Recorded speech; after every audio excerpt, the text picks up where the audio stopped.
All right. We're back. Back to Bang. Bang on the LCS.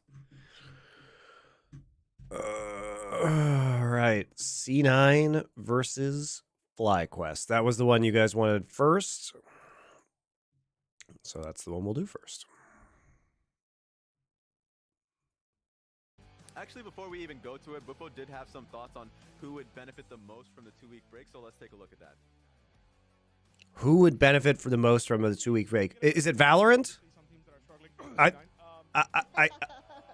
think Valorant benefited the most. And that's pretty scary, you know, because like if this was just a regular split and you just go all the way through, maybe they boom all the way and don't make it back for playoffs mentally, right? With a break, who knows? Maybe our dearest super team will come back. I just love hearing from Buppo just in general. Anytime Playoffs, I'm gonna have some time. You know what Bwippo reminds me of? He reminds me of that animatronic like bear from Chuck E. Cheese. Look at the way he moves. I'm gonna have some time to see if they can come back, and that's pretty scary, you know. Why does he look like he's a Chuck E. Cheese animatronic creature? Right? With a break, who knows? Maybe our dearest super team will come back. Like, what? Look at him. Why does he move like this? That's pretty scary, you know. Go all the way through. Maybe they boom all the way and don't make it back for playoffs mentally, right? With a break, who knows? Maybe our dearest super team. What human being moves their body like that? You know what I mean, guys? Hold on. Chuck E. Cheese animatronics. Oops, I misspelled it. You know what I mean? Wait, no, I don't want a KTLA. What is that?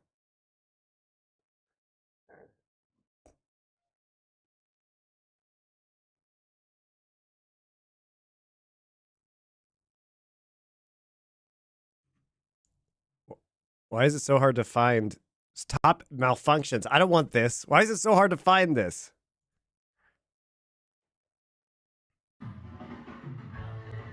You know what I mean? Oh, I didn't even know this was a thing, but call it Five Nights at Freddy's effect. Chuck E. Cheese says it's removing its iconic. Now look at Bwippo. To see if they can come back, and that's pretty scary, you know, because like if this was just a regular split, go all the way through, maybe they boom all the way and don't make it back for playoffs mentally, right? With a break, who knows? I just love hearing from Buppo just in general. Anytime you give him a mic, he is going to talk. I love Bwippo, guys, but he is like a animatronic Chuck E. Cheese statue. It's like a bless your heart. Like we all kind of know what that actually means. I don't know. It is interesting. I do want to go through bans for FlyQuest because obviously Ari is something that we kind of identified at top of day. Something JoJo might. Also, for those of you watching on YouTube, especially those later, I have opened up memberships because you guys asked. Apparently, you get, if you have YouTube Premium, you can like sub for 1 month for free or something like that. I think it's supposed to be like Twitch Prime. Like about a 53-54% win rate as a top lane of the Twisted Fate, and we've seen it a little bit in the LCK, so makes sense that FlyQuest is just taking it away from Fudge. And Fudge in particular, as a player, I felt like he's been doing quite well within his individual lane. Even through some of the disasters we've seen from Cloud9, his actual lane stats have been quite good. Problem is, game's kind of just escaping them before he's even gotten a chance to really participate. So at least from the laning phase, it's been a positive. All right, so Yeah, I mean, we've been seeing it explode. back to Senna Nautilus's ear. How exciting. And Karma Varus Ash. So big pushing lane for FlyQuest in the bottom side. Big push in mid as well. So they're going for lane priority. And Maokai falls all the way down in this draft. Okay, so they take Renekton Nidalee. This is a combo. This is a traditional combo. Basically, you can Renekton stun into Nidalee Spear. It basically says they're going to focus on the top side of the map. But the problem with this for Cloud9 is that, you know, this lane right here is going to be pushed in, and this is going to be pushed in, right? So you're kind of telegraphing really hard that you want to play around top side. And it, in a way, means that these two lanes may not get any help if Nidalee is focusing on the top side super heavily. Who received buffs, and this is a really interesting. Yeah, and just good setup. I mean, So, we already talked about Rumble the is Renekton. strong. It's been a classic, of course. Rumble is strong into Renekton. Is always going to be a threat. But on top of that, Rumble is not- strong I think into it's Renekton. the fact that you have good setup for just Nidalee to hand her Q fairly easily. But This not is good pretty gank strong escapability. draft from C9 side. I mean, it's new So they're going to setup, take the Aatrox instead. Renekton, so it's Whoa. exciting that way, but Hold on. The fact that now that the Nidalee buffs happen, the Renekton buffs happen, and we're immediately going towards it, kind of speaks volumes on the comfort that these players have had. Squidfish. historically. Thank you very One much interesting thing for becoming a member is over on Robo YouTube. taking that Varus top. I do pay attention All right, over on let's go YouTube, Let's guys. see what he has to say here. Yeah, I need to update the YouTube sound. LCS face-off. We're gonna have JoJo and Inspired exchanging some words right before the game. Love that they put them in a closet JoJo, because of Valorant. right Love now, it. buddy. Oh, you're right. Well, JoJo's currently testing his audio. Inspired. What's up? Inspired, what do you have to say to your Thank you, Nuadore, for your Twitch Prime sub. Any other Twitch Prime subs, greatly appreciated. Before a game. Well, I mean, he's a good player. I hope he will manage to carry his for not that good teammates. So, I mean, I think Aspire's a great player. I think he'll succeed greatly. Much success to him. Is this it? Yeah, This is how you get in his head? That's You how build him up? I mean, he is a good player. I mean, To me, I hope we both play well. Oh my God, there's no trash talk. They're just complimenting each other. What is behind them? What's is that like? Oh, it's a door. Quality. They're like in a hallway, guys. I'm not gonna trash talk. His whole team sucks. They're all bots. They put up some chain link and some LEDs, and they called it a day. Yep. Friendly game when you're playing with your friends against your friends. Yep. Sometimes, not even when you're playing with I your mean, friends. it really is just a metaphor for the LCS, though. As a player, you're just trapped within it, right? Desperate to be on a better team in a better region. Overall spot. They want to end the regular season in first place. Oh, yeah. Cloud9. That is where they were. They hearing each other for sure? Yeah, they certainly are, guys, because almost certainly any loud noises or communication that they have is just going to be picked up by the mics of the other players in that room. Yeah, it's funny how. Yeah, there you go. So maybe they bought themselves another 2 weeks with some more scrim juice. But it's really fun because FlyQuest, as you're saying, is the team that Cloud9 have to forcibly take this from. You know, they're supposed to be the ones wearing the crown. Yeah. And camera on Jensen right here. Jensen versus his old squad, one of his old squads that he was mainly known for, trying to deny them. So there are a lot. It's actually insane stepping back and looking at what has become of this shitty-ass league. Well, you know, they just refuse to acknowledge the truth, which is that they care more about Valorant. Which, you know, is understandable. LCS is a dying product, and Riot is tacitly admitting that. Really impressive. He doesn't always get better. okay. Why is it taking forever? Why is this taking forever? Double Halo Blades Marksman plus Karma has got to be some of the most powerful level ones you can have. So you can kind of just walk in, see if you can find someone, and there's not going to be that much of a cost to it. Yeah, and Maokai, of course, is one of the Raptor assassinators with the damage on the Q. We can take out the whole squad. Thank you, Lex Lee, for your 3 months of Tier 1 subscription. I appreciate that. Appreciate you guys who choose to subscribe. I mean, they're getting split the map here versus a And I do not appreciate freeloaders. You are not appreciated.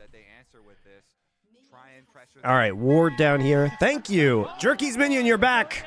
I appreciate it. Can we get Native American chanting as a sound effect for spiritual healing when KT destroys our dreams again? No, because we knew they were frauds. This was clearly the most fraudulent KT roster in years. They were fraudulent from the time they were formed. They had one moment of glory and then went back to being giga frauds. Okay, so invade into the bot side, courtesy of double Hail of Blades 80 carry. Yeah, I mean, I'm almost always on this style setup fasting Senna. I feel like he gets so much. Jojo Pion is going. So let's talk about this, guys. For those of you who don't know, this is what Showmaker has been doing in the LCK. He's been doing it a lot. Basically, anytime he plays Azir. And you run Grasp, and then you build, tank items like Frozen Heart onto this Azir. And you may be asking, why do we do that? Why you do that? Well, I'm not going to say it's good, guys, but I do think in certain compositions, especially when you have a carry jungler, because this allows the Azir to operate as primary engage by going in with the shuffle, okay? Because you get pretty tanky. But in order to do this, you actually have to have other threats within the game. And in this case, you actually have a carry jungler, right? So this could work theoretically with a carry jungler. It can work with a carry top laner. So when we see D+ do it, what happens is like Kingin will play Smolder in topside maybe, right? Or you have a hyper carry, like this could be like a Zeri, right? That's how D+ uses these compositions, is that you get your carries out of, either jungle or top instead, or you have a really, really big hyper carry in the bot lane, right? So you do have, that's a good point, Zebrios. Yes, you do have good wave clear with the Azir still.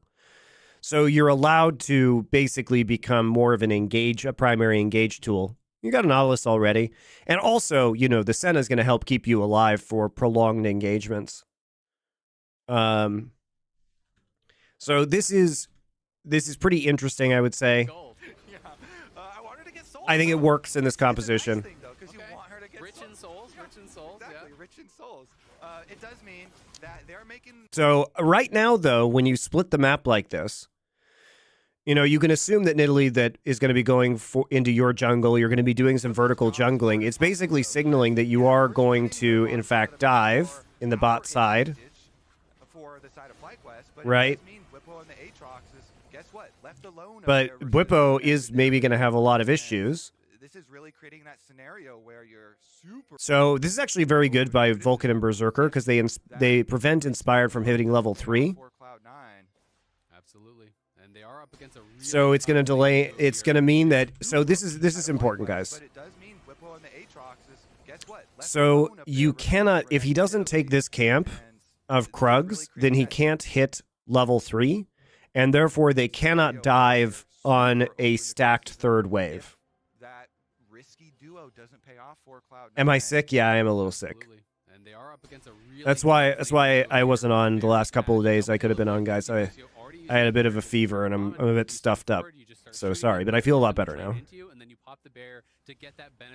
And no, we're not doing D+ Kia. That series gave me brain damage. I watched it last night. I had to watch it before the Monty and Wolf show this morning. And has been really popular as a solo laner for quite some time. It's a really strong pick. It does scale well, especially when you're playing with this double marksman here. The value from something like so there is not going to be a dive on this wave now. So kind of first peril avoided for Cloud9. Yeah, I would guess that he's going to go the blasting. And this is interesting in this matchup too. I haven't seen a lot of the Karma into the Grasp Azir. But obviously, you have a lot of opportunities to kind of get the heal from the Grasp and proc it onto the Karma. So it looks like you don't get kind of bullied out quite so much. Let's see, is Busio going to be Carrier in the bottom lane as this support or not? If he is, you better be buying that Ardent Sensor. Let me tell you what. That guy's going to pump out some damage. So we'll see how it's going to work out. Jensen taking the bad end a lot of these trades here. Jojo doing well thus far. Just keeping the minions between them. There is that mantra. Soul Flare coming out. It's very impressive. I mean, he's pretty common to see people looking to actually. He's like actively, farming the. Jojo taking Grasp. I can't say I've seen this. People generally do just take Fleet. What? Azael. Jojo.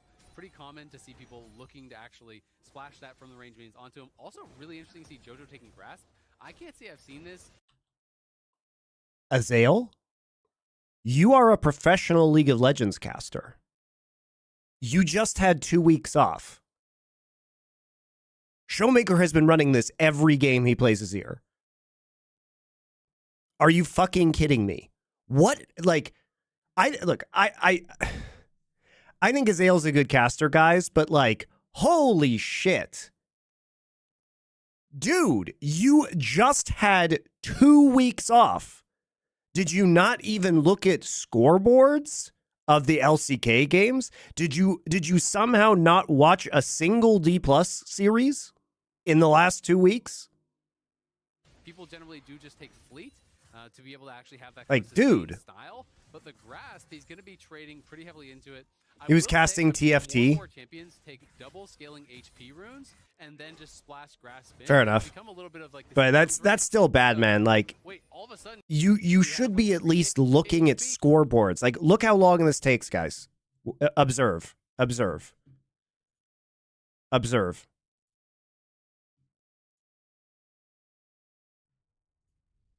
Look how long this takes.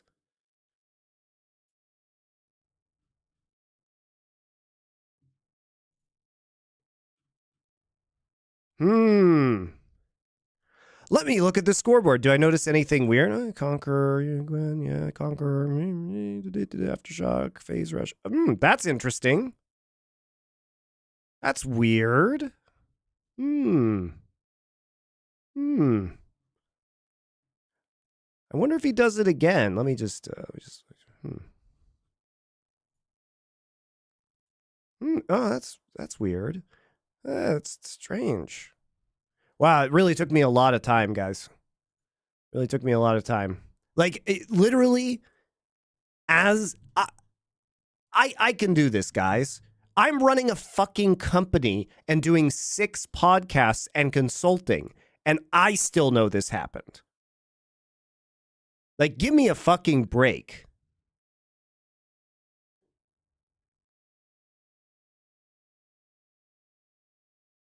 Like, now and you're getting how hard is it? I don't know if he's really gonna cook and do like Roa and stuff, because I've seen some people do crazy stuff like that, or if it's just gonna be, hey, I think grass is pretty good for the lane, and then I'll be normal. Yeah, these grass baziers getting kind of annoying. Just with a little bit of HP. When you go in for the big plays, though, Do something for the tanks. Come on.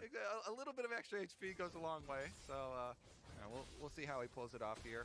There, by the way, we can roast Azael, but there's 2 color casters on this broadcast, and Kobe doesn't know either, guys.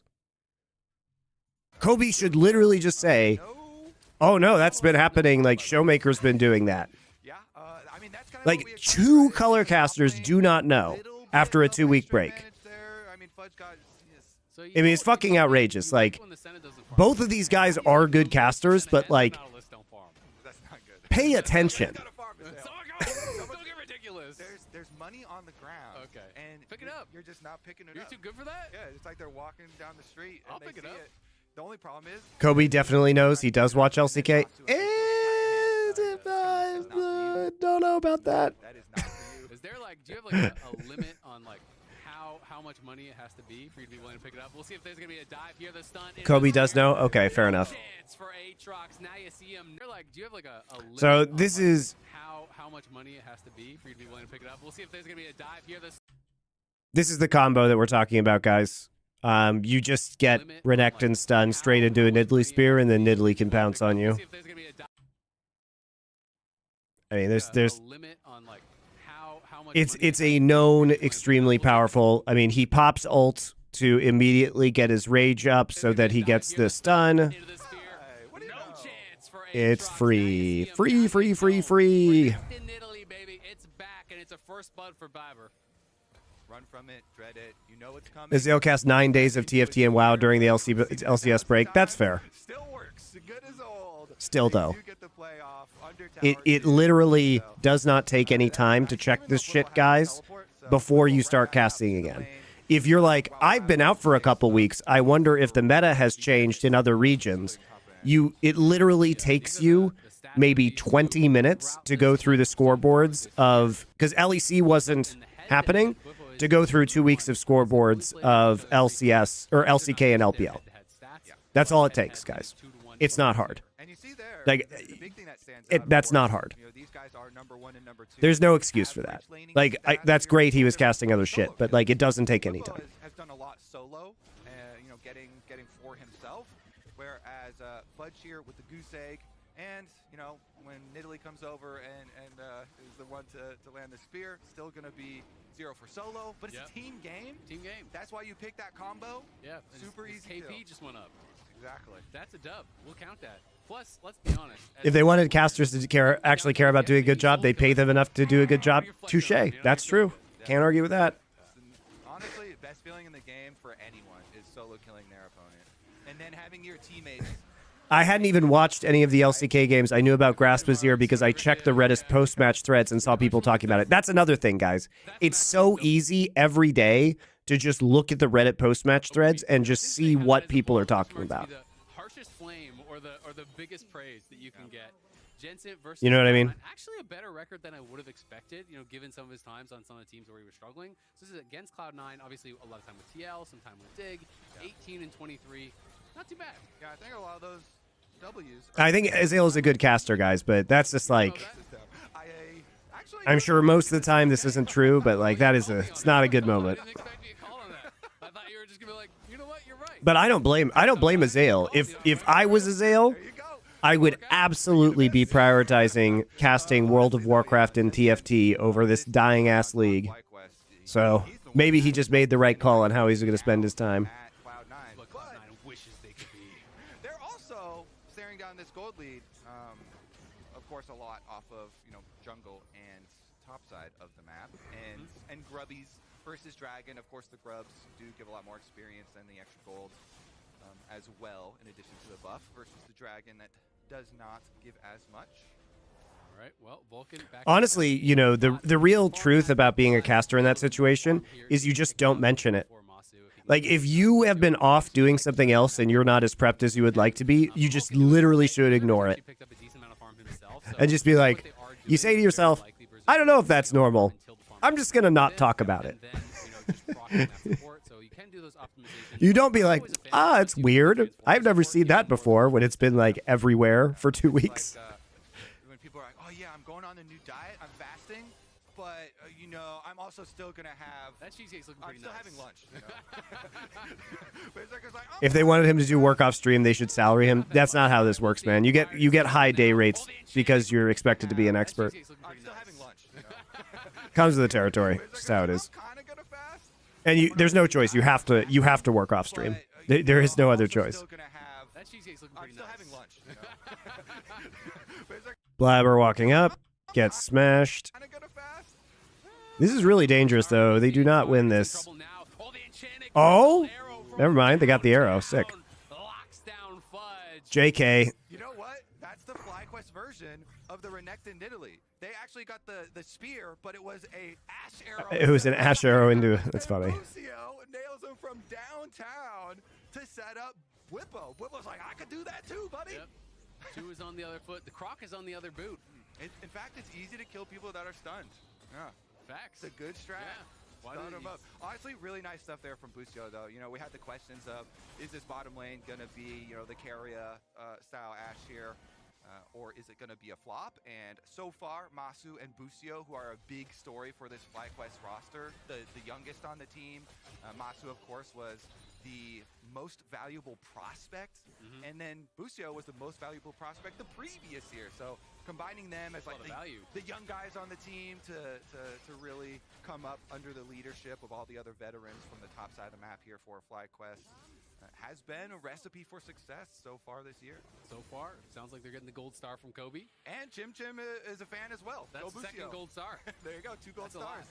We'll see how many. They can Go Busio. Another valuable contribution from the LCS fan base. on the first one. So The few of them that remain. all 6. At the very least, we get 5. You start getting those Void Might spines, which does feel really, really nice. We'll see the Crane Chain Whoops. Crystal Arrow. Correct me if I'm wrong on the first one. So going to be looking to try to get all 6. At the very least, we get 5. You start getting those Void Might spines, which does feel really, really nice. We'll see the Crane Chain Crystal Arrow. This one is Void Might spines, which does feel. That's just a terrible arrow. What the fuck? We'll see the Crane Chain Crystal Arrow. This one is gonna whiff, unless it's okay. another cross map one. That one, we didn't see that. It's chill. We saw it. Okay. Yeah. See, I called you earlier. You called me on that one. You know How's it feel, Kobe? Fair enough. Okay. All right. I understand. We did in fact see it as well. Swing and a miss is fine. They're still keeping the pressure up. You know, trying to push under tower here. Of course, they're not the ones getting the void grubs, but they're the ones with the double range access to the tower. So Shout out to C9 actually farming up the Nautilus instead of the Senna, which that for whatever reason a lot of people have been farming the Senna in like LCS and shit, and that's bad.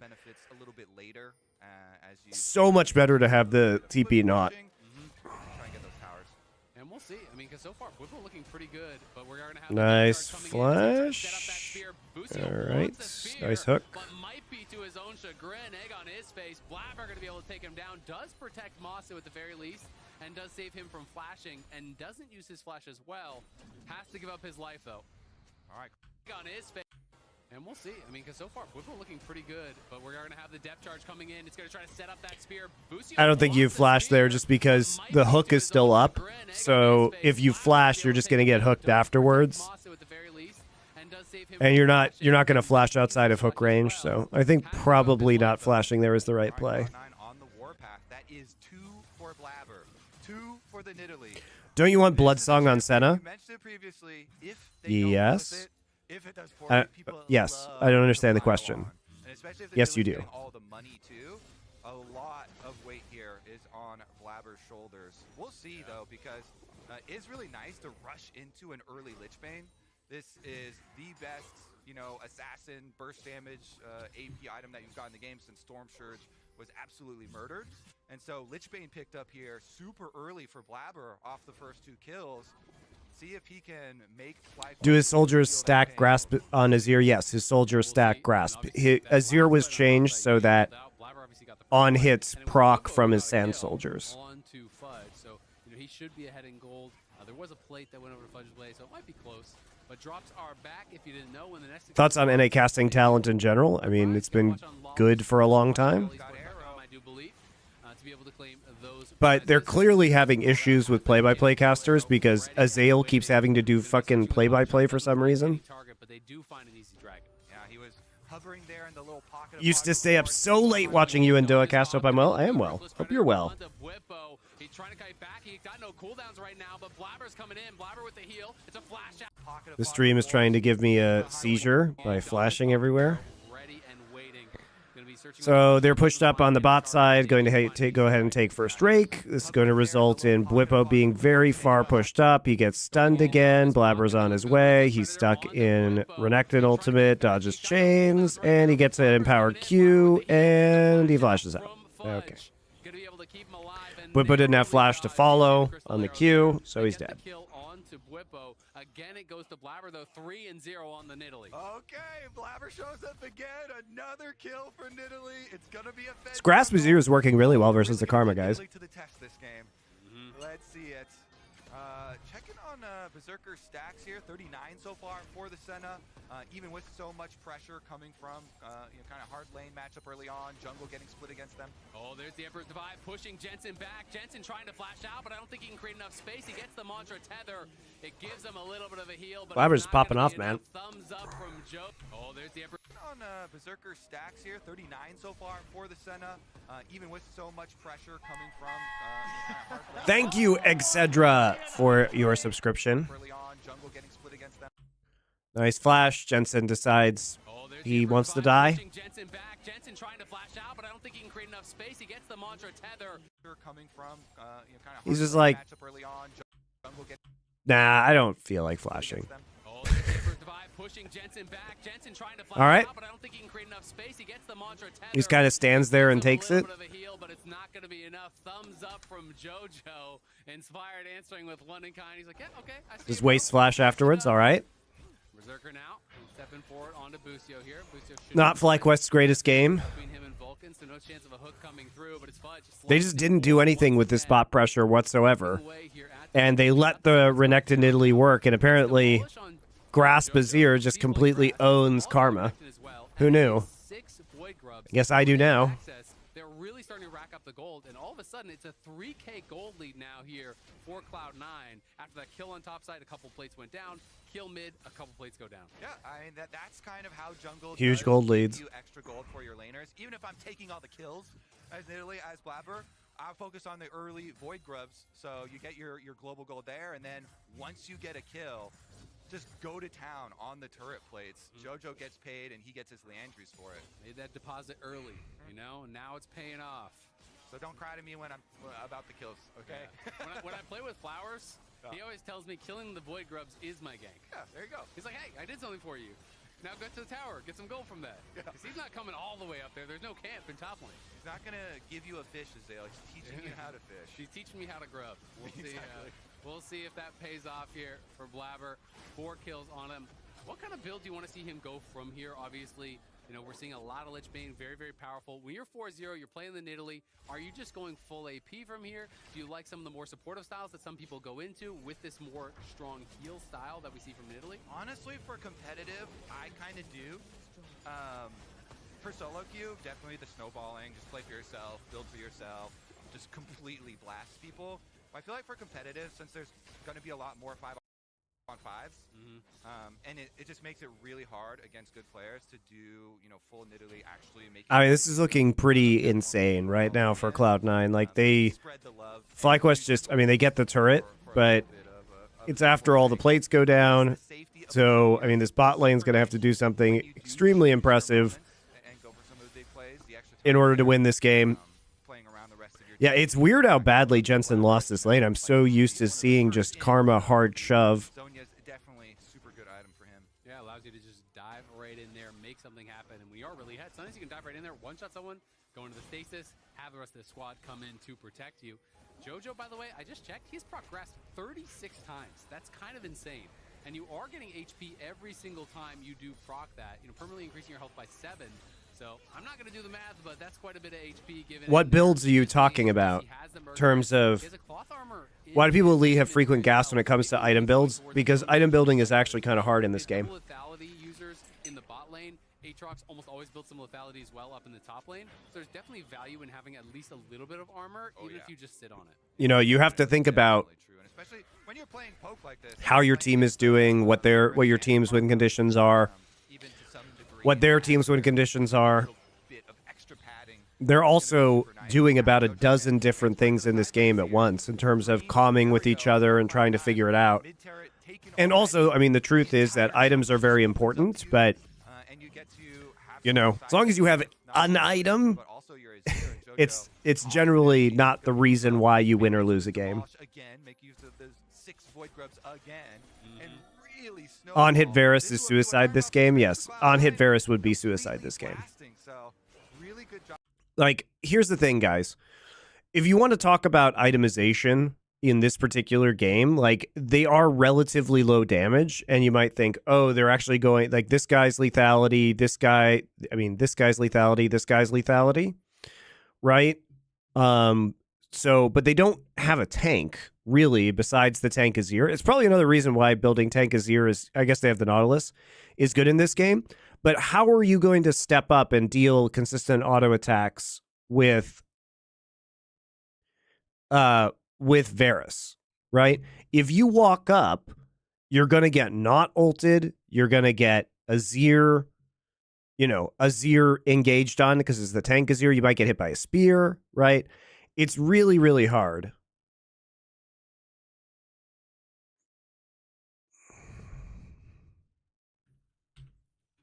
So, you know, I think you just want to try and poke them out a little bit, but ultimately, I think the longer this game goes, that it's very difficult for Fly to deal consistent damage. And the Karma feels weird here, by the way. It's the call in for help as Whippo needs it from Jensen. He arrives. The Dominus has been popped. Can Fudge win in the 1v2? Doesn't look like it, but it is getting close. The Sundered Sky heals are making a lot of time, and the cooldowns come back up. There's the Dawning Shadow from cross map. Fudge gets the kill in the 1v2 with a little help from his pal Berserker. Whippo gonna trade one back, but it costs him his flash to do it. It costs the TP from Jensen as well. You're calling worth. You definitely are. For Fudge there. Huge. Yeah, he stopped the Drake stacking at the same time. It's huge play. Jojo catch him. They see him. All right. Okay. Jojo going to be stepping up here. We'll see if he can actually find it. Can Jojo catch him? They see him. All right. Okay. Jojo going to be stepping up here. We'll see if he can actually find it. And it's going to be Bwipo going to getting chasing down and taken down here. Easy kill. No ult, no flash. Nothing really he can do about that. So Jojo trades one back in a neat super extended play. It's even better for Cloud9. Was all easy kill. Yeah, why did he cancel his recall is a good question. He canceled it to kill the ward. huge, and now he's going to get a teleport from Jojo. I guess he thought that the Azir was going to be able to get there faster, but yeah, I agree. I think he gets out of that. Stepping up here, we'll see if he can actually find I think he gets out. And it's going to be Bwipo, going to getting chasing down and taken down here. Easy kill, no ult, no flash, nothing really he can do about that. So Jojo trades one back in a neat super extended play. It's even better for Cloud9. Was already worth. The ward died on its own. Nothing. Stepping up here. There, huge, and Bwipo going to trade one back, but it. Jojo, can Jojo catch him? They see him. All right. No. Okay. Pretty sure they switched vision right as he autoed the ward. And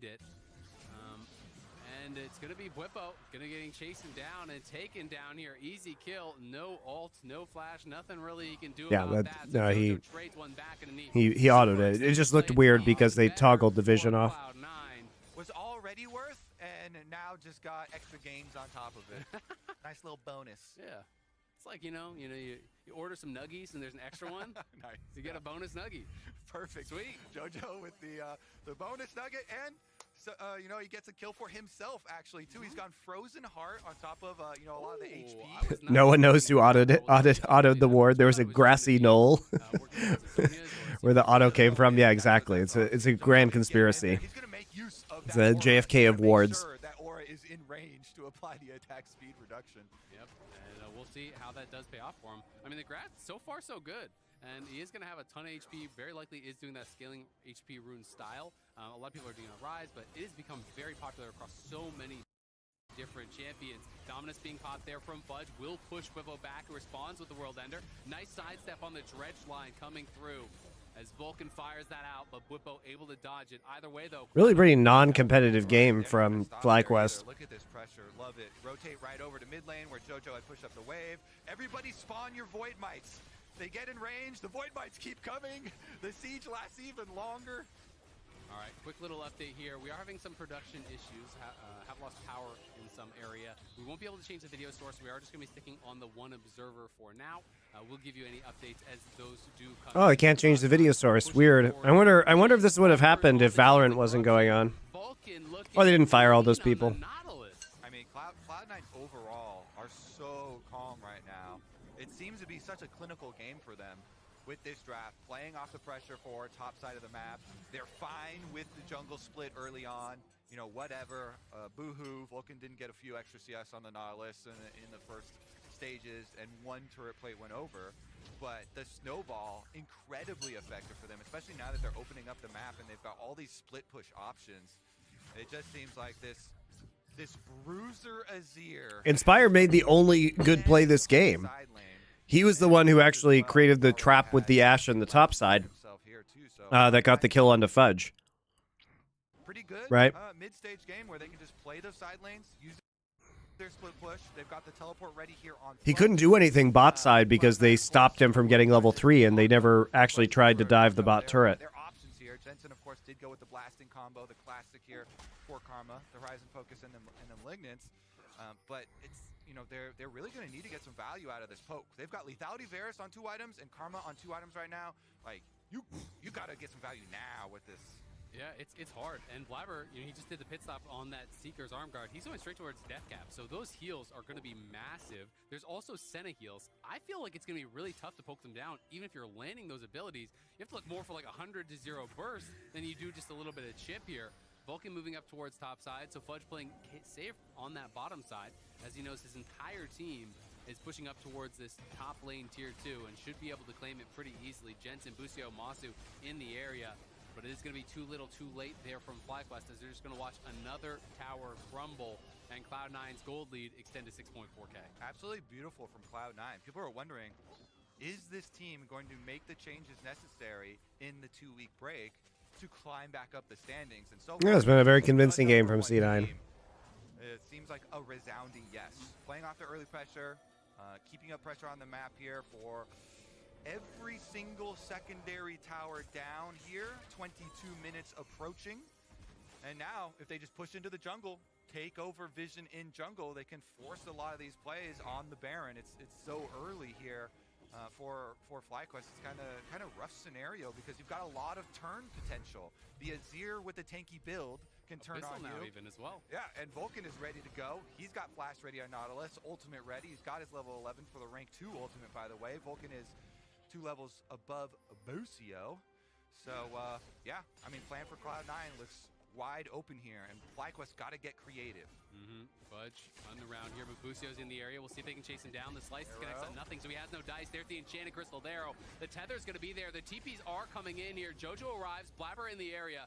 FlyQuest will have to disengage. Go in, Jojo. Yes, go in. Nice, force flash. Busio's going to keep him safe from the Emperor's Divide, but Jojo... Oh, he forced Maokai ult too. That's great. FlyQuest will have to disengage. Inspired hunting on the side. Jojo goes for it. Nice flash out from Busio. Is going to keep him safe from the Emperor's Divide. But Jojo tethered up and Whippos flash. Maokai ult is just wasted. They have no way to actually kill Senna ever in this game, so it's over. This is a very good execution of C9's composition, honestly. Like, they know what their jobs are in this game. They managed to make the Renekton Nidalee combo work into the top side to get advantages for the Nidalee, and now they're kind of in a mid to late game with a very, healthy Senna. I like the Grasp Azir here.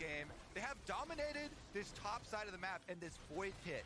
All 6 mites, plus the Rift Herald, plus the Baron here for them as well.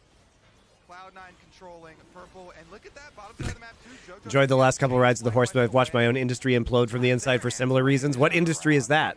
Have you two been? Is your bubble popping as well? Was theirs earlier, so they were just lending it to them.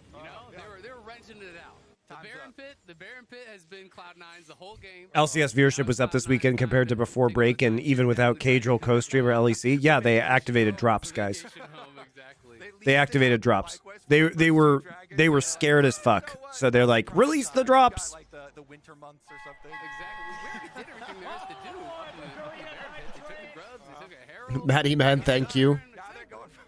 Dig versus Shopify waiting room. Really? Is that what you guys want me to watch? Can maybe get some objective bounties. Is what you're trying to look at now. You can tell by the tone of voice that you don't believe they can get that. Well, the top lane they could for sure get that one at least. Though. We'll see if they're going to be able to get him killed. They did lock him down. Bounties is what you're trying to look at now. You can tell by the tone of voice that you don't believe they can get that. Well, the top lane they could for sure get that one at least. Though. We'll see if they're going to be able to Jojo just getting gangbanged. Just Saint Sebastian right there. Bunch of dudes just shooting arrows at his prone body. Able to nail Jojo, and they do lock him down despite that tanky build. They get the kill. Whippo was pushing out on that top side. Not going to be able to go any further. Cloud9 will get the dragon, but it is at least one pick, and it's a little bit of time that they buy themselves. Yeah, FlyQuest, we finally get our first kind of opening here.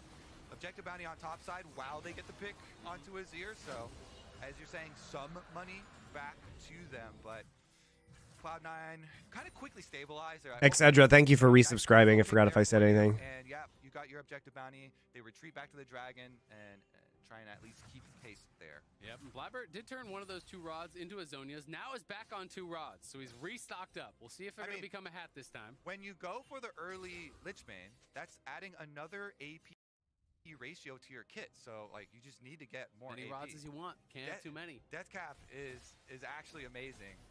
Adding an extra ratio in there. Now you get the multiplier. Looking pretty beefy. You can see opportunity has been purchased for both Masu and Berserker. An item that's definitely gaining a lot of steam as people are realizing how strong it can be, especially in these poke-style champions.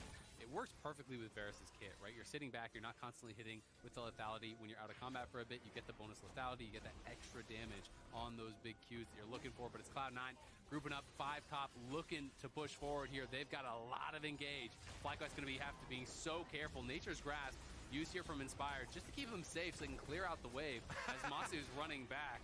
Jojo got hit. took that arrow in the face. He had Merctrez, and he just got it one Nidalee heal, and he's like, thumbs up. Nice one. He just stares it down. Tanky Azir. Yeah, it's tough. I mean, the Senna heal there on Blabber, 220. The heal that was thrown on JoJo was 300 as well from Blabber, so that is a ridiculous amount of healing. If you don't kill them off instantly, the poke just means nothing. Cloud9 seem to have really expertly answered what FlyQuest have crafted with their composition, and FlyQuest gonna have to give up this inhibitor in the mid. Wow, all the healing. Not very exciting, guys. We're just going to skip ahead a little bit. So 8,000 gold lead. So whatever at this point. Wishes he was, but he's gonna go down in the only way they can do anything is if they can one-shot. You can't one-shot this Azir. There's the Emperor's Divide and Whippo. Nobody wants to flash Emperor's Divide. Jensen doesn't want to flash it. Whippo doesn't want to flash it. They just want to lose the game. And Jensen got fucking bopped in mid lane. That was actually one of the big problems. They just didn't get any pressure with this composition. Like, they didn't stop the Nautilus from farming in bot. They didn't get pressure in mid lane, and so and then they let the Renekton and Nidalee get the kills top lane. They did vertical jungling against the Nidalee, where the Nidalee had access to the top side of the map with the Renekton, and they didn't dive. Bot. What the fuck, man? I don't really understand what FlyQuest was trying to do.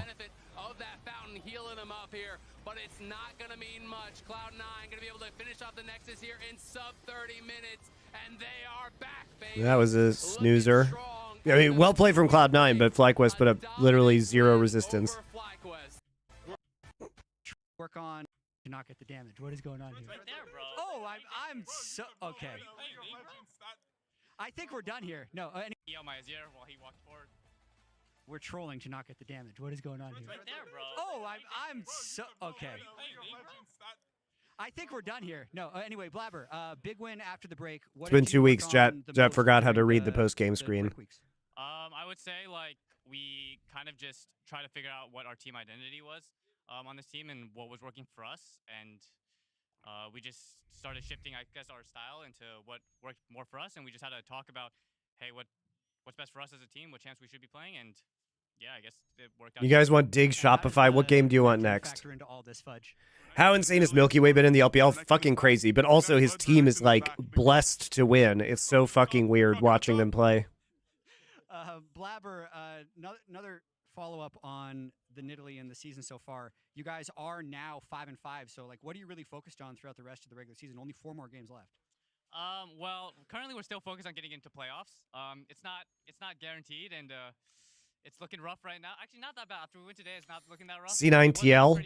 Are we just gonna do TL? Goal is still to C9 TL or we will do Dig Shopify. Since you walked past, we got the All right. See, we got plenty of time today to do these games. C9 TL, then Dig Shopify. Is that what you guys want? I'll put up a poll. You guys can just fucking vote. Any final thoughts, Blabber? Like the pathetic, All right. That's democratic, it. loving On the other people side that of this, you we are. have another episode from the latest Are You Smarter Than, and then Energy versus TL. And Fudge is happy. C9 is happy after this one. Welcome back for round 3 of Are You Smarter Than LCS Pro? All right. No. We will not be listening to that.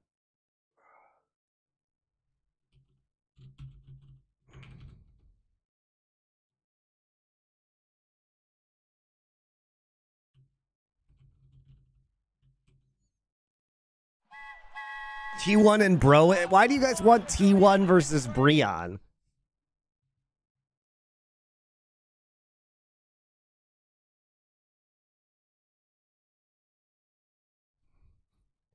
If you guys really want TL versus Breon, maybe we'll do it tomorrow.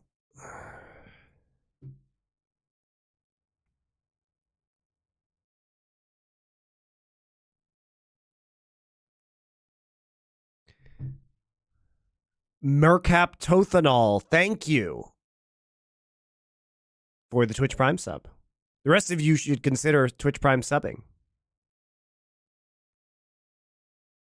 FPX versus Weibo, I've already seen that one.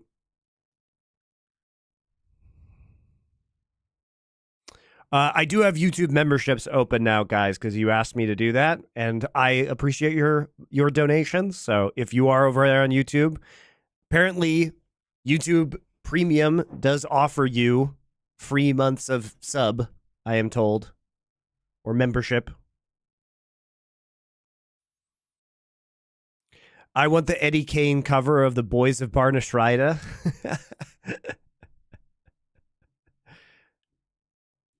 That is a very obscure Irish song that I love. That is not. No, I'm not watching the DKKT match. I already saw it. It fucking sucks.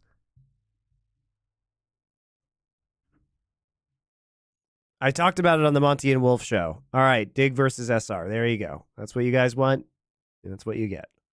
We're feeding the raccoons trash today, so here we go.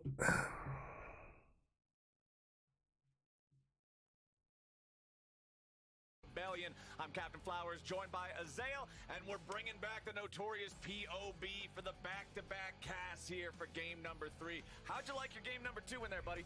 That was pretty fun, honestly. Yeah. It's not a democracy, it's a modocracy. No, it's a MonteCristocracy. Something I hope it came across okay. Don't worry, man. We all say goofy stuff sometimes. You just gotta follow your heart. Say there, Pope. All right, so jumping into this one, both these teams now tied in Xriela, thank you for your Twitch Prime sub. Yesterday, while Dignitas fell to 100 Thieves, both of them sitting at 4 and 6 here now in the middle of the pack, with Renekton and Twisted Fate banned out by Dignitas, the Azir and Callista targeted here early by Shopify. I'm really curious, what is your take on Insanity's champion pool? Because some people are really a big fan of when he's playing kind of this crazy stuff. Some people are like, you should just stick to what's normal. Yeah, what's your take? I think he's like definitely a creative style player where he just like likes to break the meta or pick things that are not very conventional. Like last year, he had this weird like Graves mid arc, and then earlier some of those popular around the scaling potential. I actually do love watching Shopify. Between pro play, solo queue, things like that. I think as the weeks have passed and people have figured out better how to play and how to itemize the champ, I think it's like a pretty solid pick overall. It does scale pretty I haven't well. seen you eat one MonteCristo on stream because they're Kind of a flex. disgusting. Like, flex at top in some cases. I don't know if they'll flex at mid, but yeah, I think it's a solid first pick. Yeah, I've been kind of surprised to see it not being played in solo lanes much in pro at all, because in solo queue it feels like much more prevalent as kind of like a flex. I know Nemesis was playing it a ton mid, and people were kind of watching. All right, we're just first picking Smolder now. Is that what we're doing? We're just first picking Smolder on blue side, where you can't even flex it into R5 like you can on red side. Is that where we're at? LCS is Smolder the new CEO of LCS, just like fucking Seraphine, where you just nobody does anything and then he just goes into God mode in the late game. Just farm stacks. Something that doesn't have huge dive potential. I played it against like Fiora one game in solo queue. It felt super good to just be able to like build Swifties. You're and just kite. farming Qs on them. Yeah. So I think top lane, if anything, there was I think Damwon in Korea did play at top, although he did go like this corrupt tank build. Are you talking about the grasp stuff? I've seen some people doing a lot of like grasp tanky smolder top as well. Yeah, and just playing off the stacks. Yeah, I think it can definitely work. I mean, there's a lot. Has been getting stronger and stronger. All right, so if you're Insanity here, Talia's locked in. Okay, Volibear Looking to play. has had his cooldown changed on this patch. So big, I can go 4-5. Let's just lock our solid bot duo. They go Nami Lucian. So Volibear at the professional level is probably going to be pretty good, guys. You can go Orianna for sure. Karma's still on the table. His Q got buffed. His Q got buffed pretty significantly. I think I would probably like thank you very much for your Ledert for your subscription with tier 1. Let's talk about Volibear a bit. So on 14.4, he got some pretty significant buffs. His Q got buffed so that he actually goes at 24% faster towards you on his Q at level 1.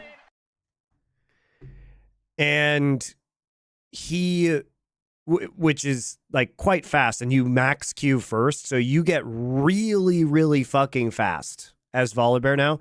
Plus, they decreased the cooldown of his E by a second, and then they pretty substantially reduced the cooldown of his ult as well. They also lowered the turret disable by a second, but that shouldn't really be that big of a deal. He also doesn't get complete CC immunity during his ult jump anymore. He only gets displacement immunity, so you can't move him basically. But you can stun him. But honestly, like having more frequent use of his R is better than having the extra second of disable on a turret, in my opinion. So is he Cocaine Bear now? Yes, he is. He runs incredibly fast at you. I've played a couple games of the new Volibear. I think he's really strong at the moment. Golden Sleetix, thank you for your Twitch Prime sub. The disable immunity was a big loss. Yeah, because now he can get stunned on entry. True.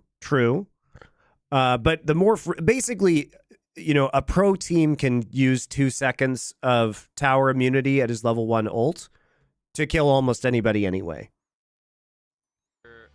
Oriana, personally, that's just me. I like the matchup versus Talia. I feel like there is. But he goes super fast because you just do Q max and you just run at people and you can play press the attack, and like basically you can proc press the attack off of like Q auto W, and then plus if you're ganking bot side and you have the Lucian single target damage, the PTA does a lot. Who was on pros talking about this, and he said he felt that a lot of people kind of misunderstood the point of Lucian Nami. Is Volibear the new Rise where he's good in pro but trash in solo queue? He's really good in solo queue. Why would he be trash in solo queue? He's really strong in solo queue, I think.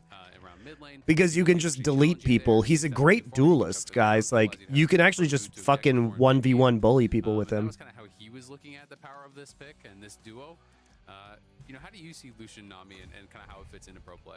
Yeah, I think I kind of interpreted it similarly to you, where you expect the Nami Lucian to be able to. He's going to be really good in pro. To like a strong mid game with the gold advantage, but and he's good in solo queue, in my opinion. Advantage in lane, that it's still strong in mid game with this fight. Like just Niramen, thank you for your Twitch Prime subscription. All right, well, hold on now. We've got the Hui being hovered with the Oriana that you called out earlier. Dignitas respecting that sort of line of thinking, banning that out. Also, Volibear seems like a peanut jungler. I agree. Does seem like a peanut jungle. Pick to choose for top lane into almost any matchup. Pick that one blind. They don't want him taking that. All right, they're going to take Hui. Hui just seems like such an insanity champion. He loves these fucking, I mean, he loves Xerath, right? He loves this shit. Welcome to the cage match between Shopify Rebellion and Dignitas. Kobe, plant your feet. Dude, you've been on camera talent for years. Stop shifting your weight. Holy smoly, just stand there. Shopify team, who are you ganking? Who's the easiest? They're all free ganks. Everyone can die, yeah. I mean, David doesn't have a dash this I'm game, Kobe. so he's a pretty easy target. He's on a ship, guys. He can't help it. They're actually on a barge. That's what you don't know. That's why we have animatronic Bwippo. That's why Kobe's just like swaying all over the place. They're actually just on the high seas. The classic. All right, good clean game. Expect those ganks or the mind games that are coming with it. There we go. Oh, I love Insanity. He's so funny. Oh my god, Insanity is too funny, man. He's great. First the eyebrows yesterday. I don't know if you caught that at the beginning of the day where he's doing the eyebrow wiggles to the camera and stuff. The guy's cracking me up. Not afraid to flex a little personality there, but it will be the Gnar locked in for Dignitas, for Rich in the top lane. This Sejuani picked up for XU like they were talking about. What will this final choice in this draft be for far? Shopify going to take their time. Shopify have basically no engage at all. Could be Chase. Oh, I was just about to say that. You think they're just going to play kind of like longer range? Yeah.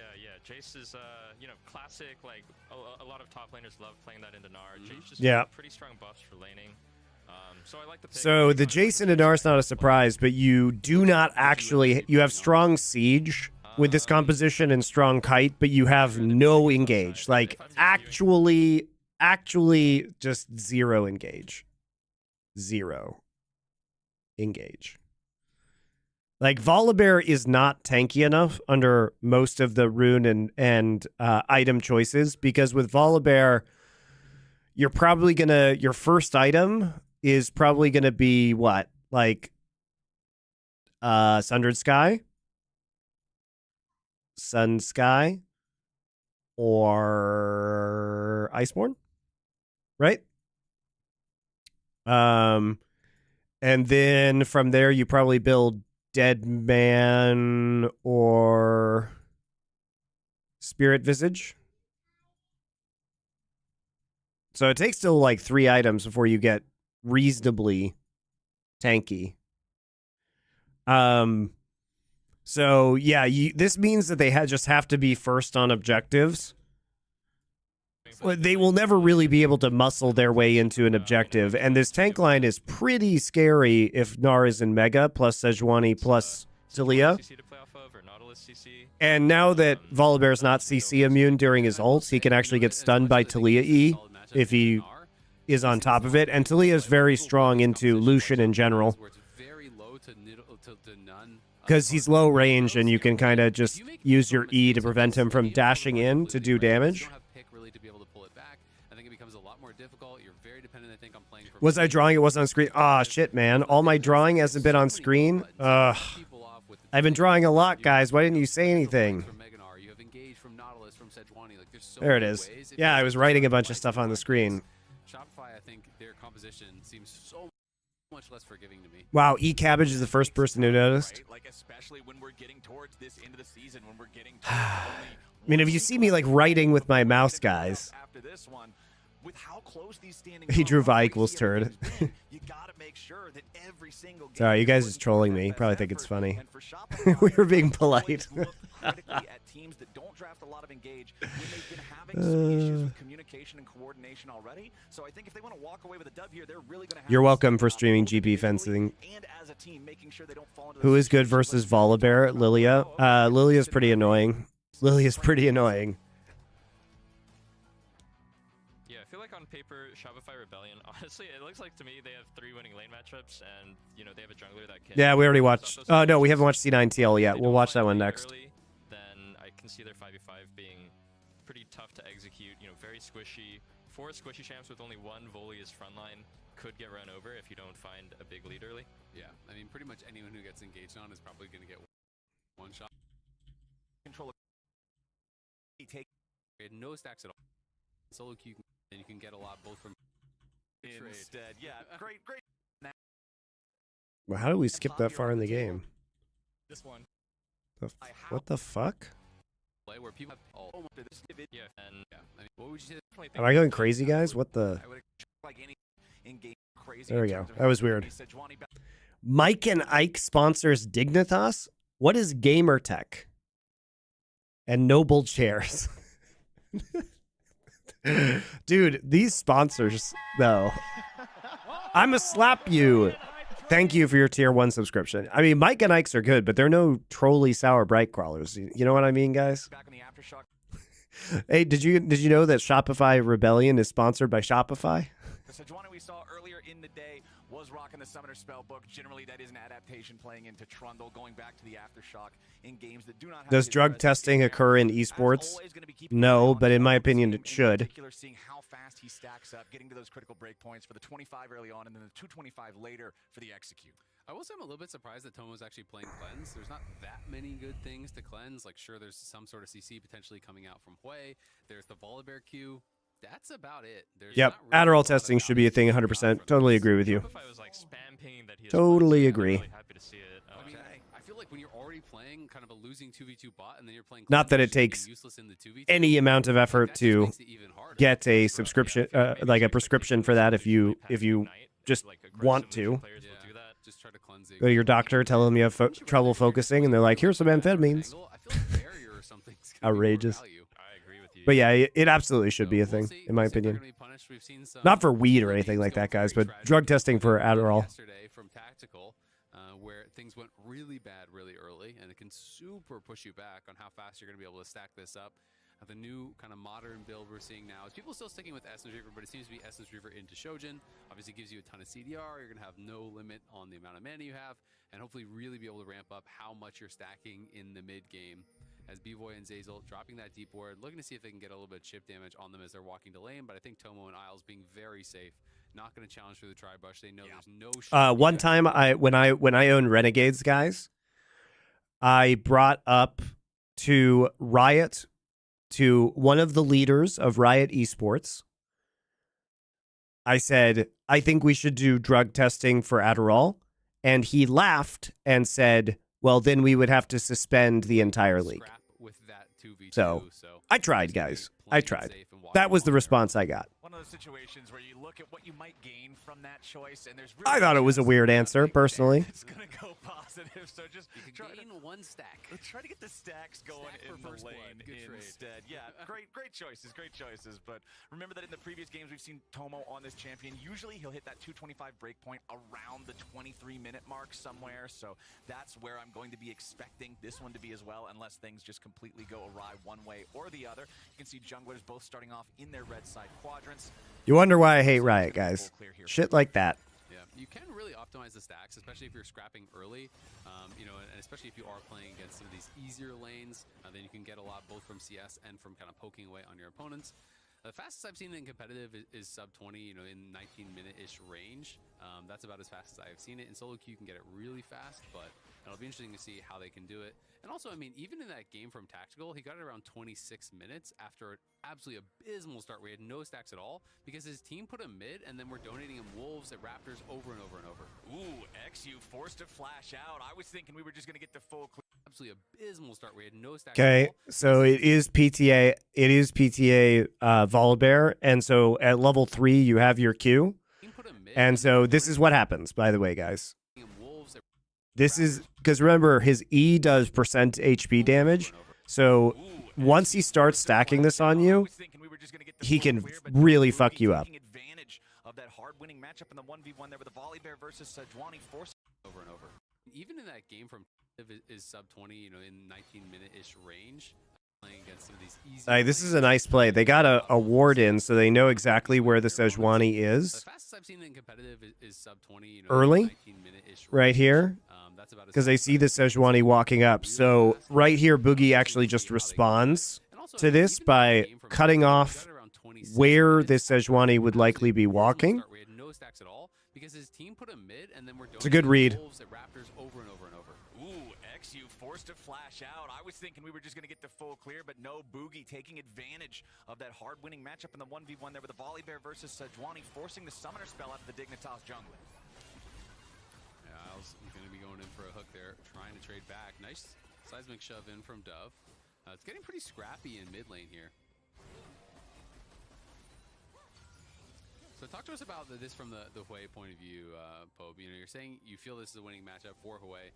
What is it about this matchup that you kind of like from that side? I think Talia is always susceptible to just tanking EE and a W auto. Wow, this guy took 2 turret shots. Ooh, yeah, that was pretty rough for shot. Like from that side? I think Talia is always susceptible to just tanking EE and a W auto. Feel this is a winning matchup for Hwei. Wait. What is it susceptible to this just tanking EE kind of like from that side? I think Talia is always susceptible. Oh, he tagged Tomo. It's like, how'd he get aggro there? Whoops. Yeah, that was Sloppy. bottom lane there. Little unlucky. And you could see that Tomo was really their bot side about the dive. This is something we've seen happen a lot to Smolders, where the wave gets stacked on them. They're getting pushed in on the wave. The jungler comes down. We knew Boogie. What is XU doing, dude? Just tanking EE and a W auto. Wow, this guy took 2 turret Wait, shots. I thought I was like having deja vu, guys, because XU actually just fucking comes back bot side where he just did his camps and died. About the dive. This is something we've seen happen a lot to Smolders, where the wave gets stacked on them. They're getting pushed in on the wave. The jungler comes down. Why is he coming down here? You can't dive that. You can't dive. There's a fucking Nautilus there. They're full HP. Like, even without B-Void taking the 2 turret shots, I don't think you can dive that. I don't think you can dive that as just Nami and Lucian. And they were far enough back that there wasn't actually... Like, Volibear can't dive this either. Like, he's not going to come down there. They have it warded. Oh, no, they don't have it warded. But, like, if he starts to show up, they can still get out. I don't know what XU's fucking doing. He's actually just trolling his own jungle. He's now, like, 3 camps behind. He literally has this entire quadrant of the jungle that he hasn't done yet, and we're 3.5 minutes into this game, which means that he's basically just giving up grubs for free.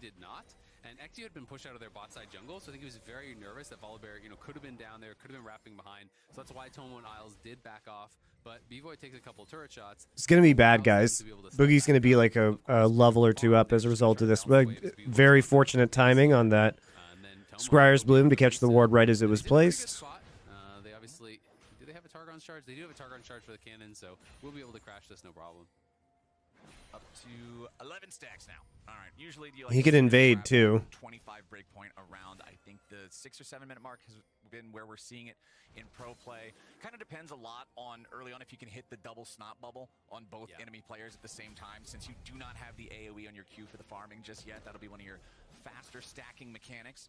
As you can see, Boogie again just trying to place down some vision here in the enemy jungle. Just recall, he has a chance to go buy right now and then go take grubs immediately. Tier for both Way and Talia. You were talking earlier about how you kind of prefer Lost Chapter builds and even like Luden's Rush and stuff like that on Talia. So talk me through kind of the differences between some of these builds and what you think Dove might be going for. Yeah, well, when I play solo queue, I feel like Luden's is just better because you spike faster and have more damage. Definitely. So that's interesting. He went Doran's Blade into Health Crystal, so he really wants to probably duel this Sejuani.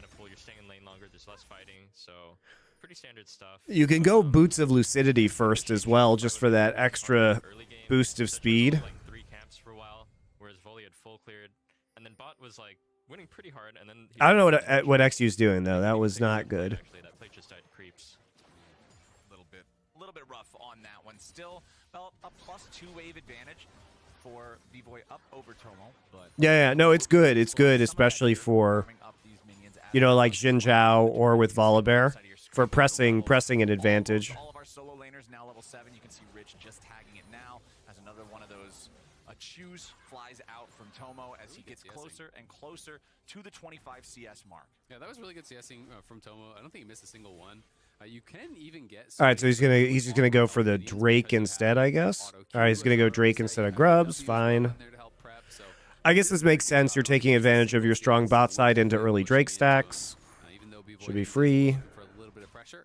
Boogie, though, going to take this time to start up the dragon. We can see XU will get eyes on this. We'll see if they think that they can do anything about it as their bot lane is pushed in. Insanity, we know, is going to be in the area and will be pushing XU back. Insanity will not land any of the CC there, but doesn't need to. Just forcing him out of the way, making sure that there's no contest here on the Drake. That is a Drake #1 secured at 6.5 minutes into the game, so pretty early. Also not trading it away for the Void Grubs at the same time as Fake God versus Rich. The 1v1, Fake God sidestepping away there, flashing out of the range of the wallop. Returning another auto attack, but does not want to. Good trades for Rich. Away. Both of them now very low on HP, but critically the difference is Fake God now without flash. We'll see if Dignitas can move anybody else up and punish that here in the next 5 minutes. And Rich just got the honey fruits as well, so he actually doesn't even have to base. And if that boulder toss was going to connect, maybe Fake God would have had to flash even earlier. Might have potentially not been able to get that little bit of chunk down onto Rich. And Rich maybe could have looked to actually follow in. But with no TP, the wave will crash. I'm not sure if it's a cannon wave on top or not. I think it's hard to justify Merc Treads onto Volibear sometimes because he benefits so much from cooldown reduction from Boots of Lucidity.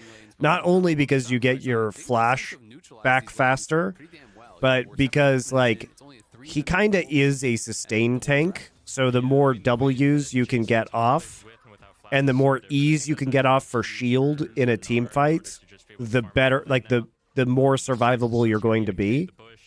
So Boots of Lucidity are very good on him. Pretty sad is the Jace side. Honestly, I started going just Conquer on Jace every game so I can just fight to the death. With the phase rush, he was just kind of losing out 1v1. Yeah. 66 to 58 for farm. I mean, +1 wave advantage isn't really anything to write home about. You can see in the top of the screen right now about a 700 gold lead globally. He's a solo front line into that team. Yeah, but he's not, that's not going to be the difference between him being a successful frontliner or not. Their composition is not designed to have any frontliners. He basically is there as a snowball mechanism, particularly for their bot lane, to get ahead by using his ults and then to stack Drakes.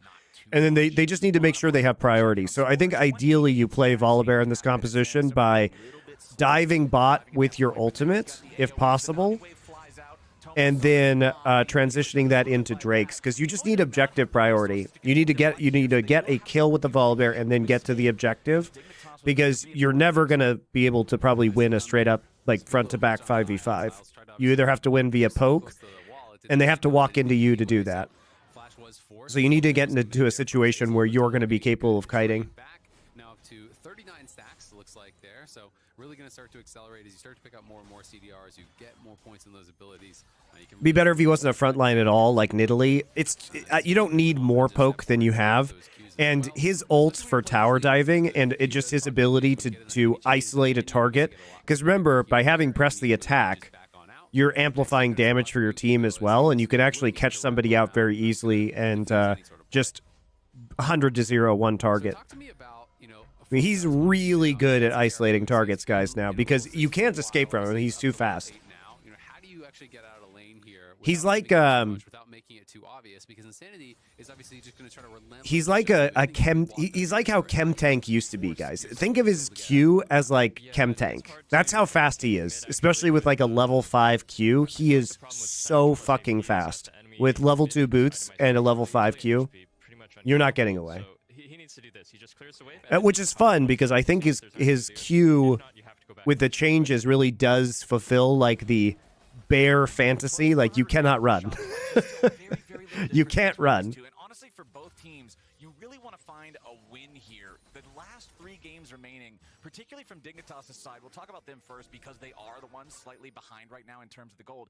Their last 3 remaining opponents in the Super Week are C9, TL, and FlyQuest. That is not an easy lineup. That is not an easy schedule to have to face here at the very end as you're trying to make sure you don't end up being one of those last couple of teams to knock. Would Ghost instead of Flash be overkill? I think Flash is better because it allows you to flash out when you turret dive. So you turret dive in with your R for the first couple of seconds, and then you can flash out if you need to. Keep your hopes alive, for a championship, for that MSI berth as well. Means a lot. And over on the other side, we think about Shopify. They've still also got to play C9, but then they have Energy and 100 Thieves as well. And obviously, this whole split has been very competitive. There's been a lot of parity between pretty much everyone, but these are all still teams that everybody looks at and you're like, okay, that could be a pretty scary matchup. So I think for both of these squads, you're looking at this matchup as probably your easiest remaining game left for the regular season. Yeah, absolutely, right? It is going to be a difficult spot. 5 wins, maybe would be enough to get you into playoffs. We'll have to see how things all shake out. Obviously, we'll be looking at playoff scenarios a lot more next week, which is going to be the final week of the season. Smolder just hit 50 stacks. 3 games remaining after they finish up here. Not bad for 11 minutes. Really tough, but it is going to be an exciting. I guess a little bit slow. I guess it's a little bit slow. You want to hit the 225 by about 25 minutes. He hasn't been able to harass probably a lot, but the stacks come a lot faster the longer the game goes on, and you can actually clear waves more effectively with your Q. Drake of the game, just about on timer from the first. Remember, that first one fell 6.5 minutes in, so about an extra 30 seconds required to start this one up here for them. But it looks like once again there'll be no contest. Shopify secure Drake number 2 for themselves. And we are going to get another Cloud Rift here today. You can see a lot of On My Way pings coming out on the Grub Pit as well, recognizing, hey, that's already up there. Dignitas got the first 3. They want to try to be able to challenge for this. Remember, so many times we see junglers just do a quick drive-by, smite away one of the grubs, stop them from getting that full 6 and the bonus that you would have from double Void Might spawns. Right now, Boogie is heading right there. Also worth noting, we talked earlier about Fake God losing the Flash and how that affected the Jace matchup. There was not any subsequent punish on him for that. He's got the Flash up, ready to go again, so he can continue to try to play more aggressively on that champion, as Shopify is just going to get their bottom lane. Why is this game so good, guys? Try not to lose too much more to this. XU is still hanging out here, but B-Boy and Zaza. All right, so Boogie is going for Iceborne. For Iceborne here on the Volibear. Yeah. It's obviously a pretty popular build, but I feel like I've been seeing more and more people go towards Thunder Sky and Tank. I know Kobe plays basically exclusively Volibear these days. He's in the one-trick status, and he feels that build is a lot stronger. Thunder Sky obviously just has so much value and a lot of these early scraps. We're going to see if they can find a turnaround here on B-Void. Oh, they send Mom over the top of the tidal wave, turning around back at him. Means that they cannot close the gap in time. Zazel protecting B-Voy as he makes his way back underneath the tier 1 turret to stop Tomo and Isles in their tracks. So do you feel like like Shopify have gotten enough out of the early game here. I mean, they got a couple dragons. That's really their only advantage. I don't really think so. I mean, Smolder has farmed more plates than Lucian has. I don't really love it. I feel like I'm just seeing Lucian flipping ulti on cooldown. Whoa.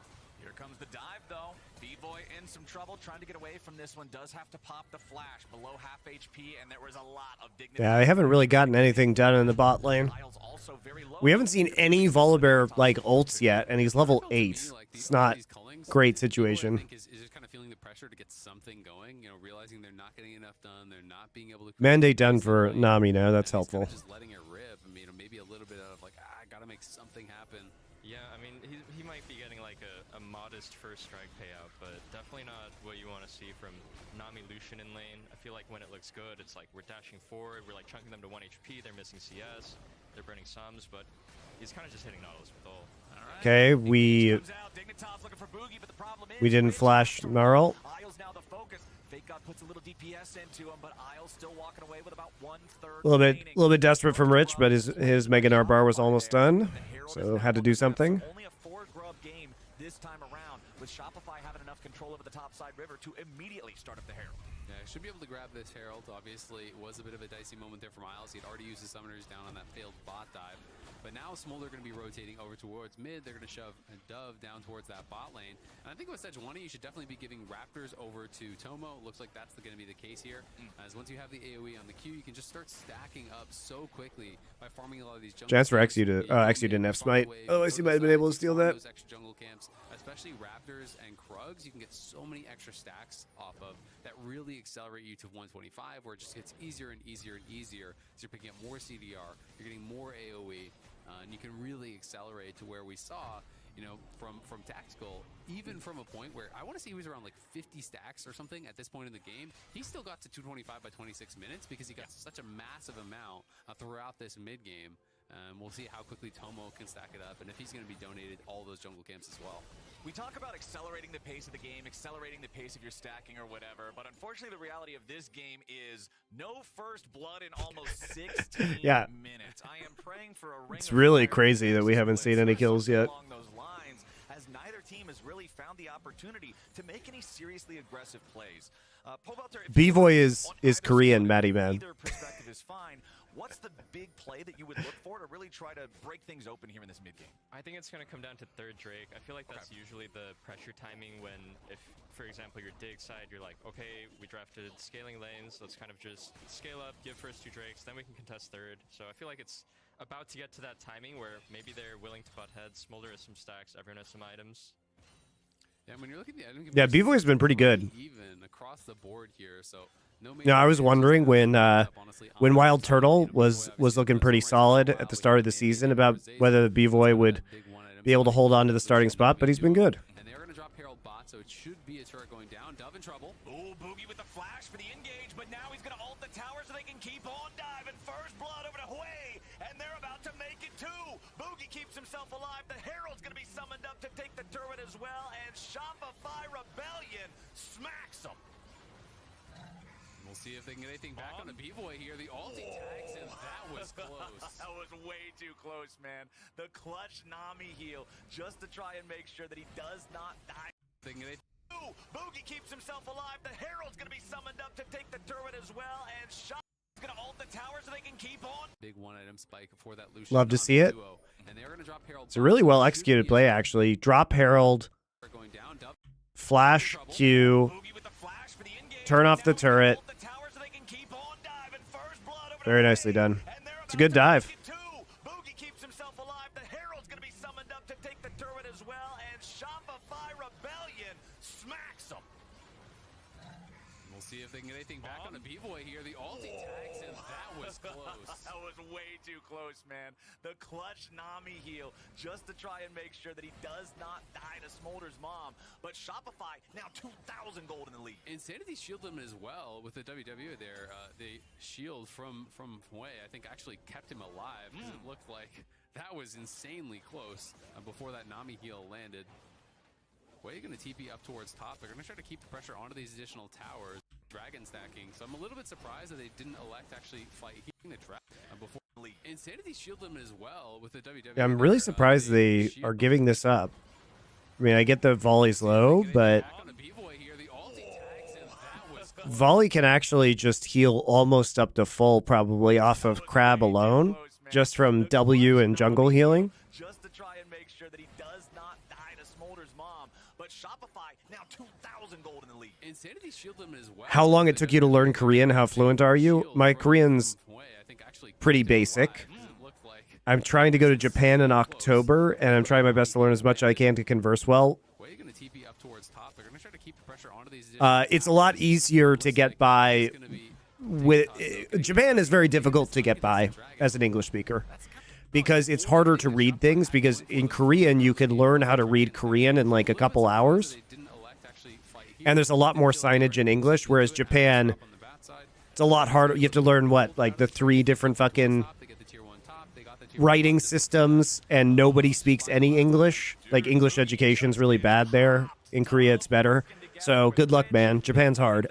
There on the enemy jungler as that volley continues trying to invade, trying to control this territory, but it ain't gonna work. Korea is much more English friendly than Japan is, in my experience.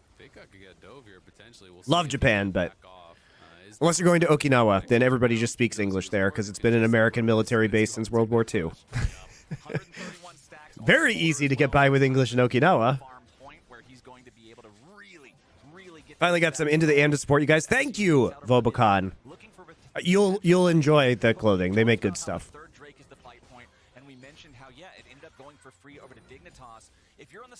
I hope in supporting us, you also get clothing that you like.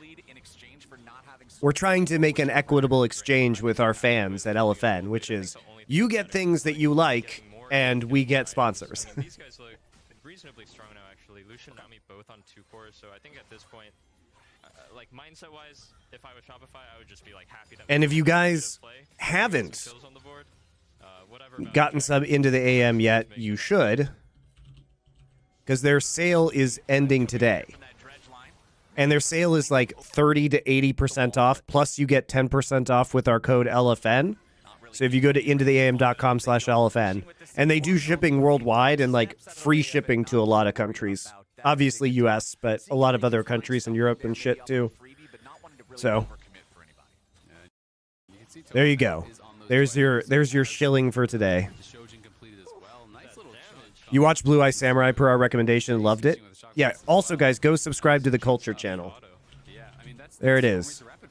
Last Free Nation Culture on YouTube. Go subscribe now, so you too can get recommended good shows to watch. Into the AM had some involvement with Splice merch. Yeah, they used to do some esports merch a few years ago. Free delivery for Aussie on orders over 225 Australian. Not bad. Yep. Yep. You also can get a lot of shit for $225 with the sale that's going on, and all the discount and the 10% discount from our code. You can get a lot. You'll get some good bang for your Australian buckaroos. Be able to chunk people out, but never actually convert that into an objective, never actually convert that into a kill. They couldn't kind of push it over. Did I see Dune 2? Not yet. I have kids, so I have to figure out how I'm going to go do that. You know, have that straw that breaks the camel's back, so to speak, where you start to get really a lot more. Smolder at approximately 140. Yeah, he's actually stacking pretty slow, looks like, this game. He's at 150 at 20 minutes, so it's been a bit of a slow road.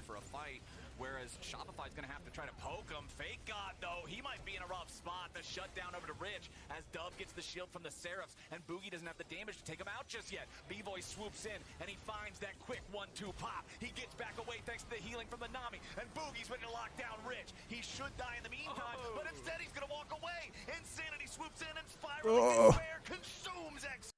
Oh my god. From the Nami, and Boogie's ready to lock down Rich. He should die in the meantime, but instead he's gonna walk away. Gets the E shield and W. Damn.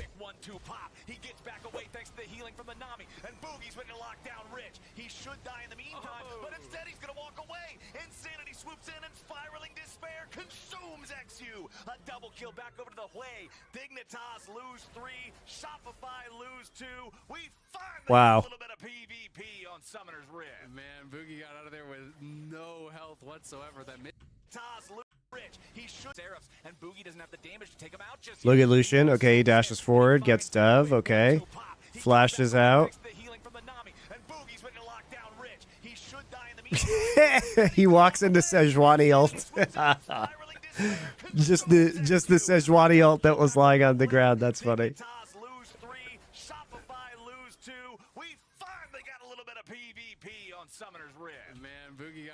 Well, it happens. That can actually be hard to see, guys. Look at that. It's hard to see that, honestly.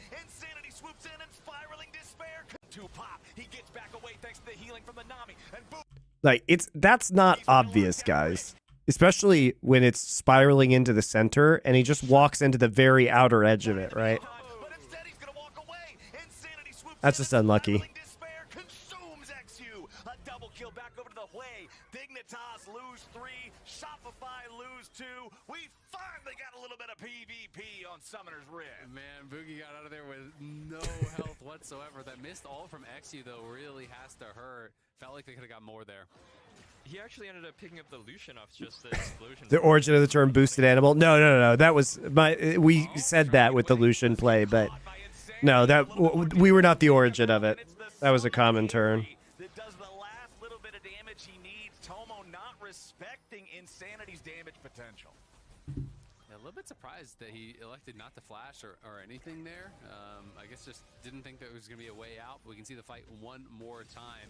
You know, Rich finishing off the turret, gets the Mega Gnar into the turret there. And Dove, able to actually burst down Fake Out quite a bit. But Fake Out critically got a lot of damage out before he went down. Talk us through the rest of the fight here, Pope. Oh man, so Sejuani. I mean, this is good from B-Voy because the Talia E is down and he's using a window where he knows he can dash in before Talia E comes back up and uses the culling. So he actually just gets the kill down, flashes out, kites back, gets healed. Actually, look, he walks into the ulti explosion and he dies. Ooh, that's an oof. That's an oof. I thought this Volibear was going to burn to death, but he lives with like 1 HP with the Triumph proc. Yeah, the Triumph. You saw the 114 there. Healed him. Like, you look at Sejuani ulti, you always think about the lockdown, the initial burst, the after effect is just, a side thought, a secondary thing in your mind. Yeah, it's like, what does that even do? That never does any damage, but it does just enough damage to kill Lucian in that moment. But it looks like Shopify and Dig are ready to square off here for the next Drake. Remember, it's a 2-to-1 lead favoring Shopify as they had that total Drake control early on. Now the engage coming out from Isles. He flashes back away so they don't find the counter attack. Nice. Mom finding its way onto 2 as Zazel and Boogie. Oh, he actually... They dodged the Mega Gnar engage. It's pretty nice. I mean, look, Rich has a...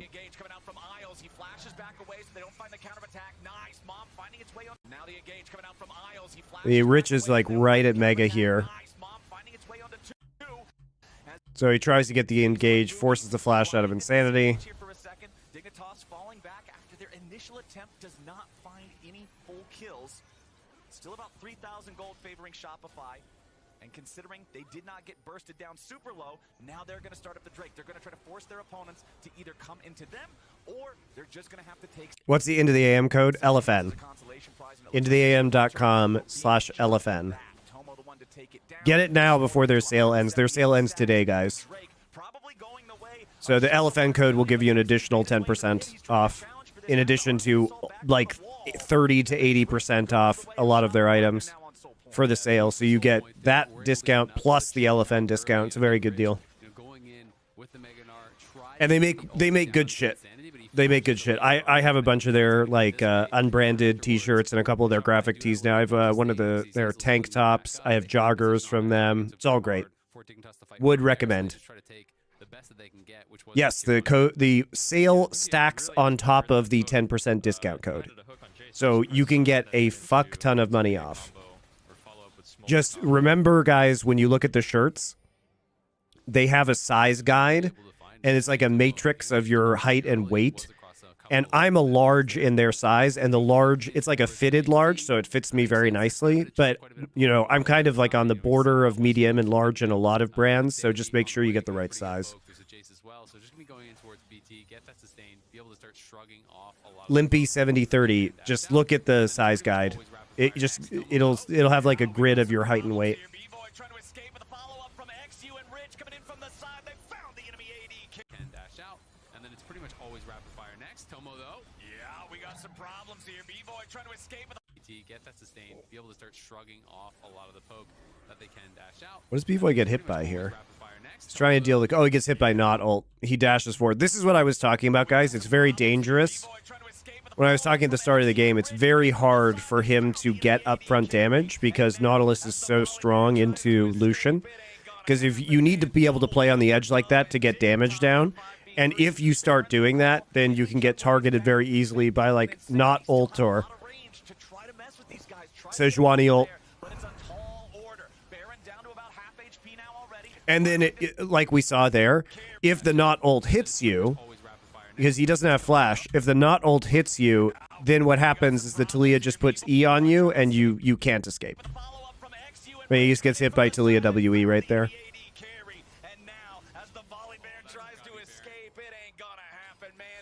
Kill for Dove, and Dignitas got a 5v3. Baron's the call. Enemy jungler is down. Fake God and Insanity still have a lot of range to try to mess with these guys, try to get them off of there, but it's a tall order. Baron down to about half HP now already. Spiraling Despair finds its way onto XU, but that's... Holy fuck! What?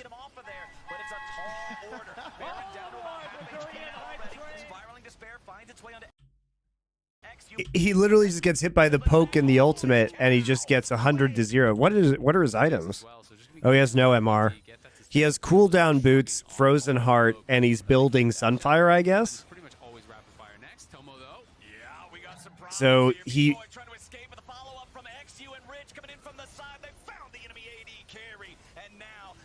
So he has no MR. That's why he gets destroyed. Doorpost 877. Thank you for your tier 1 Twitch subscription. I appreciate it. Enemy jungler is down. Fake God and Insanity still have a lot of range to try to mess with these guys, try to get them off of there, but it's a tall order. Baron down to about half HP now already. Spiraling Despair finds its way onto XU, but that's still the tag. Holy cow! Huey just gets it done. The first on this champion is Criminal Man. Rich goes over the wall trying to find some kind of an angle here. It'll be a 1-for-1 trade on that one as Dove tries to escape, but Fake God just gets it done. The first on this champion is Criminal Man. Rich goes over the wall trying to find some kind of an angle here. It'll be a 1-for-1 trade on that one as Dove tries to escape, but Fake God is hot on his heels. He needs a little bit more burst. He kills the fucking Smolder too. Some kind of an angle here. It'll be a 1-for-1 trade on that one as Dove tries to escape, but Fake God is hot on his heels. He needs Yeah, he actually just nukes the Smolder too. It's so funny. This is such an insanity champ, by the way. I love it. Such an insanity champ. Did I already watch the NRG game? No. Multiple of those and just executes XU in the pit, then is able to get another one out on Tomo after he went out of the wall to actually take him down as well. 3v5 Baron hold, that's crazy. I mean, this is absolutely crazy. There's the ulti, the Spiraling Despair, and this is the QW, the isolated execute there. No one else was in it with him. Do you think that's just a case where XU, just doesn't realize how much damage XU is having a game, guys. I think, like, you gotta dash the Quay route. After you get hit by the root, it's over. But for sure, I think he could have Sejuani queued out of it. Maybe he didn't see it. It's kind of a difficult spell to track sometimes. Yeah, and there's that root again. You called it out. The root really powerful. I think sometimes underused. Sometimes people, I think, default to using the Fear CC way too much, or the EE. The root setting up the QW is so powerful, especially in these chaotic fights where, again, Tomo had cleanse and flash. I don't think he saw the root. I don't think he saw the QW coming through because he could have got out of there. And that's one of the few things you can actually use cleanse on in this fight. If he flashes out of that, it could be pretty different, but so he has Crypt Bloom now. I guess he's just going to build Death Cap. He's full glass cannon. Insanity. Seems risky because, there's a lot of potential threat. Like, you could get flashed on. Remember, he almost got flashed on by Rich already in Meganar, and that's why his flash is on cooldown right now. You could get walled off from behind. I mean, you have to be very, conscious about Taliyah wall coming in and then Gnar ulting you into Taliyah wall, right? Because you basically, this combo, you set up the terrain with Taliyah and then you can Gnar ult people into it. You could get hit by a hook or you could get hit by a Sejuani ult. There's a lot of things. So I would say Zhonya's is probably better here. You're far enough ahead. You already do enough damage. Like, you're doing fucking crazy damage as it is. 26 on the 26. Okay, so X, you built Knight's Vow, which I guess will help some. But I mean, they don't really. He's finally building MR at the moment, but they don't really have MR outside of this Negatron in the top side. I really think he should build some kind of defensive item. Yeah, I mean, they definitely have not optimized. I mean, they moved him mid at one point, but then shortly after they moved him mid, they just sent him back down towards bot, right? You know, when you're playing around mid, when you can stack off the wave, then take the Raptors, then take the Wolves, and you just keep doing this kind of cycle. Do I think Hui is OP, Dominic? No, I don't. I mean, he's a low mobility champion. Like, you can actually just get on top of him and kill him. We saw yesterday, Tactical got up well over 300 stacks. Zonia's is built out of needlessly large rod now. True. It's built out of arm guard, needlessly large rod, but I don't think he would build the rod first if he was building Zonia's. That's my thing. Maybe I'm wrong.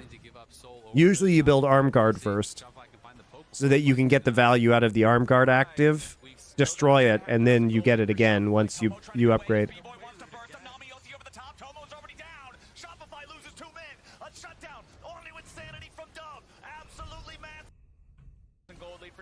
Fight for this dragon here, not wanting to give up soul over to Shopify, but we'll see. Shopify can find the poke before the fight to deny it.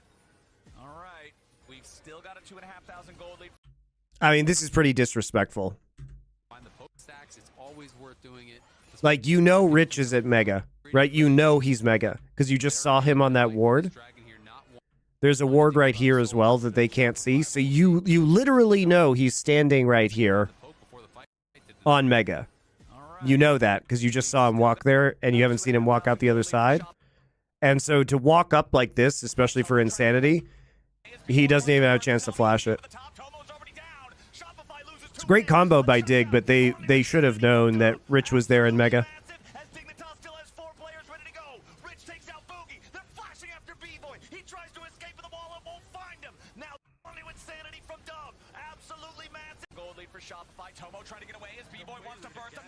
It was a good kill, though, from B-Boy.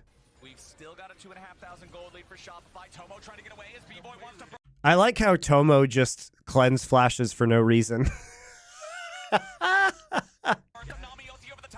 But it doesn't matter because he already got the big dragon to shoot or fire, so who cares?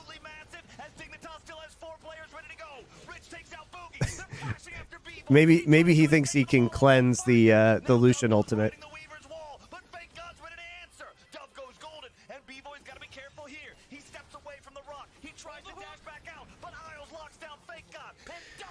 This is also the problem, guys, with this composition. Like I said, you have to be first mover onto the objective. But this is just, it's really bad, guys. I mean, look, there's a ward right here. You literally see this guy with his Nar bar. And B-Voice here, he knows that Rich hasn't moved. Like, you know where Rich is, guys. You know where he is. Why is Insanity walking up here?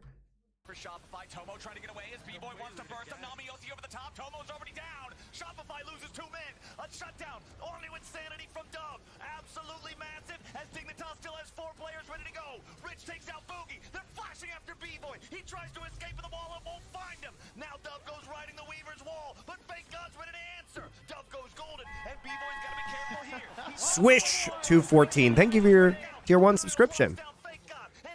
I will gladly take any tier 1 subscriptions and or Bezos bucks and or YouTube memberships that you guys feel like giving me.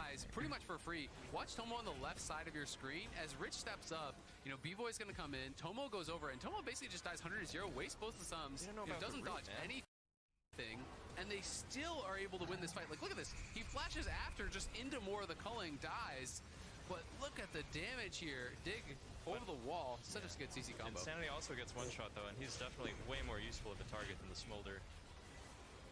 Yeah, when the team has 9 kills total and one dude has 7, you cannot afford to lose that dude. Dove trying to go into the back line, find the plays here. But this is the issue, is that you're dealing with a squishy poke composition, trying to walk into Drake. You have to have that objective priority first and force them to walk into you. Insanity, you called it out. You know, is that strongest member by far. Dies, still has a bounty afterwards, which always is terrible feeling after you give up like a 1K shutdown and you still have a bounty. But Dignitas take the second dragon. We're back around the Baron area here, trying to find that setup.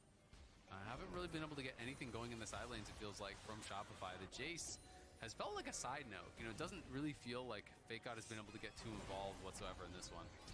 Yeah, I will say though, as Jace, as you start to reach more and more items, he's like an okay scaling pick. He can land poke.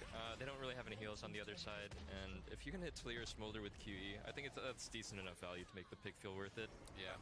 Yeah, I think, you know, the thing is, it's got to be hitting Smolder, but it has to be Smolder has to have no minions or anything else around too, right? Because he has BT at this point. You know, we're pretty late into the game, so... Thank you, Plurist Purist and JPEG EXE for your Twitch Prime subs. I appreciate it.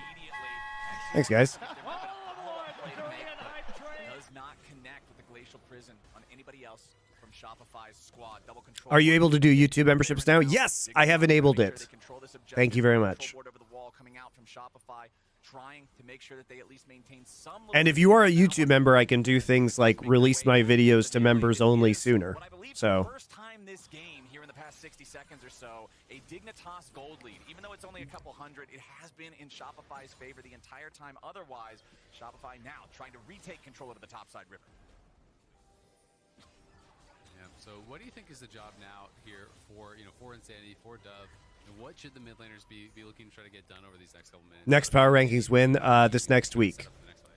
I feel like overall, Dig is playing the comp a bit better. You know, Nautilus keeps landing hooks, and they're finding the CC. Timmy boy, thank you for your Twitch Prime sub. I appreciate it. I feel like Shopify is just... Thank you for doing these. I do have fun doing these, guys. We got a lot of games in the coming week. The question is, do I do my power rankings before Gen G T1?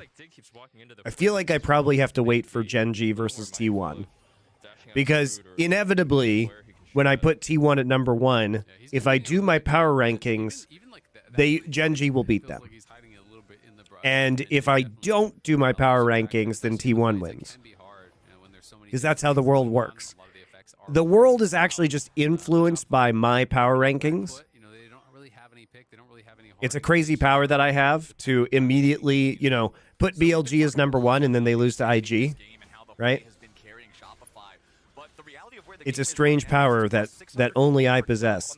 He's only 1 kill behind where Insanity is. He has completed his 4th major non-boots item. Insanity's still working towards that, and for Insanity, it is a massive purchase. The death cap going to be item number 4 here, so trying to hit that power spike before a fight would be huge for them, but Dignitas do not want to open that window. They're already starting up the Baron. They're daring Shopify to come and try to answer this. The TP will show up. The Baron's still at 6,000 as Dignitas disengage. Yep, exactly. They knew Jace went down towards bottom side. I think they saw him on that ward crossing over by the enemy blue.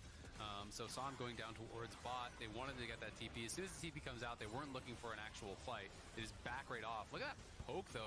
Down on top. Monty's rankings are the Madden cover of LoL. It's the curse on of the team on the cover of my power rankings.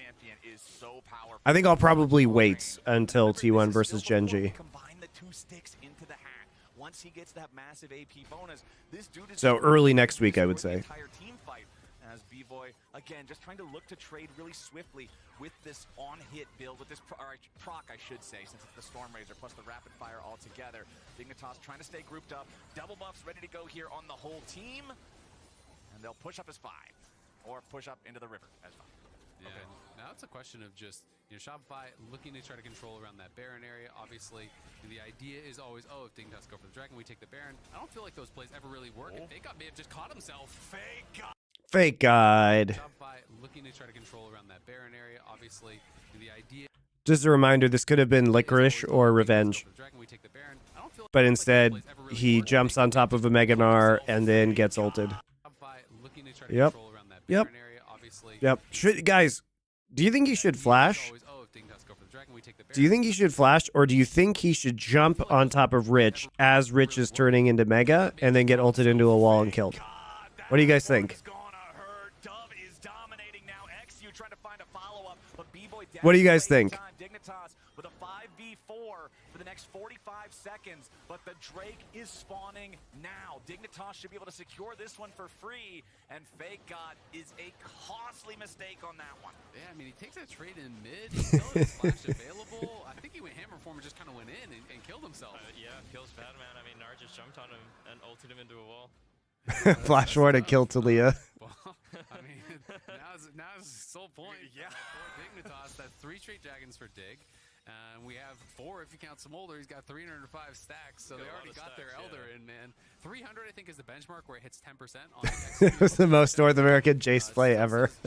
What do you think of Sniper? I think Sniper's a very fun player. I'm excited by him. I think he's super entertaining. Has a lot of mechanical talent. Hopefully he has a bright future. Him and Masu are the players that I think are most interesting, who are rookies this year. From the 125 stack upgrade as well, and it becomes very, very difficult to actually play around it. All right, we are hitting critical mass for so many of these champions. Dove now with the needlessly large rod in inventory working towards... How much do you think my League of Legends account with Black Alistair is worth, guys? How much is a Black Alistair skin worth? With that BF sword sitting in inventory, it's going to come down to just the blink of an eye, I feel like, with the way that these team fights have been playing out, with how fast these health bars have been exploding. It's Shopify once again on the defense as Dignitas try to push up, sit down some vision. Sporked. Thank you for your Twitch Prime sub. Poke out Tomo, but he's just going to be able to fly over the wall there. I appreciate it. B-Boy was dashing forward. It's just so tough, right? And all they can do is kind of sit back, try to get this poke, try to find some sort of a window to find a way. 999 Don FM. Yes, we are doing the YouTube streams. I'm glad you appreciate them. I'm the #1 LOL multi-streamer. Here comes the Weaver's wall. It's insanity. No, insanity. Why? I love Shopify, man. Why do they keep losing? But this is what I was talking about, guys. Like, he gets Nautilus ulted, and he gets isolated by the Talia ult. He gets bounced on top of the wall. That looked really weird. Oh, man. Nice bubble.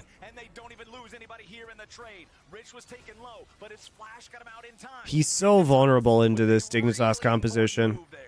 Yeah, it's a huge pick over onto Insanity. They don't get Boogie critically. They are going to be going over towards that Baron. You can see they're already onto it, trying to force Shopify to come into them. They can look for the turn, and there's Dove catching Boogie. Boogie in trouble, man. The lollipop hook finds him. Dove needs a little bit more damage, but now the hammer form. Fake Up wants to go to the skies. B-Boy grabs the kill back on Isles, but the fight ain't done yet. Rich has rejoined the fight after using the Unleashed teleport, and Dignitas, they may have lost... All right, Fake can go back. He's got TP. He can come back in.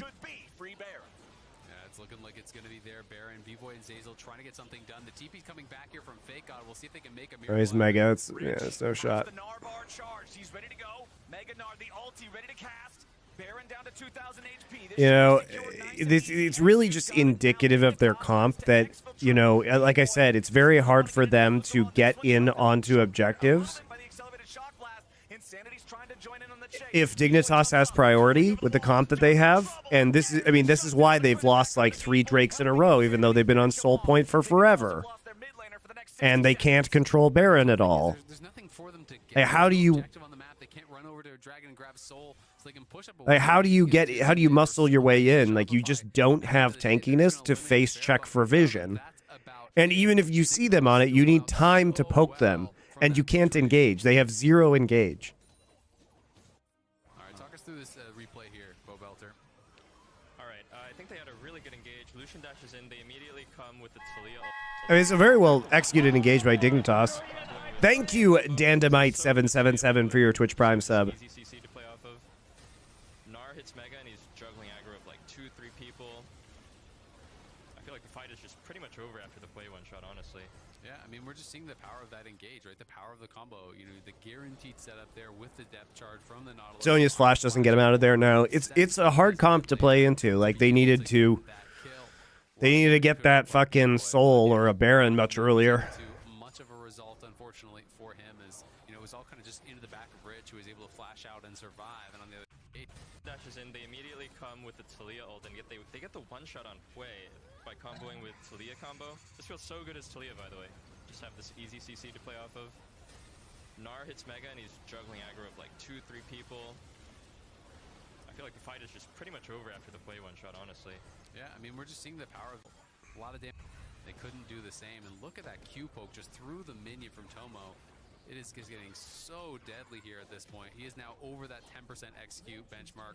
For the past 39 minutes, it's finally time, 30 seconds from now, for the soul to go over one way or the other. This game was mostly just depressing, guys. That Shopify couldn't close this out. But we've already been talking about how many items are in the inventories. It's not going to be... Yeah, he absolutely could have flashed that because he like if you watch here, he did have flash up. He knows the not ult is on him. If he flashes out, if he flashes over, he probably makes it out because he wouldn't get Talia comboed afterwards. He was probably worried about the Gnar ult, but I think you just have to preemptively flash that. But, I mean, the reason why he probably doesn't is he sees this Gnar with almost a full bar there. That's why B-Voy flashes right here. Like you see B-Voy dashed, and he's like, oh shit, there's a Gnar there, so he flashes.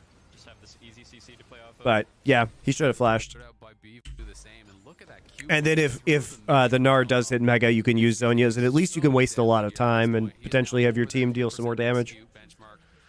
6.5% of your health as the burn in true damage and a 10% XQ on every Q. But he went Death Cap instead of Zhonya's. All right, gentlemen, we have been trading Drakes for the past 39 minutes. It's finally time, 30 seconds from now, for the soul to go over one way or the other. Big chunk onto Isles there, taking him down to about 1,000 HP. It's a 2k gold lead per dig, but we've already been talking about how many items are in the inventories. It's not going to be that impactful at this point in the game. Dignitas with control over the bot side river. Shopify trying to check into it, but the range and the power of Tomo's Smolder is doing some work on these guys. Tomo still looking to shoot another one of those snot bubbles over the wall. As Shopify have lost half HP on both support and jungler. The seem to have complete and total control over the bot side river. And have I watched CL versus C9? I'll do it next. Just gonna have to give it up. I mean, yeah, B-Boy has some lifesteal, but Boogie was down to half HP, Zazel was down to half HP. They had no vision. It'd be so difficult to actually walk in there knowing that the engage is all on the other side. There's just no way to really fight it out in these situations. Unless you're first to the objective and they're walking into you, then you can get a lot more done.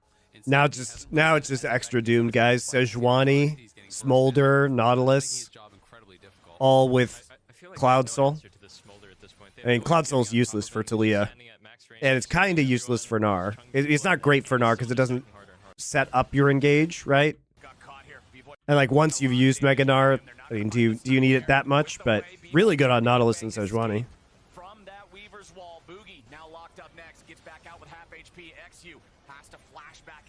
That he survives. There was a lot thrown out there, but no dead bodies on either team. Tomo had to use the cleanse. Blue will be secured by Shopify. They don't give that over to Dignitas.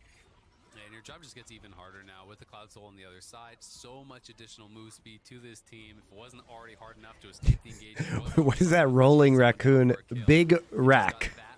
That rolling raccoon 8-bit raccoon emote is hilarious. Dignitas feels happy to just honestly keep farming out, to keep stacking on Smolder and look to play towards these objectives. You know, that has been the name of the game for them. They're not really overextending. They're not really giving any opportunities to Shopify.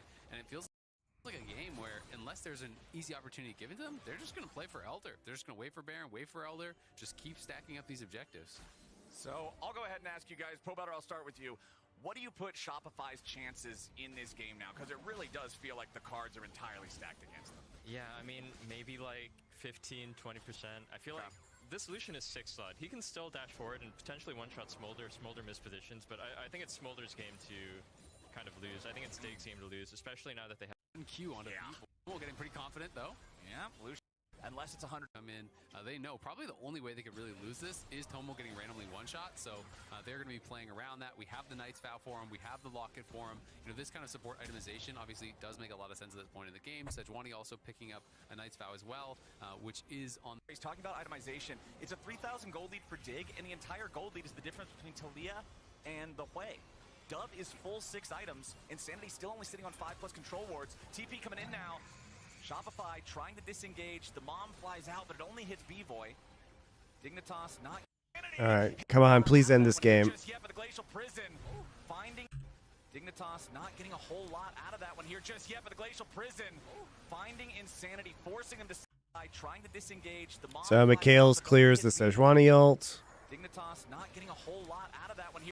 So really good Mikhails timing by Zeyzal. Finding Insanity, forcing him to save him from the CC as Tomo has to try to flash away. Now Shopify again on the back foot. Insanity hit by the seismic shove. That could be the pick that does it. Dove finds him, and now Shopify has to try to defend, but Fake God's gonna die next. Tomo taking the kill. It's 5v3 for the next 50 seconds. It looks like they may just be going. It's caught. Falling, but they'll slam him. 13, they'll take down. I think that was an extremely difficult composition for Shopify to play. Like, actually zero engage, so if you just don't maintain objective priority for the entire game, it's very, very difficult. But yeah, Insanity got a huge lead and then, you know, face checked that brush and died, and that was the beginning of the end.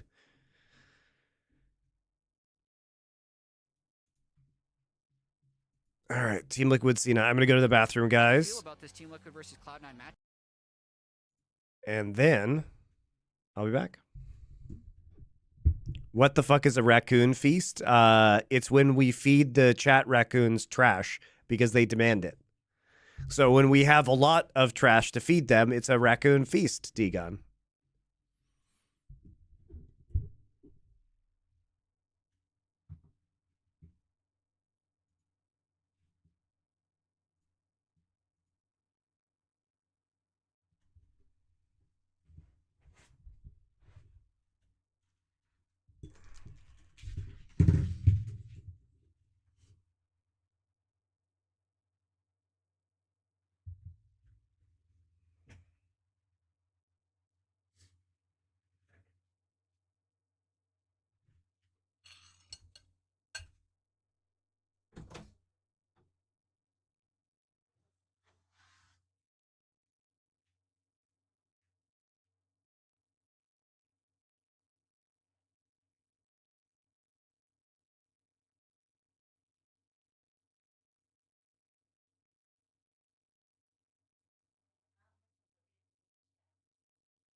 All right, we're back.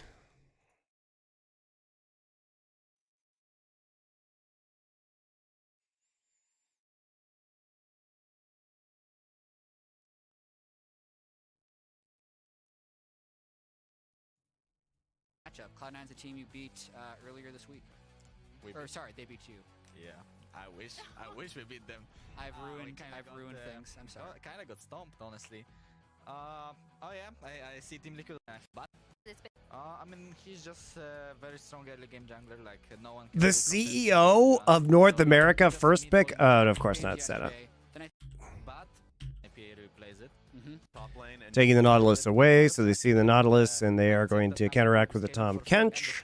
Which is also gonna scale for free, and hopefully will carry the late. So Smolder, Nautilus probably in the bot lane because you'll be able just to kind of be unpunished. So we'll have the Senna and the Smolder both scaling. Talia and Azir in the mid lane. Okay, we're going to ban the Rumble. Sejuani. And we're going to take Lee Sin and Jax in the top side for Impact. JoJo's Azir early on in the split was actually insane. He was getting targeted. This was versus NRG. He was getting if we're goes well with the rest of this. And Fudge Jace, you hate to see it. Out of JoJo, we will see that kind of showmaker like tank Zir build that he went yesterday as well. So I'm kind of curious to see where that ends up. But overall, C9 just seem a lot more comfortable. I like how they've been drafting on the Berserker picked wrong runes. This game went PTA Smolder. Ooh.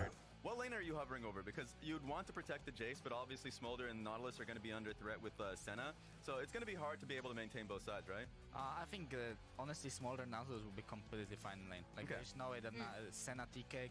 Yeah, Senna TK is not going to do fucking anything to Smolder Nautilus. Berserker wants to play safe. He will play safe and last hit every single minion. And top will be very volatile, so I think Blabber will have to be around top squad. Good night, Matty, man. Makes a lot of sense for me. That being said, you're going to be a part of the cast. We're going to be headed over to the casters on this one. Happy birthday. Thank you very much, everybody. Welcome back, ladies and gentlemen, to the final game of this week here for LCS Face-Off. I'm still Captain Flowers. We still got Azale, but now we got Inspired joining the show here. How you doing, my friend? Elo has skyrocketed. Yes. Some students have this Interesting. One of the things a lot of people have been talking. I do champion, and I think that's like a good change C9 made compared to what they were doing before the break. His Nautilus game was quite good yesterday. Had a lot of really nice buffers on Chains of Corruption, and was able to essentially immune those, being able to kind of hook to the wall as it was getting hit on him. Kind of also interested, obviously you're talking about, okay, if you're playing on the strong, he's playing and just let wrong go. It was investigated to see whether this was user error or the client not responding. It was found to be user error. Berserker selected press the attack, and so the game will go forward with the Smolder having PTA. Whoops. In case anybody sees that and wonders, what is this new Smolder tech? It's not. It was unfortunately just a mistake. People were playing PTA when it first came out, but people kind of quickly realized you just need runes to get you through the laning phase. I know people were really on the Comet train for a while, but I think Fleet has been way better pretty much the entire time. And Fleet allows you to survive in a lot of these matchups. It procs off your Q as well, so it's very easy to kind of... Yun loves getting souls. No way we lose. Ugh, these fucking tweets. Why are we should just a C9 win? So that is going to be some loss sustained for him in lane. We'll have to see if that does come into play whatsoever in the 2v2. Obviously, Senna TK, not the most dominant of laners, but if you were to lose the lane, it would likely be because you're slowly getting poked down by the Senna. And worth pointing out too, we are seeing that Senna TK adaptation that we see pretty frequently. It's I don't care, Dion. It's horrible. Delaying the support item instead, so you just have I don't care what meme it is. during the first couple of levels. Zero memes. APA hits the alt chat with a "How was Worlds last year?" Well, JoJo led this off, to be fair. JoJo hit him with the "Don't choke APA, you lose your out," and APA goes, "How was Worlds last year?" And JoJo responds 1 and 9, to which APA says, "Yeah, but how did you go?"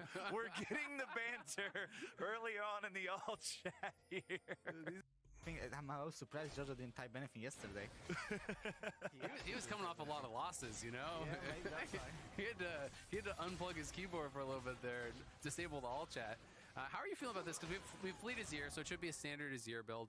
We saw the Grasp build yesterday. Obviously, that Showmaker was popularizing in the LCK.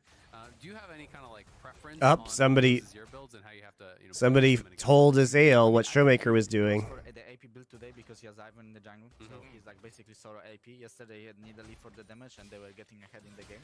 So all he had to do was just not get one shot and he would probably just win team fights.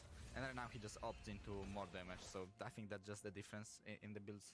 Makes a lot of sense. Yep. Well, Berserker and Vulcan are respecting that early power of the Senna and TK with the double Doran's items like I was talking about. They're just hanging out back here, trying not to take too much damage.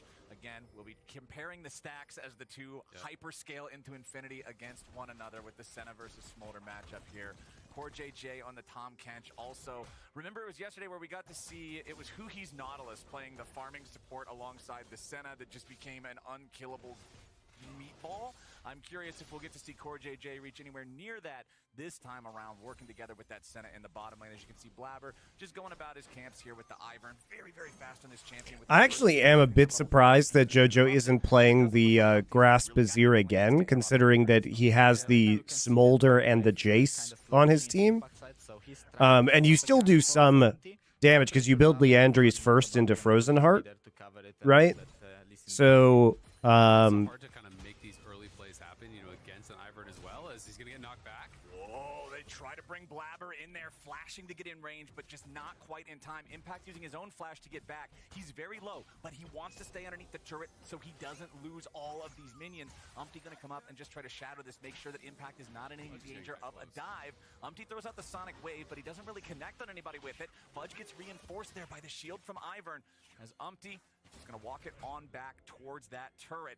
Impact stays alive. Everything gets a little bit dicey there, but nobody actually drops just yet. I'm honestly kind of surprised that Fudge just didn't base when they crashed the wave, because now he's in a little bit of an awkward spot as Umpty's looking for Blabber, but flash. Yeah. they don't need the AP though, because like you build Leandri's first into like Frozen Heart, so you actually do have enough AP. Also, Smolder does a decent amount of magic damage. He tried to leap strike away, but the bullet was in the air, so Fudge makes it a 1-for-1, and now the Jace has double buff. Umpty trying to get away, meanwhile on the bot lane a 2v2, Yaz gonna be focused down here with the very start, 150 HP remaining, and Berserker goes in, Berserker gets him. Umpty still staying alive back in the top lane as Berserker's only got 100. Umpty trying to get away for one more hit, and it's first blood back over to Impact's Jax.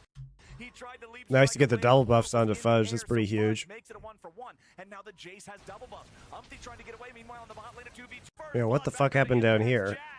He tried to leap strike away, but the bullet was in the air, so Fudge makes it a 1-for-1, and now the Jace has double buff. Umpty trying to get away, meanwhile on the bot lane a 2v2, Yaz gonna be focused down here with the very start, 150 HP remaining, and Berserker goes in, Berserker gets him. Umpty still staying alive back in the top lane as Berserker's only got 100 HP, and Core JJ is not gonna get him back. It's 2-1 favoring C9, just 4.5 minutes into the game.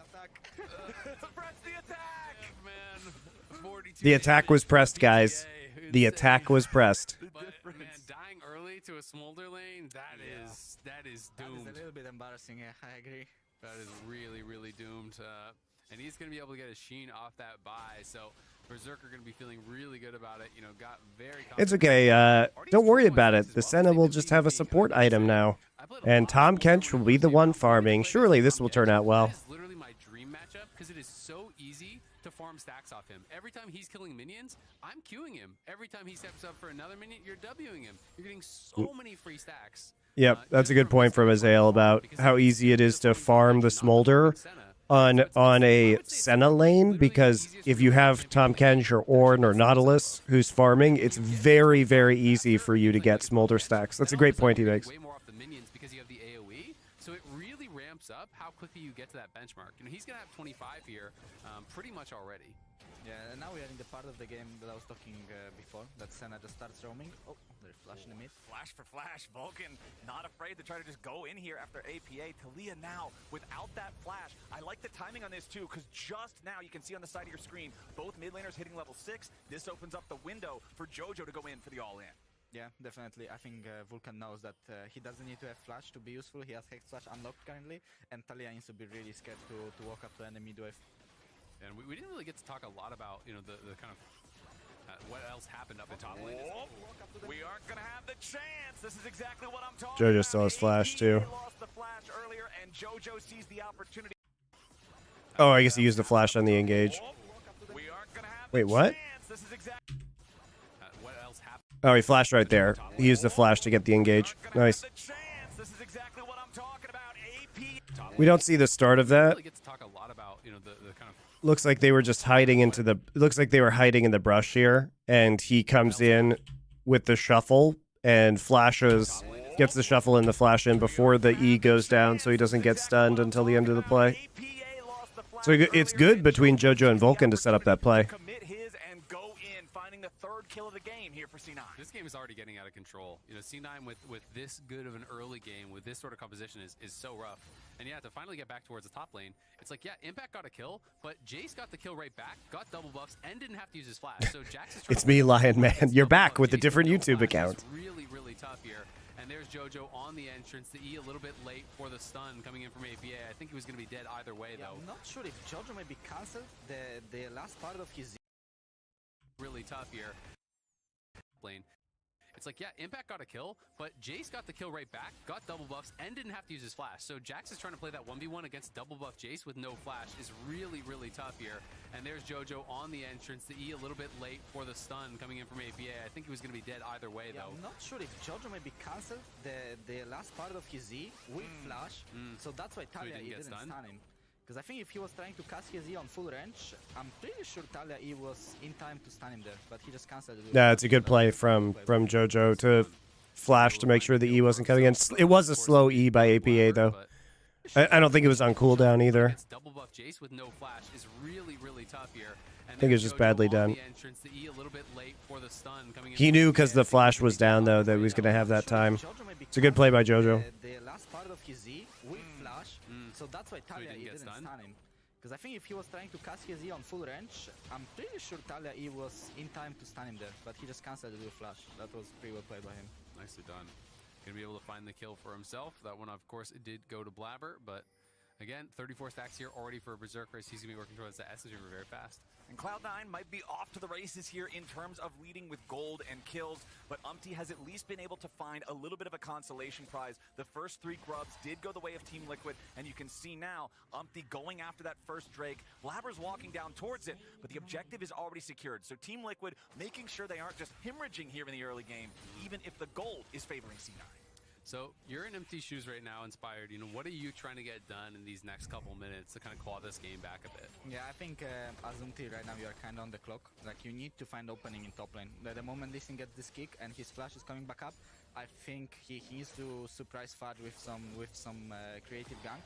And I think if Fudge will be aware of everything that is going around him, and Blabber will try to give him some vision, I don't really see any openings for Team Liquid right now. Yeah, that's really tough. So talk me through, you know, if you're playing in game and that's the opportunity that you're going through, what's kind of comms like with your top laner as far as like how you want the wave to be or how you're going to try to set this up? Whoa, hold on. We might not have time for that, boys. It's another scoop coming in from Jojo. APA trying to escape from it as Blabber once again looking to help out this mid lane matchup. Core JJ makes his way over to APA. He uses the Devour plus the Abyssal Dive to guarantee that Talia won't fall again. But the problem is you're still going to lose all these minions and there's no TP on APA, so you're going to probably lose a plate as well, but another fight bot lane. Yep, we're not done. Vulcan's going to get Nice kick. Kick him right back through Berserker, but it's not enough lockdown on either target to really threaten the kill. Berserker and Vulcan both going to walk away here. Couldn't Listen actually secure that kill? I was pretty sure Vulcan is dead there, hooking in with no flash and Listen having kick, but he manages to get out. I think that was kinda illegal. But if Impact gets dove, this is so doomed. Talia has TP, but I don't know if she wants to invest her TP to save the Jax here. Yeah. Impact just has to leave and wait for his teammates to help him out. That feels bad, man. Even if you don't die, losing out on the EXP and the gold underneath the turret, he can at least make his way back up here now, but still loses out on some of that. Blabber doing a good job applying pressure up here in top. Well, I mean, look at the farm, right? You know, you're down 20 CS. You know, you're having a lane against that Jace who had the double buff, so when you had no flash, he had his flash. You can't really threaten it all in either, because if you leap strike in, he flashes away from it, you're just going to get chased down by the phase rush and killed. And so he's lost plates as well. Fudge in a really good spot, even on that tier, he's being able to win the lane. And Jace going to be scaling up pretty well in the mid game as Jojo. He's going to have to get out of there. Yeah, as you said, I mean, with the game going on, I think Jace is just getting stronger and stronger, and Jax doesn't really have that many good items nowadays to build to actually pressure the enemy team, while I think Jace, the moment he gets like 2 AD items, pretty much whatever items he wants, he's just dealing so much damage.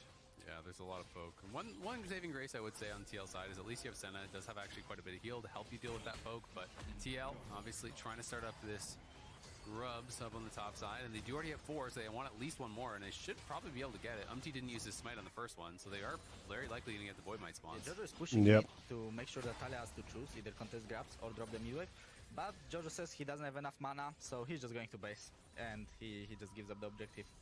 Yeah, all 6 grubs all right. on the way of Team Liquid. C9 Gave up all 6 there. 2,000 gold, 10.5 minutes into the game. Team Liquid with 6 grubs. We'll see if they can scale to a point and stop Cloud9 from bleeding them out to where they can get a lot of returns on that through a side push, through some. Actually have, so had you look, right? Because if you're losing the lanes. Yeah, you guys picked some slow games today.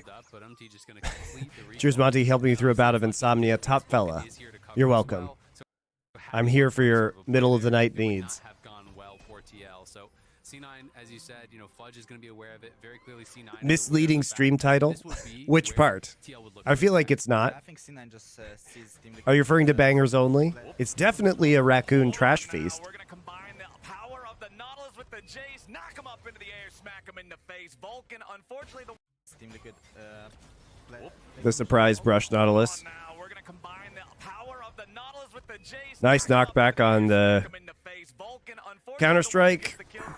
But it's still what they were looking for. They knock Impact down again. They're going to get Fudge some free firing time on that top lane turret as well. Yeah, and that's something you really don't want to see as Tamkench just farming your minions bot, your Senna roam to top lane, and then she just leaves your top lane and dies to a gank. I mean, firing time. Knock him up into the air, smack him in the face. Vulcan, unfortunately, the one who gets the kill credit, but it's still what they were looking for. They knock Impact down again. They're going to get Fudge some free firing time on that top lane turret as well. And that's something you really don't want to see as Tamkench just farming your minions bot, your Senna roam to top lane, and then she just leaves your top lane and dies to a gank. I mean, that really looks like a beginning of the end of the game for Tamkench. The kill. Still what they were. Senna roam. Difficulty, when Blabber was covering him for a long time, then Vulcan just really good roam. Because again, Tahm Kench is going to exert 0 pressure in the 1v1 against Smolder. You're just allowing this guy to free farm, so they don't have to be, stuck with Smolder protecting him, because this is not a powerful 2v2. And I think that's one of the biggest differences about why this draft is working so well for C9 compared to some of the Smolder games we've seen fail in the LCS, where Smolder is in these really tough matchups, and the jungler is called bot to try to cover dives and protect the Smolder constantly. This has just been Berserker chilling. Ooh, Jojo very low here, and Jan puts a bullet through him. APA got him almost there. Smolder constantly. This has just been Berserker chilling. Ooh, Jojo very low here, and Senna ult's just so broken. APA got him almost there, and it's the Senna that gives the extra little bit of damage to get him over the line, get Team Liquid their 2nd kill of the game. I think that was really personal for Jojo. He just legit saw the Talia stand on top of the wall and just walked into him. APA is instantly hitting the ult chat. XD, what are you doing, bro? I love it. We got to make sure that we stay up to date on these all chests throughout the game between these two. The game within the game. Who's going to get the mental advantage? Absolutely, man. The mini game is half the fun, but it's a right back onto the Drake here. 13 minutes in, looking for Drake number 2. They already got the Hextech Drake first. Chemtech Drake now coming out second as Impact pops the ulti, going after Fudge, forcing him back at the same time. Oh, right now Talia is trying to make a play top while is doing Drake, so I think they will have to decide what do they want to pull off, and they want to attack top, so the Drake will go to C9. Ooh, okay, APA at least forces the flash back out of Fudge, but with Team Liquid committing their mid laner up into the top side, exactly like you're calling out, man. They say, all right, we're not going to... All right, well, they got a bunch of plates onto Impact. That will at least help him get back into this game. Seizure time, seizure map. Way better than grabbing that second dragon in this case, because you're getting so much gold onto the Jax. The Jax now has his Triforce completed. You took 6 grubs. If Jax doesn't start winning in a side lane, That is, I agree with Azael. That is a really good trade, and it's a trade you can make with the 6 grub buff, guys. This is what I talk about with T1. T1 being the best team in the world at using the 6 grub buff. They're just so good at knowing when they can make these trades.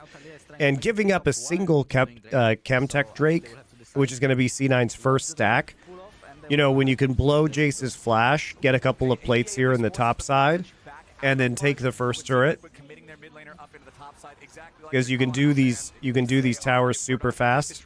We'll just concede that instead, but getting that first tower, that's what we were talking about earlier, right? There's your value out of taking the grubs. You've got that structure damage potential. Exactly. I think it's actually way better than grabbing that second dragon in this case, because you're getting so much gold onto the Jax. The Jax now has his Triforce completed. You took 6 grubs. If Jax can start winning in a side lane, all of a sudden you can be a massive threat on these towers, and that can really open up the game, right? If Jax is drawing pressure, if he's drawing multiple members there, you know, that makes the job a lot easier here for TL. So I think getting the gold there was smart. It doesn't mean C9 obviously get one dragon though. I think if Jax is not in position to pressure on side lane, I'm not sure what else they can do. So that was a really good trade by TL. I think honestly the game didn't look that good 4 minutes ago, but right now it's looking good. I think Impact will have a lot of opportunities to carry this game. Right. I mean, 4 minutes ago, Cloud9 had a 1,500 gold lead, right? Now it's Team Liquid equalizing everything. Umpty maybe looking for an angle here on JoJo, but Blabber was already ready for it.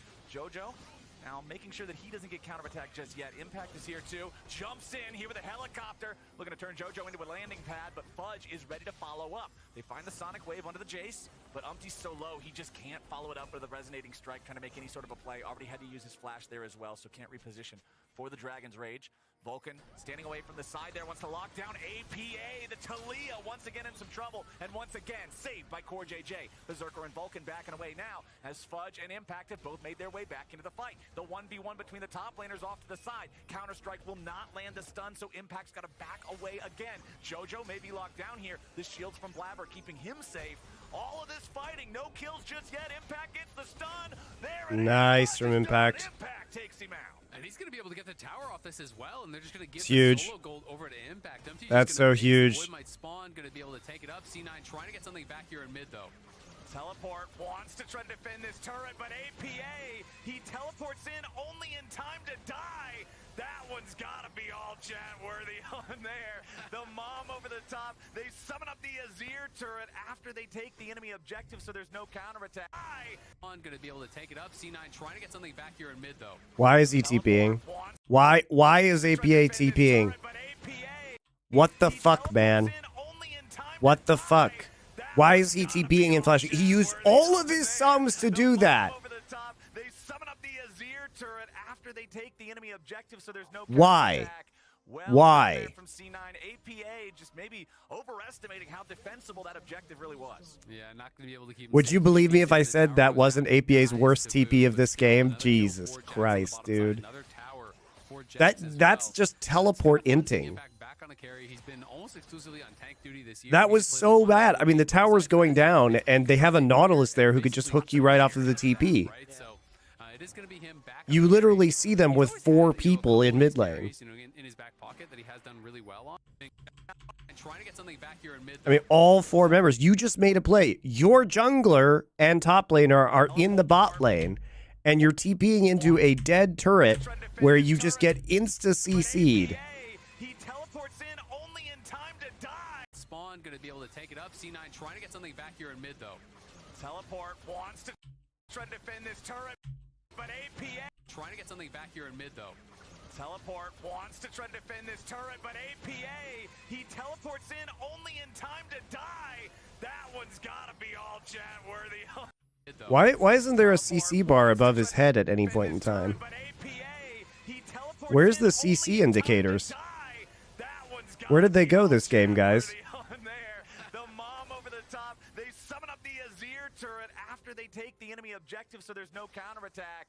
Well done there from C9. APA just maybe overestimating how defensible that objective really was. Where are the CC indicators? Exclusively on tank duty this year. He did play the 1 Rumble game, but besides that, it's been Cassante Udyr. CC indicators require staff. Did they like forget to enable them? He's always had, you know, a couple of these carries, you know, in his back pocket that he has done really well on. And Jax, people forget, but that's a skin. He is world champion. Skin is on Jax. He doesn't use it though.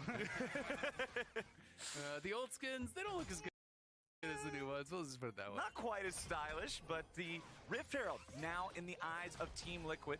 This will be another neutral objective going their way. Going to continue praising Umpty for being able to control the vast majority of these. The Yeah, there weren't any indicators we were going over the insanity mid-play. Yeah, it's very weird. For the top lane tier 1 turret that we talked about the importance of earlier. C9 once again back in technically the gold lead, but it registers as 0, so it's like, what, 10 gold? This doesn't really matter. The game so close between these two squads here at 17 minutes. And remember, they're tied in the standings too. 5 and 5 for TL. Justin Triceps done with Monty stream in my ear. Congrats, Jerky's minion.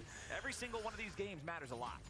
Yeah, absolutely. Both coming. Are you doing tricep extensions? Games though. Yesterday, obviously, is TL. That's my favorite tricep Yep. dumbbell C9, exercise. big win yesterday for them. So, trying to keep that moving in the right direction. C9, obviously, were expected to be heavy favorites alongside you guys. Those were kind of most of the teams that people were pointing at as top 2 teams. C9, though, coming into the second last week was 4 and 5, which was pretty shocking. And I think Hey, Spawn. I really hope the left team wins. Can you give a little chat to APA about his teleport usage, please? Daisy gets summoned up, shoved right back into the unraveled earth. That might be a very short lifespan for Daisy. Okay, she barely holds on. Yeah, I think at this point of the game, Team Liquid doesn't have so much damage when Ivan is grouped with the team. I think whenever they go now to lose, he just gets Ivan shielded and they are not really able to kill him. So I think they should just keep looking for picks on side lane where Ivan is. I just finished 5 hours of meetings and reviews. If you're MT, are you just Slap some teleport sense into APA, man. I just watched him TP to a turret, flash, and still die and lose turret.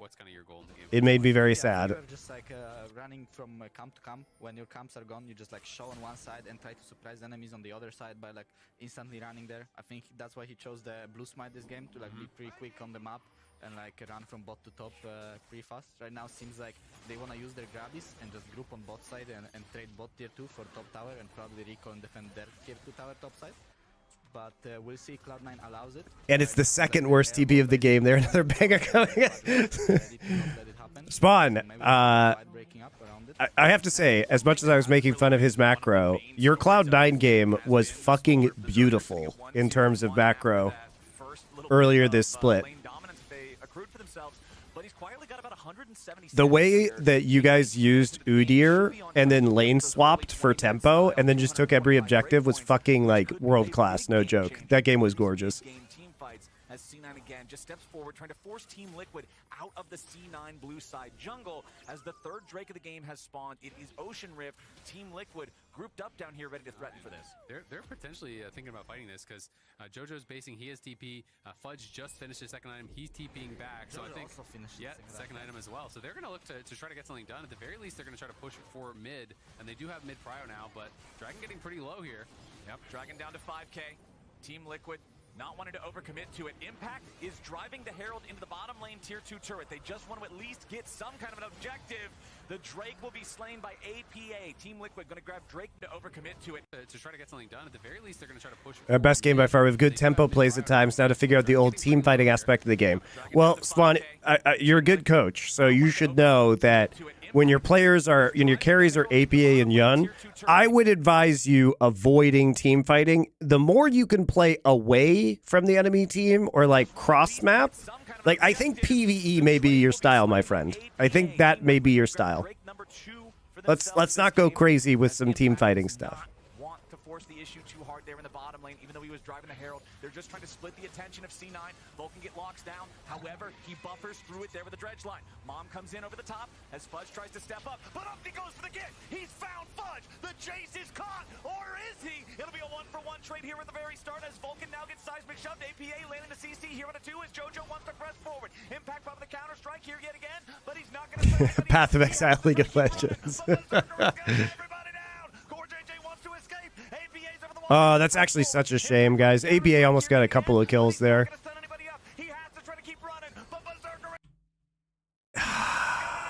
Oh, that's so sad, dude. This shield.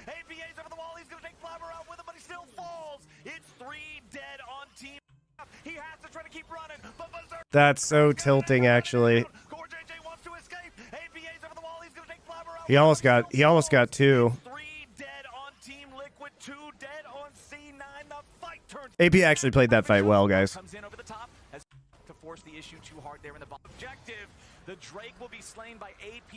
Now, should we be recalling all in this brush here?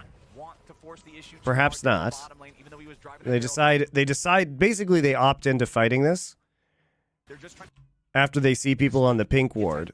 And they think they can catch Vulcan out for free. Vulcan uses Hook to get out. Daisy's still there, though. Kill Daisy. Small amount of damage from Smolder ult, but not huge. It's a nice kick onto Fudge. But actually ends up dying for it.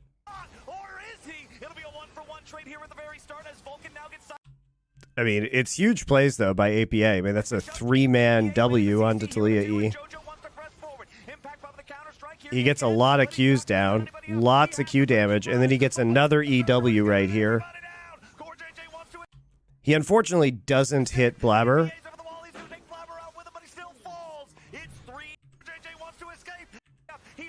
How does Blabber avoid that W, actually? So he's just on the edge of it.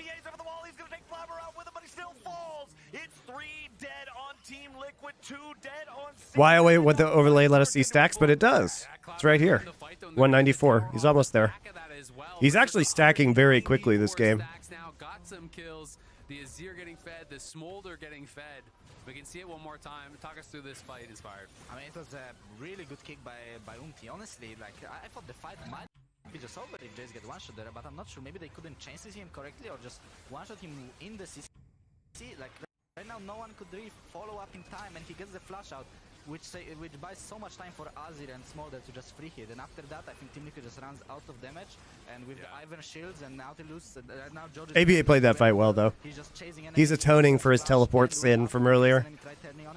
And he's just using the power of Ivern, basically. I think, just a well-played fight by Cloud9.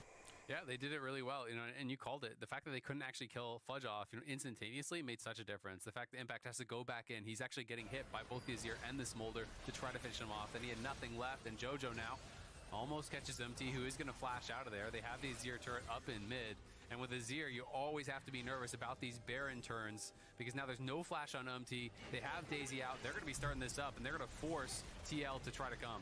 All right. All 5 players from C9 in the Baron pit. Impact going for a recall. His Unleashed TP is ready to go, and C9 is not burning this Baron down super quickly. So they are going to get the Jax teleport, but how much longer do they want to stick around? Daisy down to about 450 HP. Yeah, it looks like Team Liquid's going to scare them off with this one. Blabber going back into the pit now. Daisy staying aggroed by Baron. About to die here, but Umpty getting caught. That's going to be a huge... Oh, no. Jojo goes on a rampage, and Umpty goes down. He just gets knocked up by Nash. It looked like teleport, but how? And just a well-played fight by Cloud9. And we come out of this replay. And you called it. The fact that they couldn't actually kill Fudge off, instantaneously made such a difference. The fact that Impact has to go back in, he's actually getting hit by both the Azir and the Smolder to try to finish him off. Then he had nothing left, and Jojo now almost catches MT, who is going to flash out of there. They have the Azir turret up in mid. And with Azir, So they get mid prio, slap down the Azir turret, just start the Baron. They're going to be starting this up, and they're going to force TL to try to come. All right. All 5 players from C9 in the Baron. TP into the mid lane from Talia. Jax doesn't have time to actually recall, so he TPs onto the ward. So 2 TPs used for this play. Yeah, it looks like Team Liquid's going to scare them off with this one. Blabber going back into the pit now. Daisy staying aggroed by Baron. About to die. What the fuck? Why is he drawing Baron aggro outside of the pit? About 450 HP. Yeah, it looks What? like Team Liquid's going to scare them off with this one. Blabber going back into the pit now. Daisy staying aggroed by Baron. About to die here, but Umpty getting caught. That's going to be a huge... What is that? Thank you, Infinity to Plank, for becoming a YouTube member. I appreciate it. I mean, he did press Q on the Baron, but like the tentacle hitting him outside of the pit is pretty troll. Daisy down to about 450 HP. Yeah, it looks like Team Liquid's going to scare them off with this one. Blabber going back into the... Like, that's why. But what the fuck, man? How often does the tentacle hit you outside of the pit?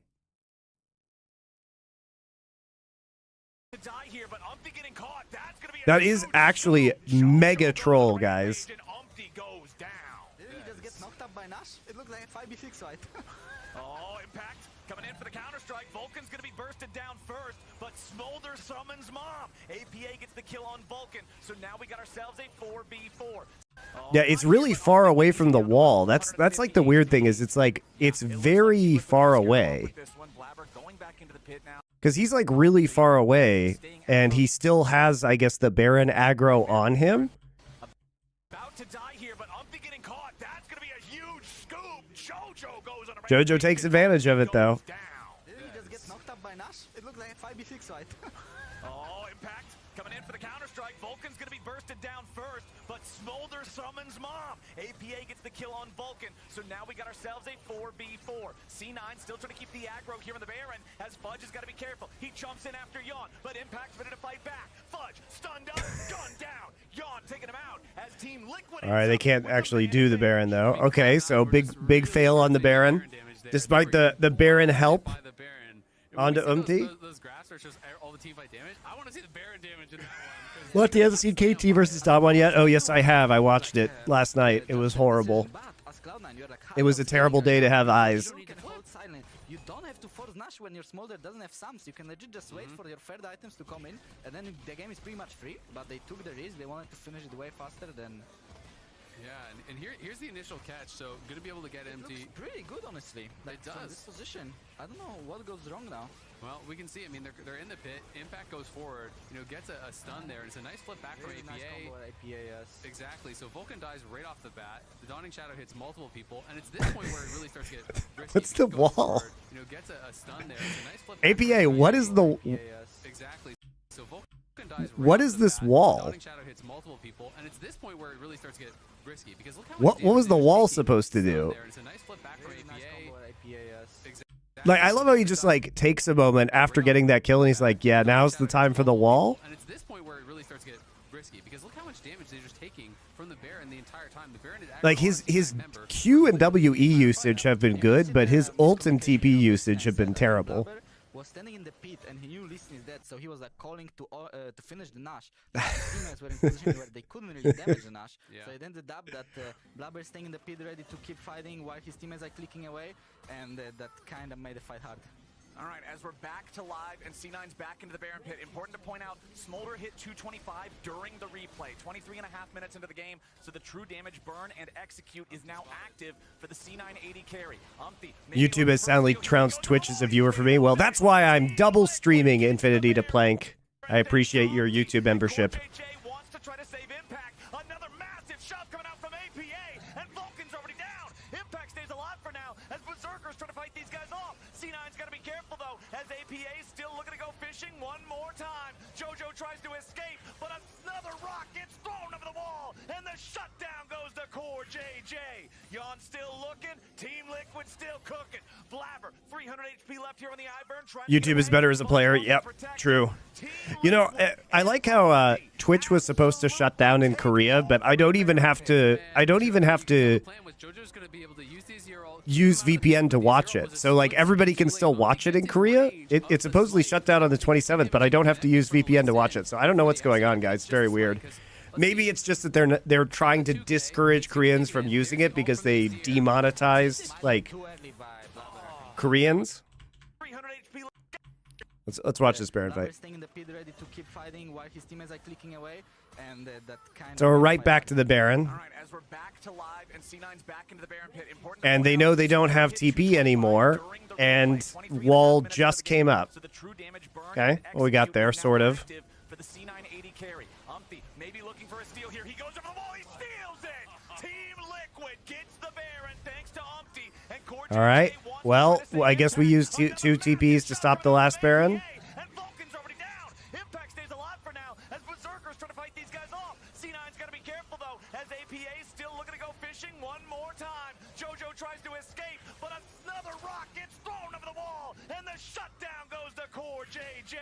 Yawn still looking, Team Liquid still cooking. Just the monetized part shut down? Yeah, I guess it is just the monetized part that shut down. But I would think they would still have to, you know, if Koreans were still watching Twitch, I thought they still had to pay for the bandwidth for that. Was a split second too late. Umpty gets in range of the smite. I don't think the Q damage even connected from the Lee Sin, you know, for the XU. I think it's just the smite because let's see. down to 2K. He's going to take it in. There's the ult from the Azir. Did the Smite went too early by Blabber. Oh, that was close. Very, very close. It's crazy that he got that steal. He's going to take it in. There's I think it's just the range of the smite. Yeah, the tentacle hits JoJo. Plurist Purist says, did the Baron minor stun mess up JoJo ult? I think it's just the smite because let's see. I mean, maybe. He's going to take it in. No, I don't think so, actually, because he can't see JoJo in the brush. Let's see. So he was already waiting. He's not airborne right now. He's waiting to see when Umti comes in, and he's trying to time the ult. So just unfortunate. I don't think the stun affected his ult. It was a very early smite from Blabber. He smited at 1575. So Umti was able to get it with his smite. That was close. Very, very close. That's a tough Very one. early smite from Blabber. Yes, why are you flipping it? I think your Jace was in the excellent position this game to just hold the silent for pretty much the whole game. And right now, because you're dancing around Nash for so long, your Jace is leveled down. I'm pretty It is hilarious that Team Liquid gets that, though. Or maybe not yet, he's actually just level 15. They literally use 2 TPs to stop the first Baron and then don't even get punished for pushing all the way to tier 2 in bot lane with no TPs up because Umti is able to steal it. There it is. The Devour. Fudge is out of there. It'll be a 5v4 for Team Liquid now for the next 45 seconds. They've got the Baron for the next minute and 15. They're already at plus 3,500 on the Baron buff gains overall. Berserker's going to have to try to farm up the Storm to deal with these guys, man, because Cloud9 has completely given away any sort of a lead they might have had. Yeah, it's tough, right? And now you've given over the Baron buff, and also they're on Soul Point, right? So, there's also the Soul to worry about. Had Cloud9 just chilled and farmed during these 5 minutes, got the most possible stacks, then showed up for a Soul fight, I feel like they would have been in a really, really good spot in this game. But now it's a bit of a desperate spot. They're going to have to win that next fight. It's kind of do or die. Yeah, I fully agree. As a coach of Cloud9, I would just go into the room and say, guys, why you just didn't farm? It was so free. Why did we have to go to Nashor? Yeah, it is silly that they decided to like force this Baron so hard anyway. Just because this Smolder is in an incredibly good position right now. APA said, thanks, Blabber, after the Baron steal in the all chat. Do you mute these guys when you're playing against them? I mean, none of them ever spoke against us yet. Like, I don't know why. I think they just don't type to us. We're just too bad. All right, well, TL pushing in here. They're playing through mid and top. MT just bouncing between the waves, obviously. In fact, pushing up that top wave. He's playing Koenig Rookern now, by the way, and has picked that up. So it's quite a tanky Jax if he is going up against JoJo, but pretty useless item if he is playing against that Jace. Yeah, I think he just realized that the Jace sacrificed too many ways for the team, so he's gonna beat him anyway. So right now he just needs to buy something that he can beat JoJo as well. Yeah, makes a lot of sense. Camilo struck off so much of that poke. Still great wave clear on the Cloud9 side, and they do still have, about 3 minutes until the next objective would be up, and they'll have to worry about that. Berserker will crest the 300 mark by that point very easily. I'm assuming, let's see how much gold he has. Does LCK stream Challenger? No, but some of the casters do co-streams of Challenger. JoJo's going to be on 3 core. You're going to have 300 plus stacks on the Smolder. Like, Chronicler, I think, is doing it right now. Game for TL by any means, but I would say they're one fight away from potentially winning this game. And the thing that's interesting to me, if we look at those timers in the top part of the screen there, they're very close to perfectly synced up, right? It's about a 15-second desync between Baron and the Drake. And the problem with that is, from Cloud9's point of view, you've got to stop both of those. Those are both a tragedy if Team Liquid gets them. Team Liquid's fine throwing away a Drake to grab a Baron if that's the trade. Has the Poo League been enjoyable? Yeah, you know what? It has been. LCS is way more fun to watch this year. Make use of the Iron Shields and try to poke with Smolder while not getting too much damage in return. Because if the fight starts when everyone is full HP, I'm pretty sure... I agree with the take that LCS has been more enjoyable to watch overall than LEC. He likes to poke with Q, just wait a little bit, hit the front line, and just spread the damage around the carries, and not like a full engage type of fight. Exactly. Like he's much more of a caster, right? You know, even once you have the 225 stacks, the burn goes out over 3-4 seconds, so you have to be slowly burning away, slowly chipping away. But it can get really oppressive. You know, once you have that rapid fire in as well, every time that's up, you're stepping forward, especially if it's splashing through multiple people. Can get pretty difficult. Obviously, there is some sustain, courtesy of Yon over on the other side, that is going to help them to shrug that off, but still not. Did I see the Zazel storage closet clip? Yeah, it was very funny. I think Zazel's got a great personality. He's a very entertaining guy. Allows you to dive into the back line, you throw up the counter-strike, you push back one of those carries, you go into the stasis, you come out, counter-strikes back up, and you can just kind of push out an Azir or a Smolder entirely through that fight, because if they try to ignore you, they're still going to die. So it just buys a lot of space for APA, for Yon, for Umti to get things done while you're pushing one of those carries back. And I think it makes sense. All right, so we got 45 seconds until Ocean Soul for TL. This feels great. Feels great. I mean, Ocean Soul plus Senna heals. Going to be pretty amazing for them. And not ever getting to the... Because, like, when you have the Ocean Soul and you have Senna heal, it's harder to get to the threshold where you get one shot or you get exploded by... the passive on Smolder Q, right? Because you're just not going to get low enough for it to pop you. So it's pretty good, I would think. Only Yon and Core left in mid just to try to defend that. Yeah, APA getting that wave shoved all the way up. He's trying to TP APA. Oh no, man! What was that? JoJo gets the absolute. He could have just ulted. Out of that teleport, and you can see. He could have just ulted out. He could have just ulted out. If you need to ult, if you see him coming, you can just ult. You're fucking Talia, dude. Why is he doing that instead of ulting? Left in mid just to try to defend that. Yeah, APA getting that wave shoved all the way up. He's trying to TP APA. It's a fucking Azir with ult up. Oh no, man! What? On and Core left in mid just to try to defend that. Yeah, APA getting that wave shoved all the way up. I like how I just heard it. Inspired says AP has ult. What? that was my reaction to seeing the TP when he has ult up. Just ult, dude. He's trying to TP APA. I do like JoJo Pien with a thumbs up, though. That's hilarious. All right, let's move on for the night. Spawn, can you... No. Can you tell me what he said to you? Like, why didn't he ult? As soon as he started pressing TP, you could see the frustration on his face. He realized he was not supposed to do that. That TP... Is it? I mean, I'm sure he was just like... I fucked up, but... That's very weird. Then he could pretty much get out for free. And now we're at that point of the game I was talking about where this is. He said, yeah, I'm a fucking troll. Okay. Fair enough. That's so disappointing. You know, outside of a couple TPs, I thought actually he had a pretty good game. His team fighting was good on the Talia, I thought. It's a bummer.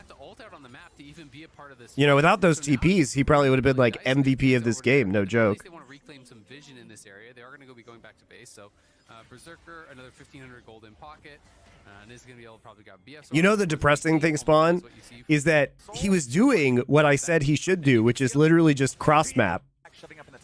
Oh, it's so sad, dude. It's so sad. This Ocean Soul was so free. Look, you've got vision control of the jungle. Look how many wards you have. You have huge pressure right into inhib turret.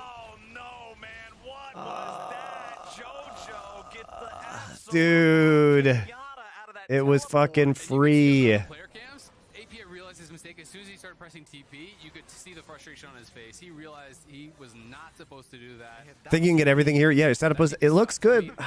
Oh, it hurts so bad. Because we can go back a little bit, guys, and just see that, you know, you have a lot of wards into this side of the jungle. The setup is good. Core's farming in mid. He's super tanky. Yun has Edge of Night now. It's fantastic. So it just buys a lot of space for APA, for Yon, for Umti to get things done. You have Senna heals. You could have had Ocean Soul. You know, they're pushing up. Umti is actually just running interference in the jungle so that They can make sure that this push goes all the way to tier 2. You have the minion wave synced in the side lanes. Only Yon and Core left in mid. Impact's TP is going to come back up very, very soon. He's trying to TP APA. APA. Oh no, man.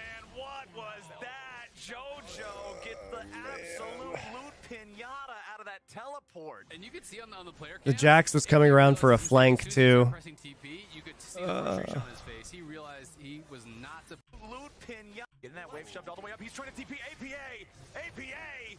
Oh no, man. What was that? JoJo get the absolute loot pinata out That's of that a chin teleport. scratcher. see on the player cams. APA realized his mistake. As soon as he started pressing TP, you could see the frustration on his face. He realized he was not supposed to do that. That TP. That TP sucked. I mean, he could have just ulted out to safety, no problem. Yeah, I mean, he could have walked out, and if Yeah. he's going, then he could Was Absolute. Hey, Yeah, by the way, the other thing, guys, is when you have Talia passive, Impact shoving up in the top lane. he might have, I'm not going to say probably, he might have been able to walk this one out. Because if he stays on his surfboard against the wall, he moves super fast. Oh no, man. What was They ask why I drink. I never asked. the absolute loot Well, number one, you're Australian, Spawn, so I know that's just makes you drink APA realized his automatically. mistake. As soon as he started pressing TP, you could see the frustration And on his number face. He two, realized he was can not you really supposed to be do the that. coach of Team Liquid without consuming a lot of liquids? He could have just ulted out to safety, no problem. I feel like that's mandatory. And if he's going, then he could pretty much get out for free. Your brave head taking on the Twitch chat. He's not taking them on. He's in typical Australian good humor. APA dead for 20 seconds still. You easily stop the soul, and then you're ready to contest Baron You're right just after. going to run straight to Baron, actually, because there's no TP on APA. So he would have to ult out on the map to even be a part of this fight. So now it gets really, really dicey. There's pings over there. At the very least, they want to reclaim some vision in this area. They are going to be going back to base. So Berserk... I did an AMA in the Discord after this game. Yeah, but Liquid fans are generally pretty chill, so I doubt they were flaming you too hard. Ooh, okay. Impact. Q is very low CD at this point. Yeah, he really wants to Has go Monty for watched the FPX versus NIP? Yes, I have. Not on stream, but I watched it. Fudge has to go all the way back home. Not having that flash, not having that summoner spell means Fudge is much more vulnerable now. Yeah, that's really big. Honestly, as Talia, I would maybe even look for some ganks on this Jace on side lane around, and that's what she's doing. She's just hovering around bot side. Whenever this Jace walks up a little bit, instantly ult on him, and I'm pretty sure if he dies, now she's completely free from Team Liquid. Team Liquid still in the lead, still with control of the map. Of course, the teleport did cost them. They lost the opportunity to go for that soul. They lost the control that they had over the Baron pit, but they're still in a pretty solid spot here overall. Checking in on Berserker, about 340 stacks here on the Smolder, so continuing to scale towards infinity.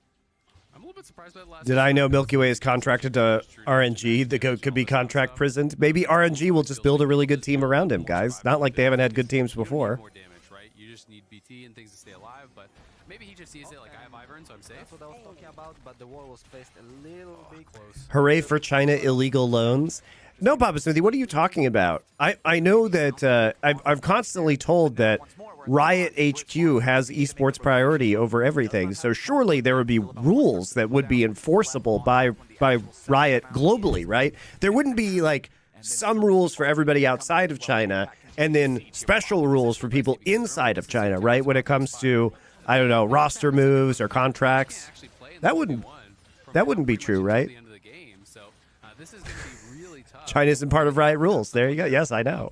Fudge, or potentially he can get solo kill because Impact has flash. Fudge has no flash. If he dies in that side lane, if you lose the inhib, all of a sudden the game really starts to fall apart. So TL do have this way to play through it, and that's why C9 are going to move up. They're going to try to deny vision. They're going to try to keep that fear. Yeah, it's weird to have a global circuit where 3/4 of major regions have to play by one set of rules, but China just gets to play by another one. It's just strange. I think as the game going on and everyone is getting items and more damage, like Ivern is kind of becoming very savage. Do you know why Riot allows casters Bren, Sideshow, Bala to co-stream VCT? Do they have more leverage than league casters? I have no idea why Riot allows certain people to co-stream and certain other people not to co-stream who are casters. I have no clue. So, yeah, the shield right now for Ivern, not even quite hitting the 300. Why can Cadril co-stream LCS this year, but he couldn't before this year? Who knows?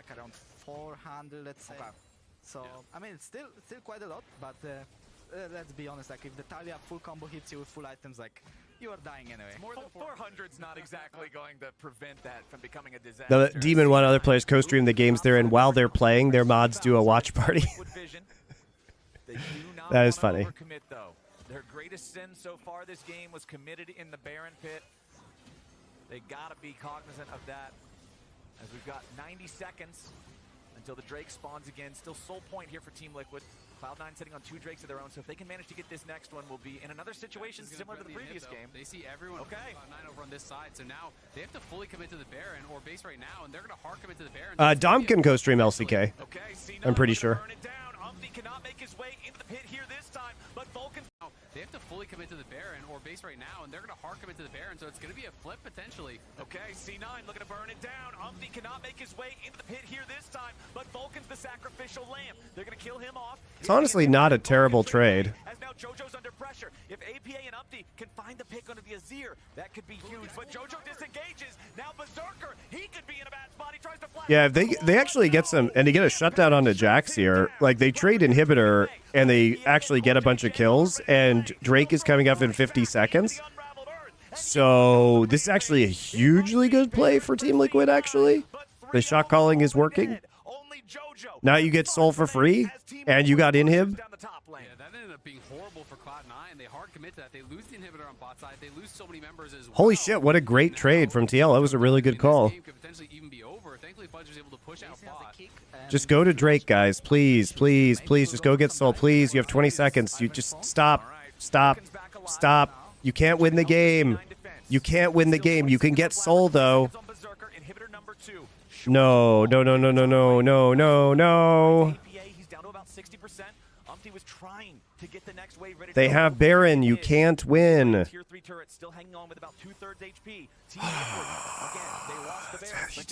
You don't get Soul now. Soul was so much more important than that top inhib. No. No. No. Oh, he knocked APA off. No. No. Ah. Tries to catch up to Yon and Impact. Yon is burning, and Fudge is chasing right after him. Impact gets one back, but now he's going to be careful because Berserker still in the chase. Umpty back here in the mid lane in a 1v3, trying to get away from Blabber and JoJo. Team Liquid and Fudge. Dude. Right there. APA drops first. Core JJ here in the front line. Thick Skin's only going to buy him a moment. Ready to ride the wall after him. JoJo flashing forward to get away from the side. Core 8 Impact instead of APA.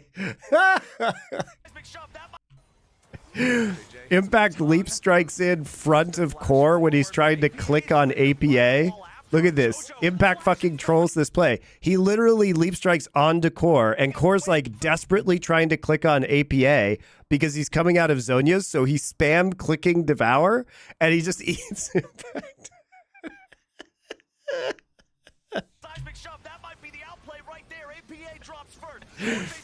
It's still a bad play.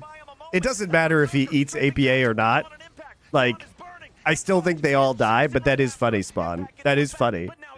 But I don't think you win that play regardless. And I think that the absolute proper play there is just to fucking go get Soul. Like, once you clean up this fight, you look at the timer and you're like, look, they still have Baron buff, so you can't actually push down their Nexus turrets. So at this point in time, you have to say, okay, we have 40 seconds. The Smolder's going to be back up in 40 seconds, so he can't possibly be there when we get Soul. Right? He cannot be there. And it's hard for us to push into the base right now. So, I mean, maybe you can even... I think you can take this tier 2, get a bunch of gold from that, and then rotate straight down to Drake. I think right now you go to Drake. You have the push in the top side. They have to deal with this. Vulcan's back alive to try to help the C9 defense. Still 20 seconds on Blabber, 20 seconds on Berserker. Inhibitor number yeah, they just can't push into the Baron minions fast enough, and the inhibitor doesn't do anything, really. To get the next wave ready to go over here in mid. The mid lane tier 3 turret. And then I think at this point, this is the sunk cost fallacy where they're like, oh shit, Soul is up. Oh, crap. But Berserker's spawning in 4 seconds, and now he can get there. What do we do? Okay, we have to set a trap, guys. We have to set a trap because we fucked up. We fucked up, so we have to kill somebody now before we go get Soul. They're looking for a trap. We'll see if they can find JoJo. And then they're like, but what if we just killed JoJo? And JoJo gets out before he can get devoured, right? And then that's a great ult by JoJo, by the way. JoJo flashing forward to get away from the seismic shove. That might be the outplay right there. APA drops first. Core JJ here in the front line. Thick Skin's only going to buy him a moment as Berserker tries to Yawn is burning, and Fudge is chasing right after him. Impact gets one back, but now he's going to be careful because Berserker's... Oh, man. It's, this is so winnable from Liquid. Why do they hate Ocean Soul? That's the Ocean Soul is the synergy with their team, Team Liquid. Why are they allergic to Dragon Soul? Oh my god. That was very aggressive by Team Liquid. Like, I'm not sure what they're thinking. They're trying to kill Azir with Flash, Ult, and Zhonya's. Like, that was very optimistic. Yeah. Honestly, great punish from JoJo. I think almost all players flash backwards in that situation to actually avoid the seismic shove. In this spot, he says, I still have Zhonya's. I have all. I can actually survive here. He flashes forward, stays in range of APA, allows him to get so much more than just an escape. It turns into a bunch of kills and nearly a game-ending situation, but still their base is in such a tough spot. You always have to be worried about the situations where there are those back doors. There's Core JJ stepping forward, and here's the spot I'm talking about. Great initial ulti. The seismic shove's gonna land, but he flashes in, knowing he can't die from this spot. Blabber comes in with the assist. You get the heal as well from that Crypt Bloom, and they just are off to the races chasing him down, but I would be so mad at Zunchi if I lost this game like this. Like, he knows there is a Drake spawning, it's a soul point, and he just recalls in peace and tries to fight for it while his teammates are making this kind of play on top side. Not a good look. JoJo's killer instinct showing up there in that fight as C9 fight tooth and nail to keep themselves in this game. Still 3,500 gold lead for the side of Team Liquid. But again, you know, this is another game that's going the distance. We're 38 minutes in. Yeah. 3.5 doesn't mean that much. And it gets weird because you have these situations where you're like, okay, we have 400 stacks on Smolder. We have Azir. We win the 5v5. But Inspired so funny. Yeah, he's been good on this cast. You overcommit to one side of the map. All of a sudden, Jax TP's into your base. All of a sudden, Talia ults into your base, and the game can just end. So they have to be so worried about backdoors. They have to be worried about where is a ward that we could have missed that they could be TPing in onto. You know, how are you playing from this situation, you know, as C9 to try to make sure that you can actually make use of your 5v5 and not just get backdoored? I mean, I'm pretty sure, first of all, you have to wait for TPs. And maybe when the Elder spawns, you just like run to Elder and force it. But there is still a while until it spawns. And I think if Team Liquid just keeps pushing side with Jax and just be annoying on the bot wave, like, there's pretty much nothing C9 can do. Here they just have to stall and wait for the 5v5 team fight. But I think if you are really good on Jax, you just never give them the fight. Speaking of that, Jax, he has doubled down on defenses against JoJo. Final item in the build is the Force of Nature, so double MR tank items to be able to deal with this Azir in the side lane. No concern whatsoever over the Jace. We've already talked about he's just in a spot where he... Fawn gives you nice stickiness and move speed as well for Jax. Split push in the bottom lane, APA in the top side, with Umpty bouncing back and forth between them and mid, where Core JJ and Yon are continuing. Yeah, I think you should get Leandri's last here for Berserker just because it gives you more burn. And, you know, he needs that kind of consistent poke damage at the moment. So I think Leandri's late on Smolder is generally good once you hit the 225 stacks. Burn from the Elder plus the Q does get completely out of control. Berserker having to play behind Fudge. You know, they're trying to have someone unexpected shadow him and say, hey, look, our jungler's over here, our mid laner's over here, you should engage on the Jace, and trying to set up some sort of a play to make something happen, but yeah, they're Jax trying to be very creative, but Impact plays this game for way too long to do. He's been around for a very long time, for sure. You know, we were talking about his championship, you know, back in 2013. Yeah. He's a world champion on Jax. Over a decade ago. And it's pretty impressive how long, not only has he played, but how long he's been playing at a really high level, you know, winning lots of championships, really has maintained his form over the years. So pretty impressive stuff from him, and rarely does get caught out in these bad spots. You can see now, again, JoJo pushing forward, but someone always has to be behind the person when Jax is there, because Jax is going to win these 1v1s. So Vulcan is locked up behind him, is on the other side of the map. The Baron's spawning. and they could just start up a very slow two-man. Yeah, it's a Interesting play by Liquid. All right. Let's look at the center damage. This Nash is actually dying. Jan and Core working Yeah, on this is actually working. This is impressive. Sundis summoned up by JoJo to try to deal with this. It doesn't look like anybody on C9 is really aware of what's going on. The only pings in the Now they're going to TP in. Smart. Okay. Berserker's going to make his way over first. He steps over the control. Surely Blabber doesn't steal this, right? No. Okay. How does TL lose this game? They have 40 seconds until Soul again. On the bot side, and they say, look over here, look over here. That's a good They had play. no idea. Even the blue ward from Fudge that was actually used was used in Tribrush. She was worried about a gank coming in. He was not thinking about them being on the Baron whatsoever. So smart stuff there from TL, being able to grab that Baron. It's going to be Dragon spawning in 25. Svod's still here. Up those pushing waves. You can see the APA getting the waves pushing out on top side. Berserker stepping forward, has to be a bit careful. He doesn't know. No, I don't know. Creative, honestly. Yeah. I'm not sure if I would come to I gotta wonder where the call for that came from, because I feel like that just seems like such a core JJ play to me.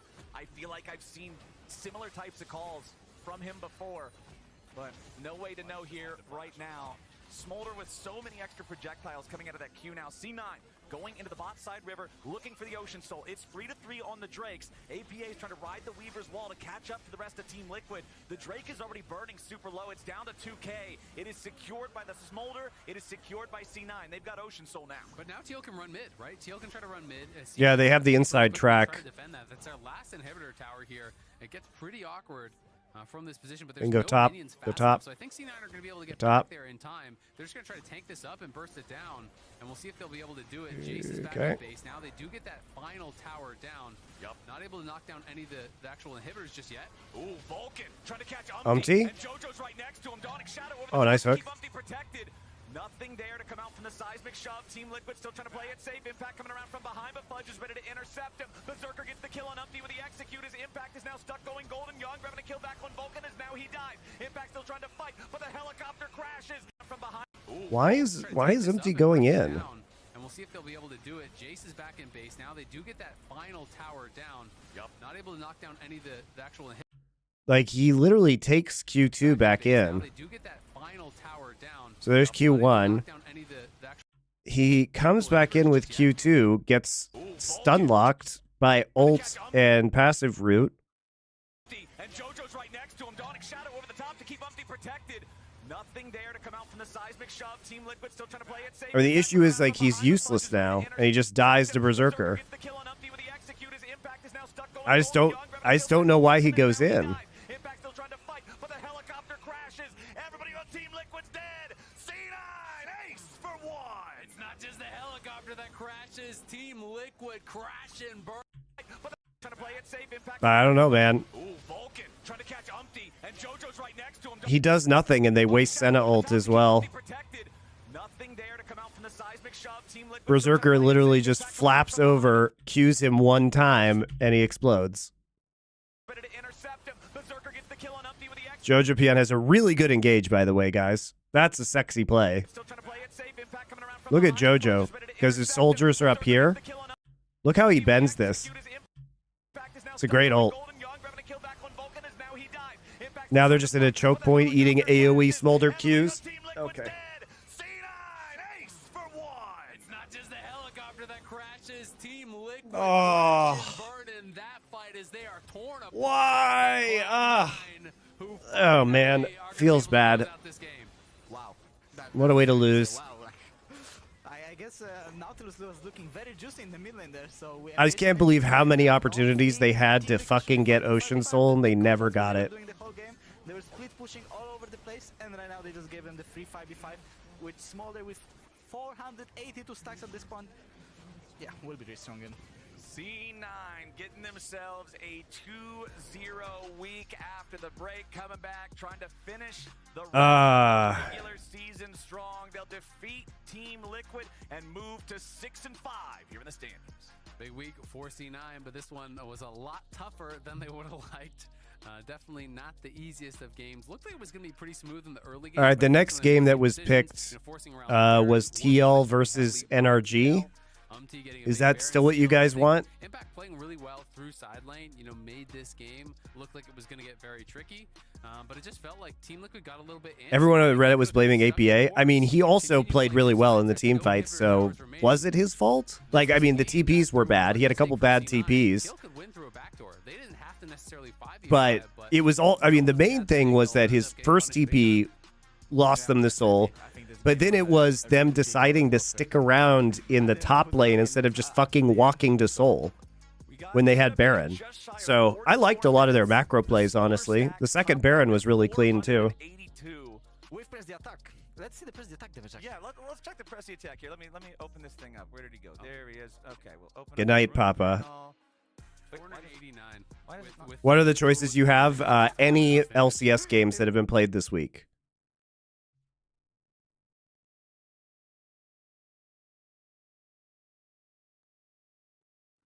Fly versus 100? I'm down for that.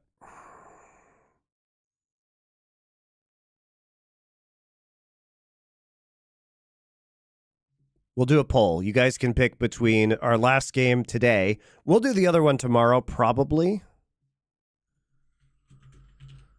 You guys can pick between Fly versus 100 Thieves or TL versus NRG. We'll be streaming tomorrow, too. So there you go.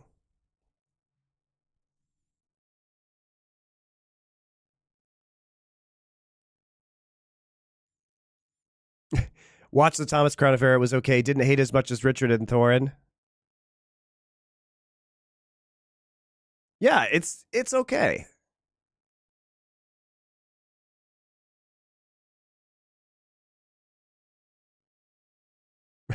Funny story. A friend who not watched much LoL this season watched this game and asked, "Are all games like that?" I said, "For non-top teams right now, kinda." It's true. Dude, D plus versus KT was a stinker.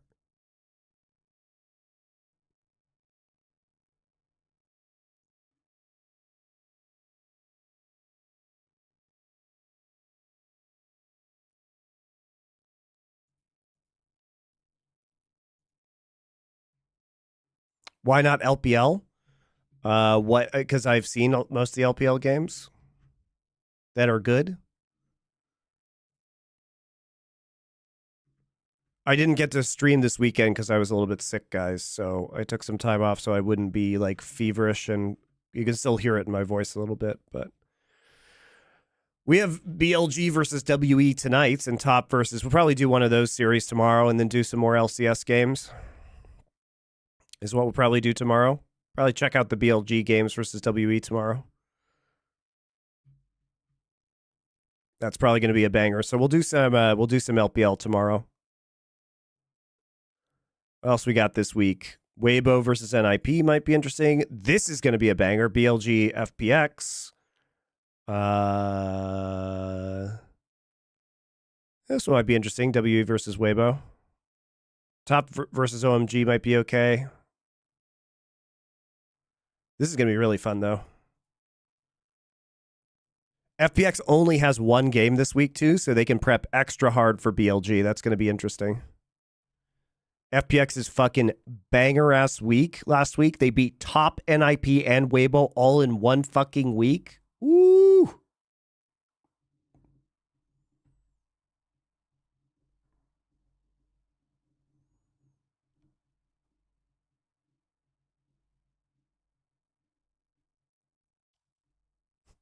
For a depressed TL fan, do you recommend Hopium or Copium for the current roster? I recommend a Twitch subscription to MonteCristo. Cures what ails you.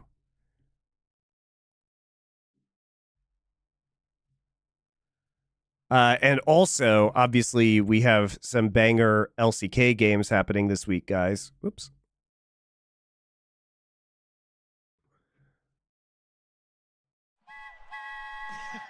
Watt15. Thank you for your Twitch Prime sub. Memberships are up on YouTube as well now. We do have, of course, KT versus or T1 versus Gen G on Saturday. That's going to be so fucking good. And Hanwha versus Gen G on Wednesday. Also, I'm excited about Kwangdong versus T1. But we'll do BLG WE tomorrow.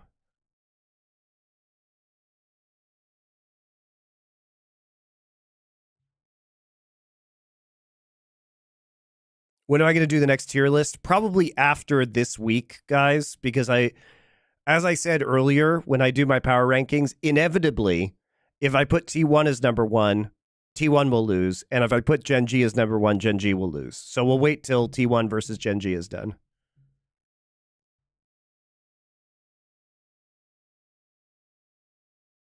Like, absolutely Wait. Have the latency issues been fixed so the LCK can actually play live? Wolf on the Monty and Wolf show that we did today said that they haven't made an announcement yet, so we don't know.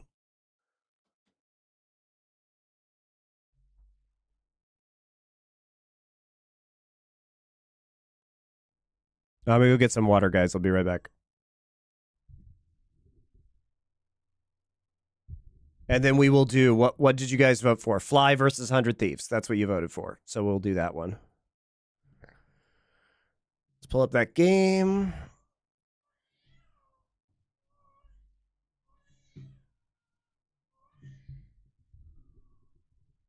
That would have said, yeah, they're probably going to be at the top of the table. And 100 Thieves, the team that's taken.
Baby screaming. Yes, baby screaming in the background. Story of my life. All right. Let's get into it. And everyone by surprise at how well they have performed already. Right off the bat, 100 Thieves doing what people did not do against them yesterday, banning Senna on red side. Real blessed. I mean, Senna has just been a tear, so it makes sense that they're banning both Twisted Fate and Senna on red side. But yeah, to the point about the expectations hit, yeah, 6th, 7th, that was the expectation that us as analysts and the community had for 100 Thieves, and they've smashed that easily. Yeah, they proved us wrong. We don't know shit. Yeah. What's your expectation on the draft so far here, Pope? I think so far it looks pretty standard. I mean, 100 Thieves is banning 2 really high prio blue side first picks, and Fly has targeted Talia, which was really successful for Quid, who's been on a hot streak, and Yeah, Vi Talia has been Quid's best champ. who's a really strong enabler, ganking type of. On 100 Thieves Academy, there were always Ash first, Karma Nautilus, okay, Ash Ezreal, push lane, Oriana. I mean, FlyQuest just assembling draft Exodia right now. They had to fucking give up Karma, Nautilus, and Geisa. Who gives a shit? Who gives a shit? Volibear and Jin Zhao, so the duelist AD junglers are being removed. They're going to go ahead and take blind Renekton. It looks like a hard game to be a Renekton, though. I mean, Renekton is usually... Yeah, Renekton is just going to get Giga kited by Ash Oriana, and he can't do anything to Olaf. Ash as a support. And they're going to take Sejuani, so they have very good synergy. So they take the Sejuani away from the Renekton as well, so they can't last pick it. And Trundle. I guess so he can 1v1 the Sejuani. Okay. What do you think about these two drafts versus each other? Who got the upper hand? I want to say mid matchup is fairly like farm. I think this used to be more Oriana favored, but I think Karma and Ori can both just kind of farm it out. Top lane, I think, will be really spicy for sure. I think both of them honestly have some like ego behind this matchup too. So I expect that to be I mean, they've got one form of primary engage, and that's like Nautilus ult and hook. Otherwise, they kind of just run at them. But how do you run into Oriana W, Sejuani ult? You can't CC the Olaf, so if the Olaf gets hit, he doesn't care, and you're getting volleyed the entire time. This comp is very good at kiting. Also has non-committal engage. You can also Olaf ult with Oriana ball on top of him and just have him run into the enemy team. The other thing they have is no damage. They have no damage, guys. They are relying on Kaisa to do like 90% of their damage because Renekton and Trundle are never going to be in range to deal damage. I think this comp by 100 Thieves is dog shit. And they gave up Ori Ash to get dog shit. a big swing either way. And then bot lane, I think, will come down a lot too. I feel like perfect execution. Like, I don't understand why you let them have Ash and then you take Karma. Hard to execute, but yeah, I feel like running at an Ash is not an effective strategy. Or Nautilus Kaisa gets like 1 kill, and then that's really you don't even really have pressure. Like, you might have some mid pressure, but they have enormous bot lane pressure, and they have better jungle top synergy. They have a better 2v2, I think, in the top side. Well, we'll see what happens. I think taking away the Sejuani was very smart. Take it away, Rafa. Yo, what's up? So, first of all, Pobelter, 200 IQ brain coming in once again with the Trundle call out. Big fan of that, as Sejuani just pretty much hates her life anytime they fight each other in rivers and skirmishes, and especially post level 6. You get that subjugate going down, and oh my gosh, you're just completely whittled down. But looking into this matchup, there's so much on the line here that I want to reiterate. These are two. What were the Renekton buffs on 14-4? I actually don't remember. Thank you, Kirito of VSM, for your Tier 1 resubscription. Good morning from the UK. We back again. We are back in a big way for the next few weeks, guys. Sorry about being sick for the last couple of days. Cole the Meek, base heal and empowered heal increased, but not really a lot at low levels. Sorry, it's always just like another game. I've played against these players all the time before. Of course, it's mostly at high levels. Champion heal bonus AD ratio increased. Okay, well, it's still good later in the game, I guess. It's just one of those times when you just have to hold it all together. We also are joined by Kobe as well. TriCast going into what Slice and Dice got reduced in cooldown by 2 seconds at max rank, but not at first rank. And Dominus bonus health increased by 50, 100, 150. I don't think those buffs sound super great. vocal minority. Like, for telling, just they're trust mostly these late guys. game buffs, which is not where Renekton is useful in the professional To scene. just see what they have done to really elevate this team, and this team is just wow. Raccoon Feast game. This was especially was a Raccoon Feast of a cast. Well, you know, Rafa, they are literally choosing to have a Zale do play-by-play instead of Rafa. By the way, guys, Digon, I guess, who did come in and, you know, cast as a guest. You know, Digon has literally just been sitting there, able to cast for fucking years now, guys. Digon has been able to cast for years. He was a full-time Riot employee whom they let go of, and they already had him into guest, and they keep on trying to just jam this square peg through the round hole. Jungle counter pick? Because there's a lot that you change in the... They are literally having a Zale do play-by-play and not using Digon actively, and this is their solution, guys. Stacking up the stun. Why? Ultimate, Like, can anyone explain to me how any of this makes sense? Value of actually drain tanking and making use of the Trundle ulti shred. So we'll see, because River, I've had a lot of confidence in him, but inspired as well. The junglers of these two teams are really stars for the league, and some pretty heavy front runners for MVP candidates as well. Yeah, I'm glad you brought that up, because we have 3 front runners for MVP that have been, kind of heavily pushed by the Lounge going into this game. River at the top of them, and then Inspired and Whippo falling right below him under FlyQuest. But I know Jungle Juice was very adamant, saying if Quid does not get MVP by the end of the split, I will riot, So a lot of speaking out about towards this mid laner that we've already talked about has had a huge redemption arc coming from last split into this split. I see we're on the spellbook Sejuani. Don't go Aftershock, of course. So we've got This has been popping up more and more, guys. Get extra value out of the shred. And it's a good old-fashioned It's pretty funny. You never expect the TP Sejuani jungle. First, though, so shouldn't be too many casualties. A lot of damage onto Quid early, but no summoner spells burned. It's just a little bit of information being given and taken. This FlyQuest. LCS really missing Gabby Dirt in this split. Yeah, she's deeply missed. But River sneaking his way through. Dude, this is so scary. I mean, That's actually really cheeky by River. Onto Quid early, but no summoner spells burned. It's just a little bit of information being given and taken. This FlyQuest. Dude, he's Metal Gear Soliding his way into the enemy jungle. That's so crazy. Oh, he just barely doesn't get seen too. He's just outside of vision. Oh. Scary. I mean, usually you have to fully respect a team that has level 1 Olaf and Sejuani on the squad. It's like, Okay, so now he can just level 2 gank bottom if he's a real psychopath? Is he that crazy? made his way in.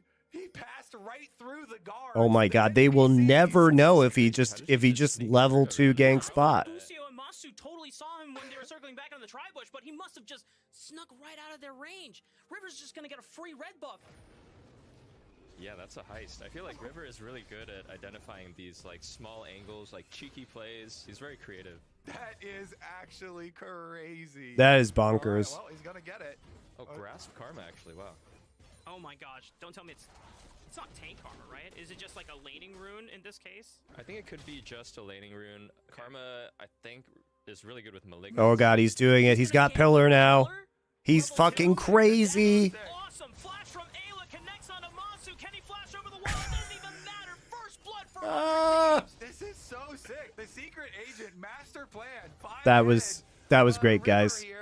I thoroughly enjoyed that. To be pushing early on and completely changes the bot lane matchup. And I think River held on to That actually fucks up the entire game plan of FlyQuest. That was really, really good. Probably still take W for power clearing his farm. Wow, and this is like the lose con of a bot duo like Ashe Ezreal. If this, it's so fragile that if it crumples once, that can just be the entire lane. Yeah, changes the entire structure of the entire game here. Well, I'm glad I watched this game. You guys were trying to tell me to watch a different game? This game already rules. About the level 3 pass towards mid lane. Quid steps up into dangerous territory. It might be a flash for flash here. He still has Q. And inspired the permafrost stun into the CC, but it's just Quid burning his own flash inspired, and Jensen not going to flash forward for the kill. Going to make sure that they can guarantee on the next return gank. No, they knew River could be topside right there after the gank. He would have pathed into his own blue side jungle. Had to TP back.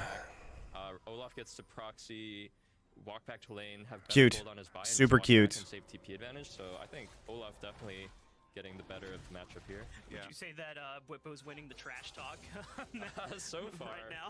so far this looks like a great start for the Olaf. Yeah, his buy is much better. I mean, Renekton no TP and only as a D blade.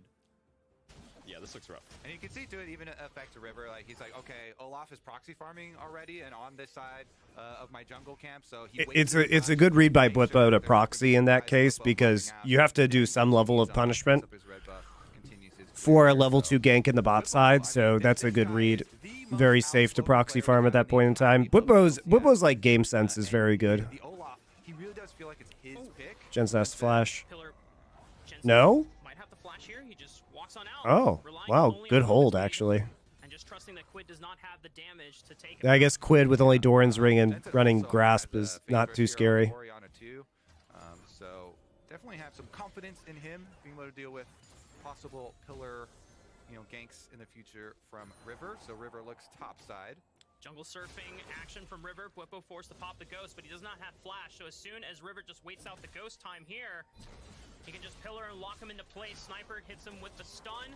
Pillar interrupts. Bwipo should not be able to get out unless the flash. Both flashes committed by Sniper and He did get River. 2 flashes, it's Now, not terrible. This does not count as a solo kill for the headshots, but at least it's a kill for the lane. This is still okay for Olaf because he has TP. They both need to recall here, and they will miss the wave. Ooh.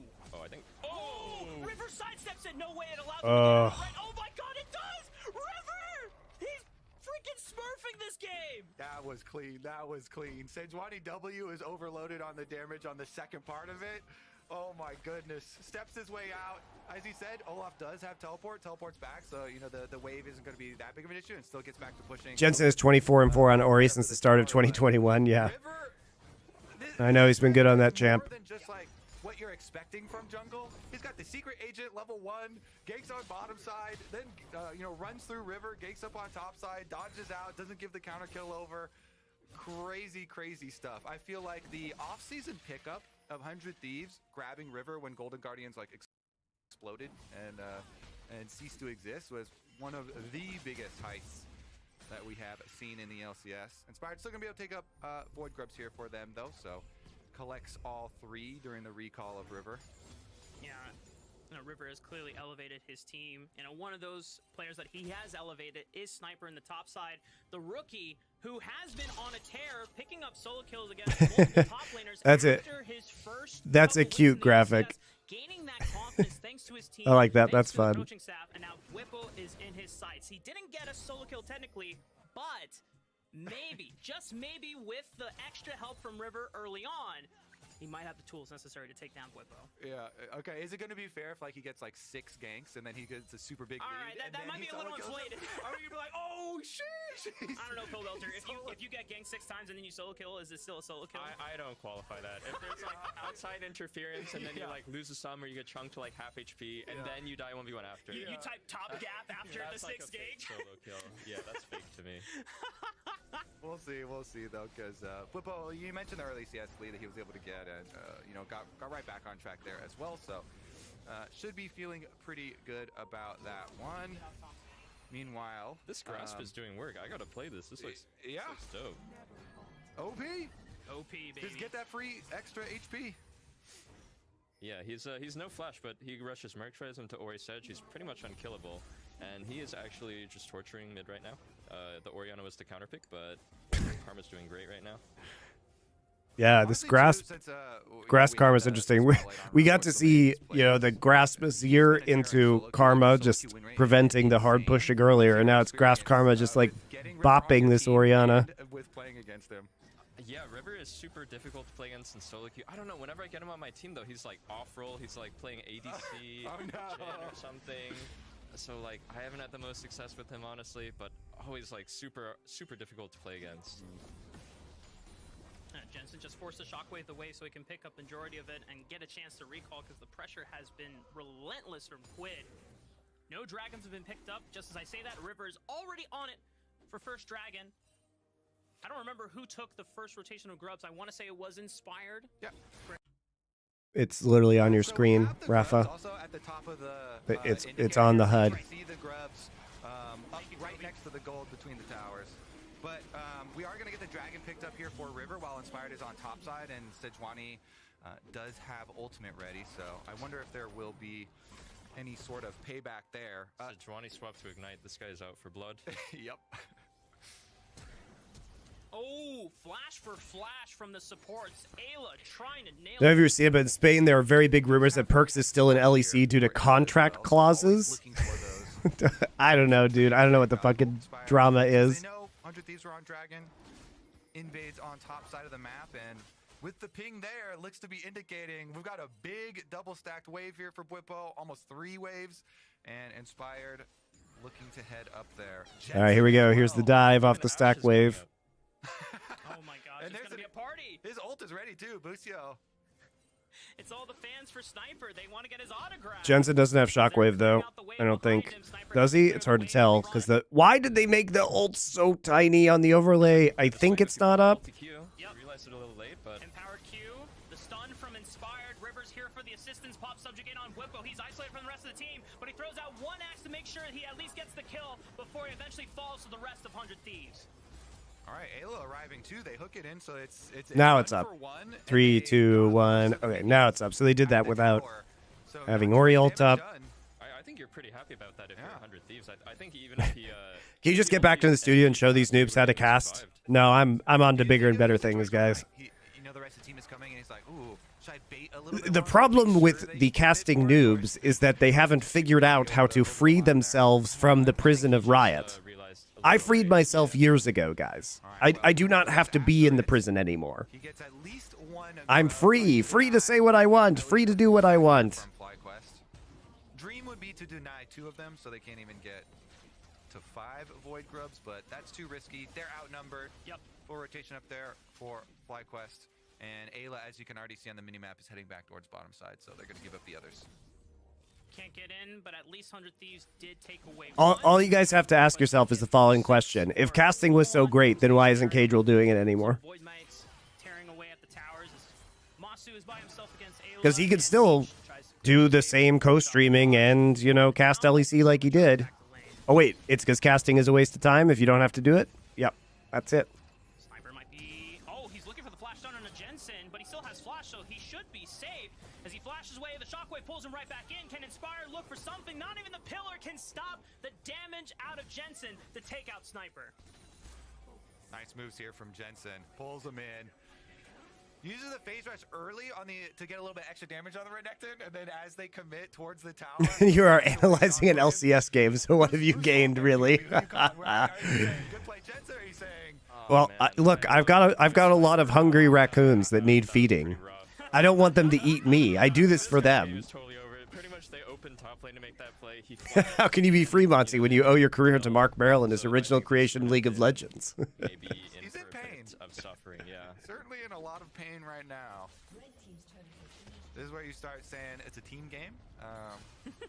I mean, I think This Renekton's just going to be useless the whole game now. Even if Renekton is not that useful right now, I think Karma is really strong. We eat LCS games and Frank Burger. Yes, scuffed Korean Shake Shack.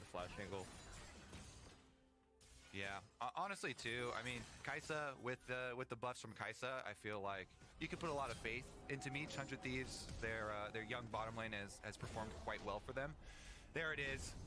Gets them both with the shockwave, and Sniper is the one. Nice shockwave. Range. So big stuff there. More money into the Orianna. You never want that, especially against Jensen, or one of our premier Orianna players in the LCS. From the 100 Thieves side, though, I feel like Kaisa is definitely going to be a possible ray of hope here. The Ez is actually farming super hard, doing really well in bot. I think this lane was mostly isolated 1v1 because of all the top side shenanigans, so it's surprising to see how ahead he is. Yeah, just the river gank at the beginning, but it actually doesn't seem like that river gank level 1 for the bottom lanes had a lasting effect on the CS. You know, the Ashe Ezreal still able to Well, it's a Cole Kaisa into Ashe Ezreal. Like, you can get the kill, but you're still going to have a bad time when it comes to the push. And you bought a fucking Cull with your kill. Okay, teleport in. Dragon, 8 seconds away. What the fuck happened there? Accrue that CS lead and start pushing back in. Was still cool, though. And got them at least that kill money. There's like clicking. And I hear Rafa saying, I hear production now. Okay, He's like talking to production. Dragon, 8 seconds away. Something's fucked up, guys. Whippo with teleport ready, so they're gonna try and buy some time, let him keep pushing on top side. Everybody else positioning around, plenty of vision already set up for FlyQuest. I think FlyQuest is pretty happy to just give this straight, keep pushing top, keep building this advantage that Olaf has. I mean, they throw out the ultimate against Ayla, keep him in place. Dredgeline connects on an Inspired. He has Flash, but doesn't get the... FlyQuest is pretty happy to just give this straight, keep pushing top, keep building this advantage that Olaf has. I mean, they throw out the ultimate against Ayla, keep him in place. Why are we focusing Ayla? Okay. I think FlyQuest is pretty happy to just give this So let's talk about this, guys. So Olaf is pressing a tier 2. There are 5 people here on 100 Thieves. You see a Nautilus. And River has ult. So you are Sejuani. And you're like, oh yeah, let's Ashe arrow this guy. And with all of our damage from keep building this advantage a support Ashe Sejuani, let's use 2 ults on the Nautilus, and then they can just walk up, pillar hook me, Trundle ult me so I don't have any tank stats anymore, and just int. So it's a bold choice, guys. It's a bold choice. So no contest available from FlyQuest, but Whippo just might get this second tier turret. It's gonna be close. Yeah, that looked pretty disconnected. I know if I'm Olaf there, I'm calling, hey, just like give this. I'm getting so far ahead top lane. Renekton not even having we needed that second. We needed to contest that second Drake for no reason, even though we could have just traded second Drake for a gazillion gold from tier 2 top. And you know what? We could have gotten some plates and bot at the same time. Maybe we could have gotten a plate in mid too. Let's see. But no, we had to Ashe arrow into Sejuani ult. With Meech getting paid, one of those very strong. They were really close to killing that Nautilus, guys. Like really close. They'll end up regretting that later. But see what Whippo can do. All right. Well, how long does this fucking take? With it on the top side of the map, so much CS ahead of Sniper. How does 100 Thieves bounce back from this? They have 2 dragons on their side. Are they looking to just kind of Team Fortress it out, just 5-man death squad against FlyQuest, or do they actually want to try and match Whippo on the sides? Do I play any video games right now? Still been playing Dave the Diver. That game fucking owns. Definitely start looking for picks with Nautilus Kaisa. Oh, MonteCristo arrow already lands on the River. Do they want to go for it? It's just a little chunk from Jensen as Inspired tries to pressure him off of it, but River doesn't pop anything there. Inspired throws out the ultimate, looking for the stun. Ayla is keeping Busio back. No one falls from either side as 100 Thieves are just pushed out.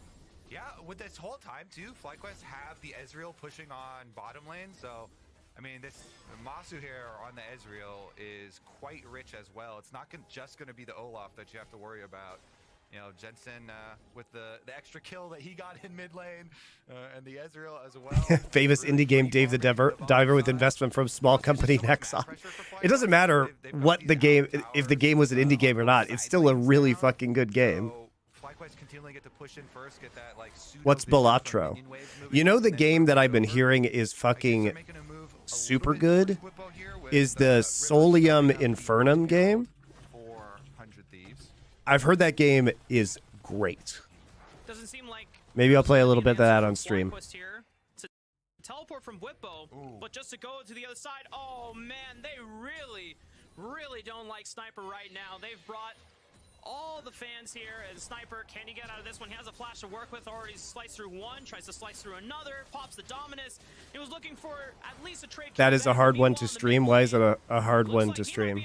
Masu tries to flash away, Meech is under the tower. escort him out to safety. 100 Thieves with another kill for themselves. Well. You have modified wizard poker. Oh, cool. Down onto the Kaisa as well. Meech continues to stack it up. It's got a play by email pace. Dude, people like what? Okay. My fans like watching me play Crusader Kings on stream, okay? So I think you guys might be cool with me playing a little bit of Solium Infernum.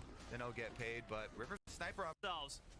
Looks like he might be in trouble. Masu tries to flash away. Meech is under the tower, gets the shutdown, and he speeds right on out. He has River to escort him out to safety. 100 Thieves. But meanwhile, in the mid lane, looks like he might be in trouble. This one has a flash of work just to go to the other side. Oh, man, they really don't like Sniper right now. They've brought all the fans here, and Sniper, can he get out of this one? He has a flash to work with, already sliced through one, tries to slice through another, pops the Dominus. He was looking for at least a trade kill back, but meanwhile in the mid lane, looks like he might be in trouble. Masu tries to flash away. Meech is under the tower, gets the shutdown, and he speeds right on out. He has River to escort him out to safety. 100 Thieves with another kill for themselves. Well. Gets the shutdown onto the Kaisa as well. Meech continues to stack it up. Looking forward to those them Manor Lord streams in a few months. How you're finding time to play games baffles me, Monty. I mean, I don't really, is the answer, Adanian. I don't really have time to play I wonder games. how they found that pick on Ezreal. That was actually a bounty that Kai'Sa was able to pick up. So That's why I haven't really been playing games recently. Sniper getting targeted in bot lane. Farm bounty. Production gave us a very ominous note. They're like, all right, we're going to test some stuff. Get ready. We're figuring things out here. It does look like they're still going to continue pushing out on top. Would you have to do CK3 multiplayer with Richard Lewis? That might be fun. Flash over the wall. All right. Well, he's out of What happened to the BG3 streams? Well, it was a really fucking good game, but it's hard to find time when Doa and I are both available. Doa's moving right now. And the time zone difference. And also, guys, I'm doing these fucking streams for you. You didn't watch the Baldur's Gate streams. So they became deprioritized. If you guys watched the Baldur's Gate streams, I would just be a Baldur's Gate fucking streamer instead of a League streamer. So fuck you. And the last third shot, Ayla's gonna trade one back, but he falls to 4, but gets. Wow, musical chairs with the TP. Inspire throws out the ultimate, looks for Meech, but perfect cleanse from him. Able to escape danger since he doesn't have. You made that decision with your viewing choices. You have nobody to blame but yourselves. Jensen picks up that one. Inspire ticking down to the ignite, and the last third shot, Ayla's gonna trade one back, but he falls to Masu on the clip fire. The rest of FlyQuest When 90% of my viewership goes away because I'm playing Baldur's Gate 3, you don't get more Baldur's Gate streams. That's how it works. Not done quite yet. Oh, Busio might be in trouble. The pillar is going to separate him from the rest of the team. Whipple can't fire. Masu, Arcane shifts in. The JMZ. Resubscribe. Thank you. I apologize that you make my favorite League content. You don't have to apologize. Just don't ask me where those streams are when I get 10x the viewers doing this. And also, guys, you know, jokes aside, I do actually have to watch these games anyway. So it's more fun to watch them on stream because I have to watch them for the podcasts. So I can't just play games because then I don't watch the games. I can't just play fucking Baldur's Gate because then I don't watch the League games and then I don't have informed opinions. Which, to be fair, you know, do I have to have informed opinions? Like, the bar is set very low in League of Legends. I mean, I'm sorry, 100 Thieves' best interest to not take this fight. I just see no way in which this Olaf does not completely run over everyone in the fight. 2-item spike and an Orianna to buff him. Inspired looks for River. The ulti finds him on the back half of it, but he just shrugs it off for now. Dragon still at 8,000 HP. They don't know where Olaf is. Yeah, Whippo is looming in the shadows, waiting for the perfect flank opportunity. Doesn't have flash, but he pops the ghost and he tries to pick a target here. 4,000 HP on the dragon. Storms right on in. River tries to face tank it, but he burns River down. Whippo just goes right on to Meech. The killer instinct over the wall keeps him alive, but Inspired is able to pick up the dragon on the backside. Whippo is finishing off the rest of the members of 100 Thieves and just runs them down. 100 Thieves are sensing it over flash, but he pops the ghost and he tries to pick a target here. 1,000 HP. They don't know where Olaf is. Yeah, Whippo is looming in the shadows. It's a good flank from Olaf. Doesn't have flash, but he pops the ghost and he tries to pick a target here. 4,000 HP on the dragon. Storms right on in. River tries to face tank it, but he burns River down. Whippo just goes right on. I mean, they can't do anything versus Whippo because they can't peel. So he just runs over all of them. Olaf pick here is very good, I think. The last one on the backside of it, but man, he is in a world of trouble. He's got nowhere else to run, and he's trying to wait out the death timer here, but Inspired will secure the kill. Inspired just... Wow, did he just fucking, like, teabag him with Sejuani? He literally smites him so he can't execute. Hey, look at this. He teabags him. Oh, just slams his balls down. He teabagged him with his pig. That's rude. A little dance on the body there as well, because Inspired knows that one was blowing the game wide open. You said it, Pobelter. You can Teabagging with Bristle. Well, if he was teabagging with Sejuani, it would technically be clam slamming, guys. That is the proper term. It's clam slam. Yeah, and you'll see, like, he does go right at Meteor, and he chunks the Kai'Sa, and the Kai'Sa's able to ult over the wall, but Kai'Sa's gone then, and they already just basically killed River. The other ones just get annihilated there, so Kai'Sa's out of the fight. Nautilus was already out of the fight at the beginning because Whippo wrapped around and they chased the Nautilus away, so 100 Thieves completely dismantled The there. beach plunge. No chance. 20 minutes in the game. Baron has spawned. FlyQuest are going to see if they can just lure 100 Thieves and bait them in. They're going to slowly burn it down. There's no vision quite yet from 100 Thieves to check it. As Squid is now going to check with that Mantra Q. They still see that 8,000 HP. It's going to slowly sink back up. The Rift Herald is going to be spawned by 100 Thieves. Maybe they can try and jockey for position in the mid lane. All right, Rift Herald popped. Try and get something back. I mean, the charge is not going to kill the tower. Are they baiting themselves? Not quite yet. No one wanted to steer the Rift Herald into the tower. So it's just so tense from the side of 100 Thieves. Man. You hear that somebody talking to production in the background, like this whole cast. Like, I just hear people talking. I think that was Kobe who is talking to them right now. The residual gold that FlyQuest has picked up off the back of this fight. They're trying to crash on in and collapse. This tower should fall. Sniper pop the Dominus just as a force of strength to force FlyQuest away. All right, they got an objective bounty. Whippo was pushing on top side, and that's all the way up to the inhibitor tower, but they tried. Did I watch the C9 TL game? Yes. They got an objective bounty. It was painful. 400 Thieves. It will be in the VODs, guys. Gold lead that they're facing, and a massive discrepancy. It will either be, you can look in the live section of my main YouTube, or you can look on here, and it'll be uploaded as an individual game. Subscribe to Bangers Only. And FlyQuest turn off of Baron is really scary with Ash Arrow and... Am I only watching LCS games today? Yeah, this is the last game. On you. So if 100 Thieves are going to try and stay safe around the Baron, try and poke around and try and stop FlyQuest from doing it, you have to be really, really careful about the possible turn off of it and the catch. They actually don't have any blue trinkets here. I feel like, they need to definitely swap to blue trinket here. Kai'Sa can check with W, but I think eventually it's coming down to FlyQuest taking Baron control here, and there's going to have to be another 5v5 to contest Baron, which, again, I feel like just favors FlyQuest with how ahead this Olaf is. Yeah. Jensen, congratulations, 3,000 assists for you. Do you see, Pobelter, a contracts play in River, maybe? If FlyQuest start doing the Baron and they're burning... Do you think any Western teams can compete on MSI? I think G2 looks really good right now. But probably not with top two from LPL or LCK. Meech sidestepping the Glacial Prison here, the cleanse to break open the slow, and flashing away from the True Shot Barrage. Meech still surviving, but now down both of his summoner spells. It's going to make any future fight for 100 Thieves even more difficult to carry through. They're split.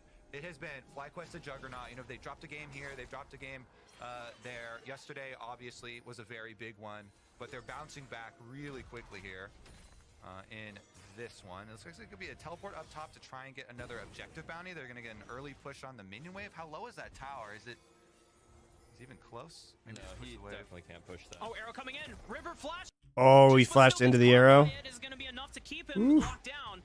Not quite yet. He speeds on away thanks to the W. FlyQuest were looking for that pick, but it's still a flash off of River. And if we talk Whippo about ghosted for that. He's not gonna have ghost now. Less easy to perform if there's no blast cone to get over to the Baron pit.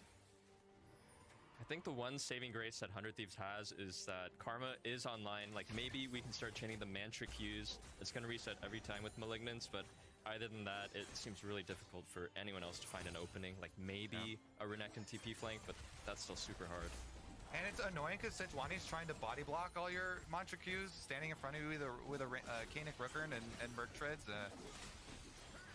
Got to thread the needle. I guess FlyQuest will be happy to take up this dragon. They've got the control ward on Baron that will see 100 Thieves as they move in, but 100 Thieves know that would be way too risky to pin yourselves inside there.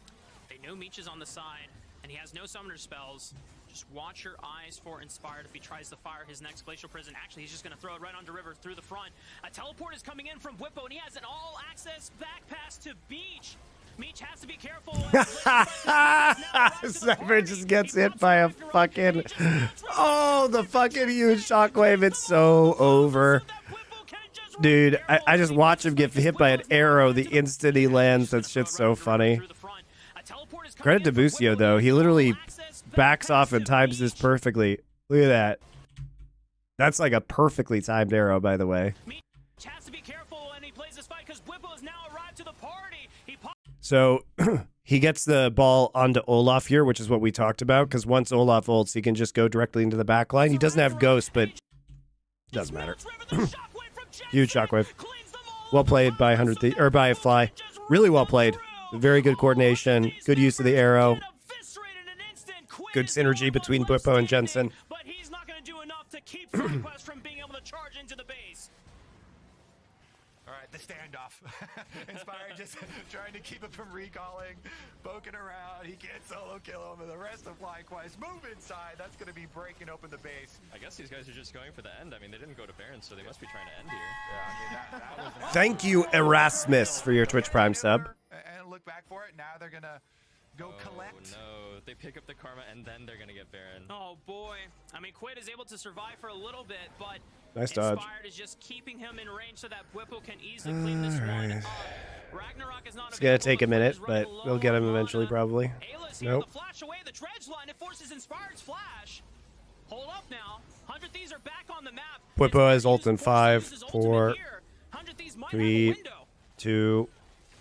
I mean, Karma healed so much and bought so much time there with the grass, with the tether, that the rest of the 100 Thieves are able to arrive, but they don't get anything for themselves. They're just able to chase them off. Wow, he must have farmed like 10 grass procs there. Yeah, massive. Honestly, I want to check in and see where he's at now.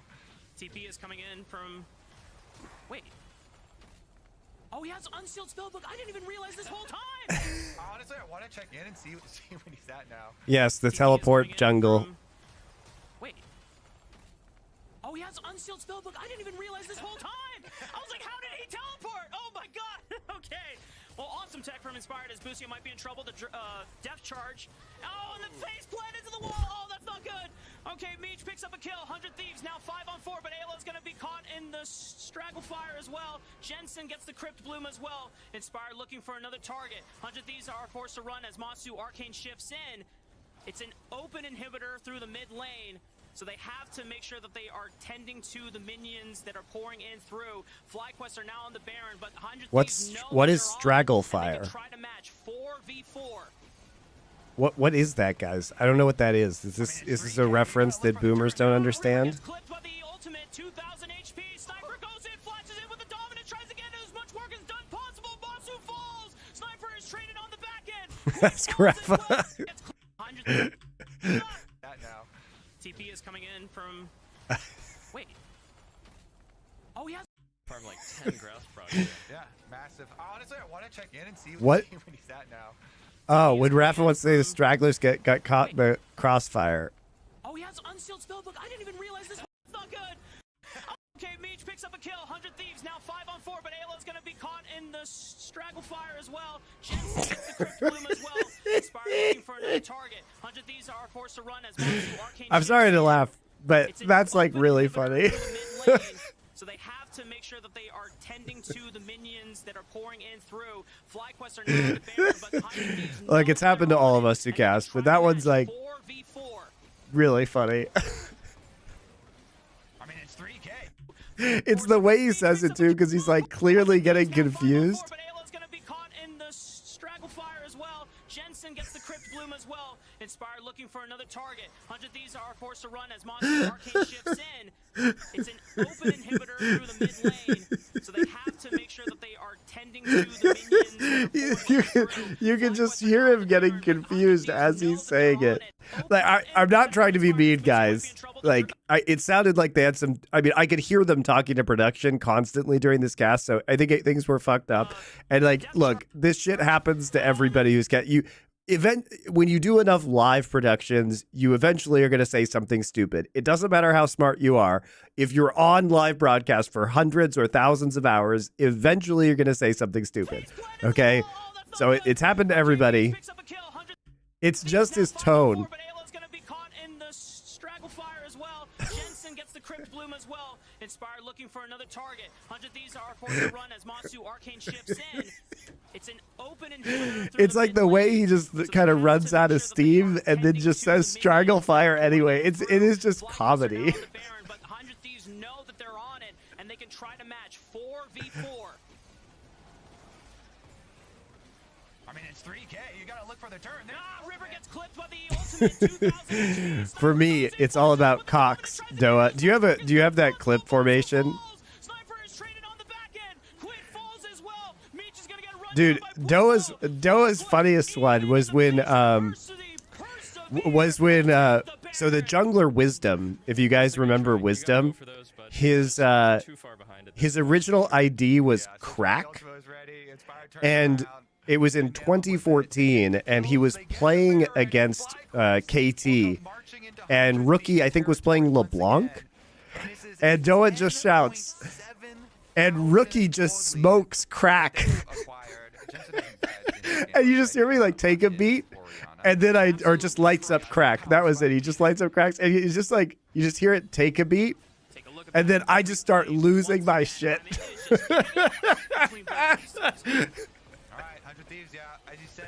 I just start losing my shit. The Straggle Fire is super funny though. Chunks River out, so he doesn't die, but he can't really enter the fight. You know, he's got his ult on, but he's kind of onlooker as Wicklow gets to run rampant and do Viking things, running over everyone. Tower. They're gonna try. But there's one more ward. There's one more ward there. They're getting In the blue jungle. Onto these. Oh, he definitely. And the shockwave clips him. FlyQuest will take sole possession of first place. I think that comp was fucking unplayable. That's what I think. All right, Latvian, did you? To say their final goodbyes. What to is this? Fallen Louisville police officer, DD Mega Doo-Doo. I'm sorry, Mangudu. Do you guys have the clip of Rookie lights up Crack? Because that one is hilarious. Hold on, I'm gonna see if I can find it.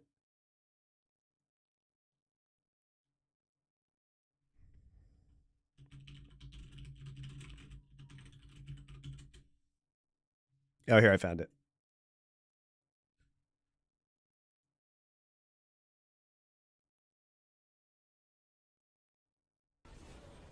Whoa. Oh, there we go. Rookie just lights up Crack. That's not what I meant. He destroys Crack quickly is what I meant.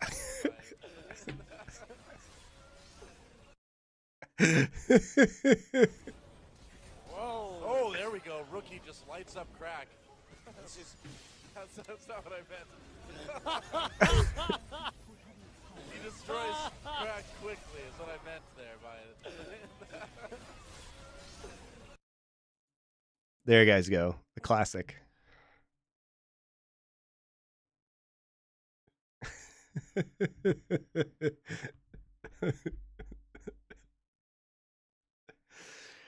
All right, guys. I think I'm going to be out for today. I will see you tomorrow for more LCS and WE versus FPX.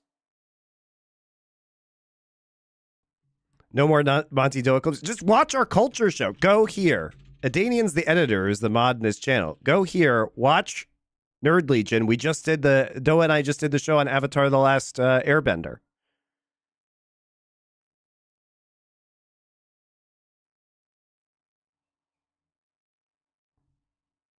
So go watch it. We just released the Thomas Crown Affair episode too. So I will see you guys tomorrow.